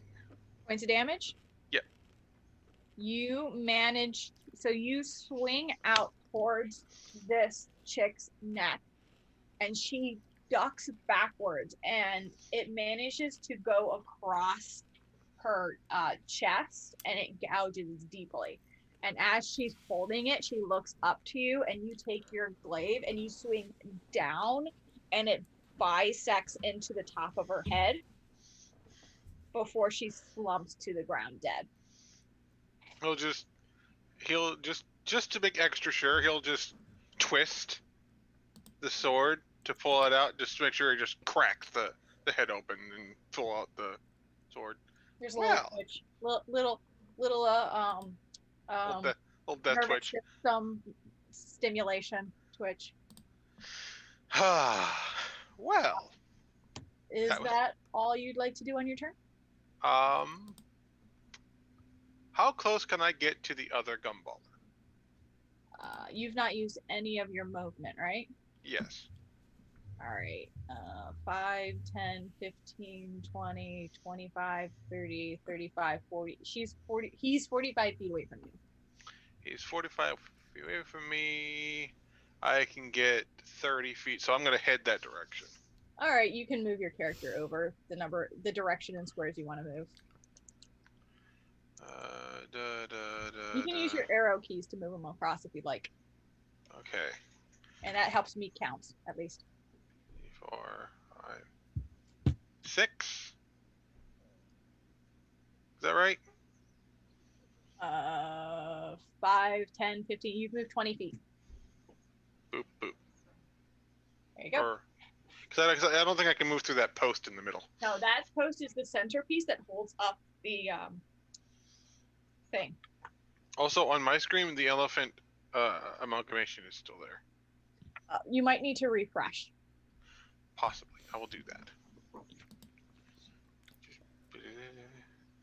All right, we are now at Einherjar's turn. Right.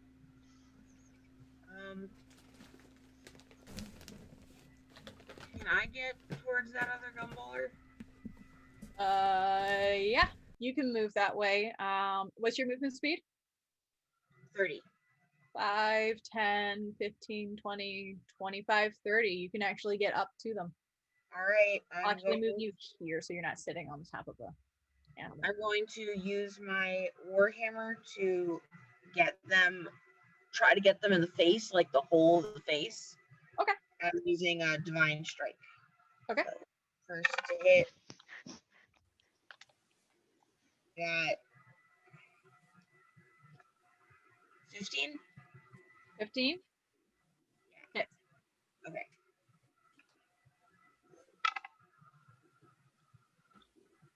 It's plus 4 bludgeoning.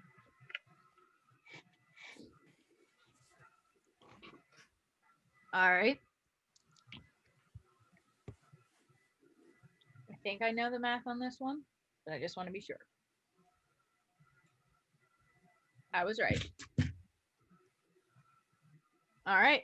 So you slice at it with your great sword or axe. That's a hammer. Oh, hammer. Sorry. You smash at it with your hammer, and you manage to break their jaw as they're sitting there, or standing there, I should say. Anything else you'd like to do?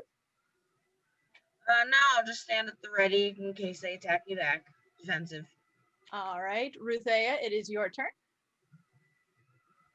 And you are up on the horse, so you have a very good view of this gumball.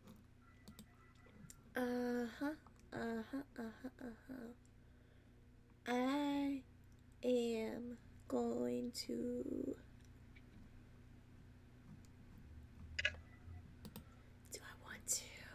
Also, if anyone is wondering, the marionette is still just playing the music. It doesn't seem to quite register with that. I'm first going to bonus action cast Hex. Okay. I am now out of pack spell slots. Okay. Then I'm going to Eldritch Blast that motherfucker. Alright, Eldritch Blast him. If I hit, that's an extra, and I cast Hex at 3rd level. So, I can maintain it up to 8 hours, so I can still have Hex going until our next encounter. Okay. But yeah, they'll get an extra d6 of damage if I hit. So, first attack. That probably doesn't hit, because that was a natural 5 plus 7 is 12. Misses. Second. Why do you hate me, dice? 16. 16 hits. Ay. They don't have the highest armor class. These guys are a challenge rating 1. I still roll shit dice, so that is 7 points of force damage plus 3 points of necrotic damage from Hex. Okay. So and with Hex, I think there's another thing. I'm going to grant them disadvantage on all dexterity checks. Okay. So it gets hit with he gets hit with the Eldritch Blast energy, and after it hits square in the shoulder, there's like this pulse of black energy from the wound, and he kind of like scowls back a little bit more. Still standing. Not much, but still standing. All right, we are now up to, it is that gumballer's turn, and that gumballer was gonna go after Ian because he was pissed that you ran away. But now Einherjar just smacked him in the jaw, and because of that, I'm gonna say that he, with his broken jaw, is not allowed to use his browbeating feature, which is the bonus action make you guys intimidated. So, good move. It's going to be it is going to be a 21 to hit. Yeah. All right. You take 7 points of bludgeoning damage and 1 point of piercing damage as he kind of growls past his his broken mask and whacks at you with the baseball bat. All right. And that is his turn. So we're back at the top with Ripper. Yay. One guy left. Yay.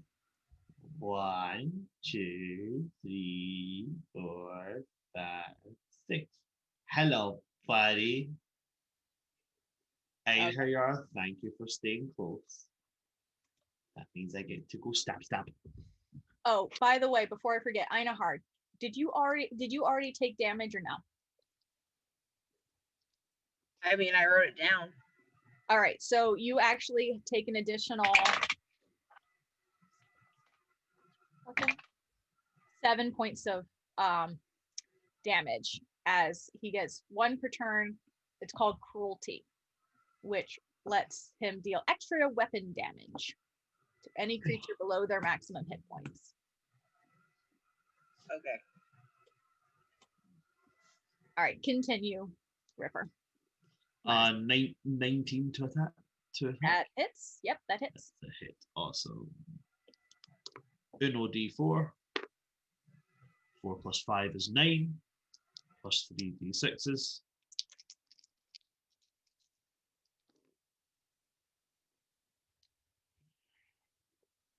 $21. 21 points of damage. Yep. How would you like to kill my last gunballer? I'm gonna like use the hide that I've got to kind of come in like low, and then as he swings at Einherjar and leaves himself open, I'm just gonna stand up and get the razor right at the groin and go like straight up. As you flip the blade in your hand and go straight up, you manage to nick a very important artery, and head your way up. So, I mean, 90 seconds bleeding out, dead. Did not last long. I opened him up like a zipper. And we are now out of combat. Now, Oak would like to go down to the elephant and collect the ivory from the new tusks. make a survival check. Oh, I am proficient in those. Ian's just gonna slump onto the floor of the thing and say, "Tell me this ride is almost over." The dice betrayed me. I got a 7. Too ambitious. 7. As you're trying to carve through the flesh, you realize that this creature is slowly turning to like soup. So there's not really much to save. Sorry. Gotcha. That's okay. Can Off, I? off table, real quick. Ellen, you said that you had stuff to do, so Yeah, I'm bad. sorry. I gotta leave. I'm gonna put this out to everybody. Do we want to stop now, and if everyone has time, like pick it up tomorrow? Do we want to just keep going? How do you want to I can do Going? either. So I mean, I can do either, but just for point of reference, it's 2:45 in the morning for me. So like, yeah. Put a pin in it and pick it up. Yeah, Does everyone have available? I'm available tomorrow. just Tomorrow. time and I'll be there. I'll How make it about- a little easier. Is there anyone who is not available tomorrow night? I'll be available I'm up not till available tonight. I'm trying to play D&D with my girlfriends, so we're making up a campaign tomorrow. Okay. Is there a certain time that you're ending? It shouldn't take long. We're just talking about what campaign we're going to be in. We're trying to get our characters drawn up. Okay. And Paige, you said you're only available until what time? midnight, since it's a work night for me. I have to Midnight. go- PST or EST or what? Or sorry, you're not PST. Midnight Central, Central. Okay. So one because our I time. work on Monday. So I have if we Sorry, try go ahead. this, because everyone seems Brandon's tired. Ellen can't necessarily do this anymore. Can't do this anymore tonight. Yeah. Should we say 7:00 Eastern Standard Time tomorrow? That's 4:00 your time, Ellen. That should be fine for me. Okay. So I'll be good. what's that CST? 7 hour time would be midnight your time.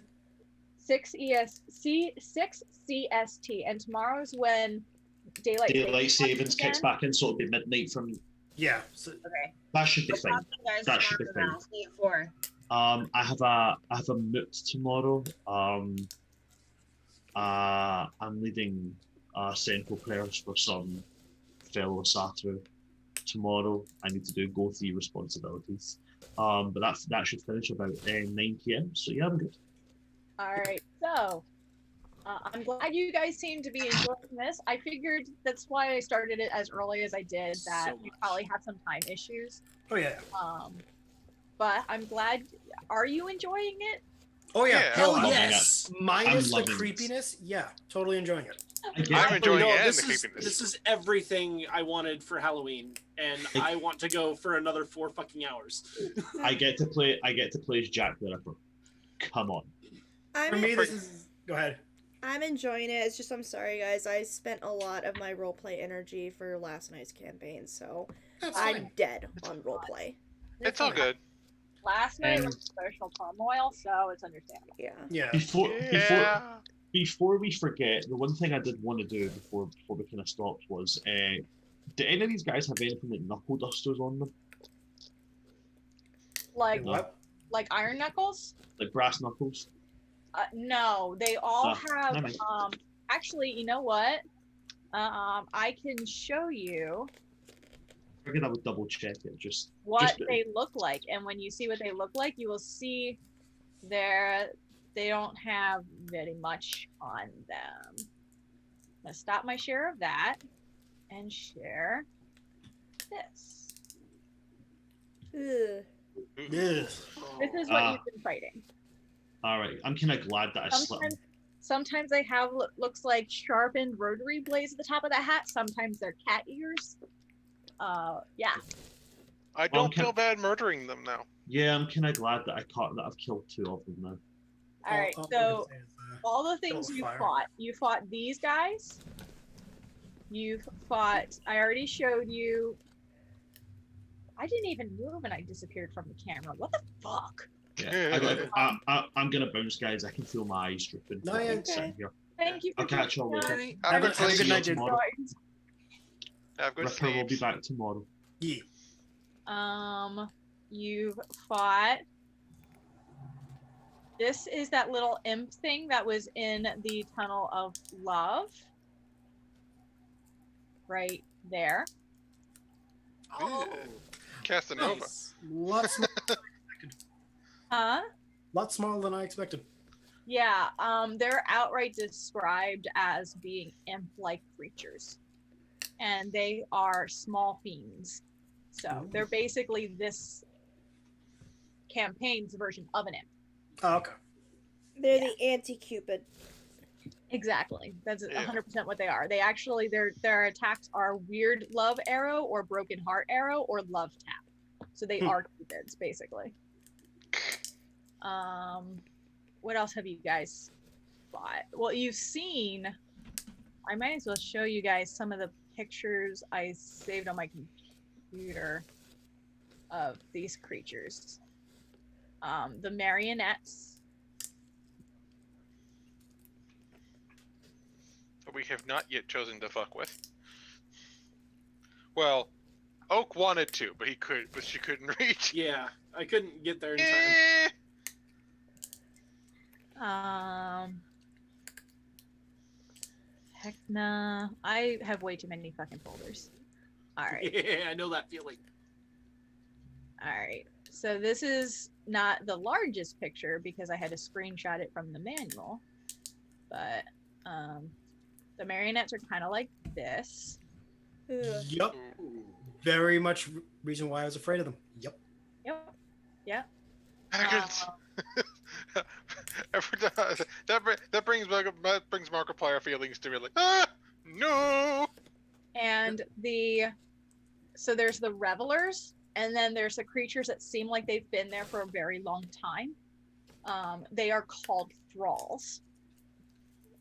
And thralls generally look kind of like this. Ugh. Ooh, that like creepy half smile. That's no bueno. I don't want to float, just saying. I don't want a balloon. No, thank you. No balloon, please. And You can keep Georgie. the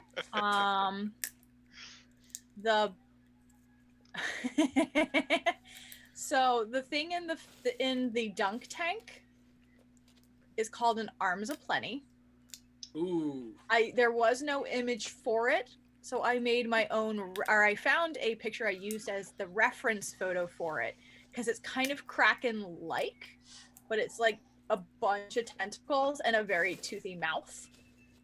So I found a picture that looks like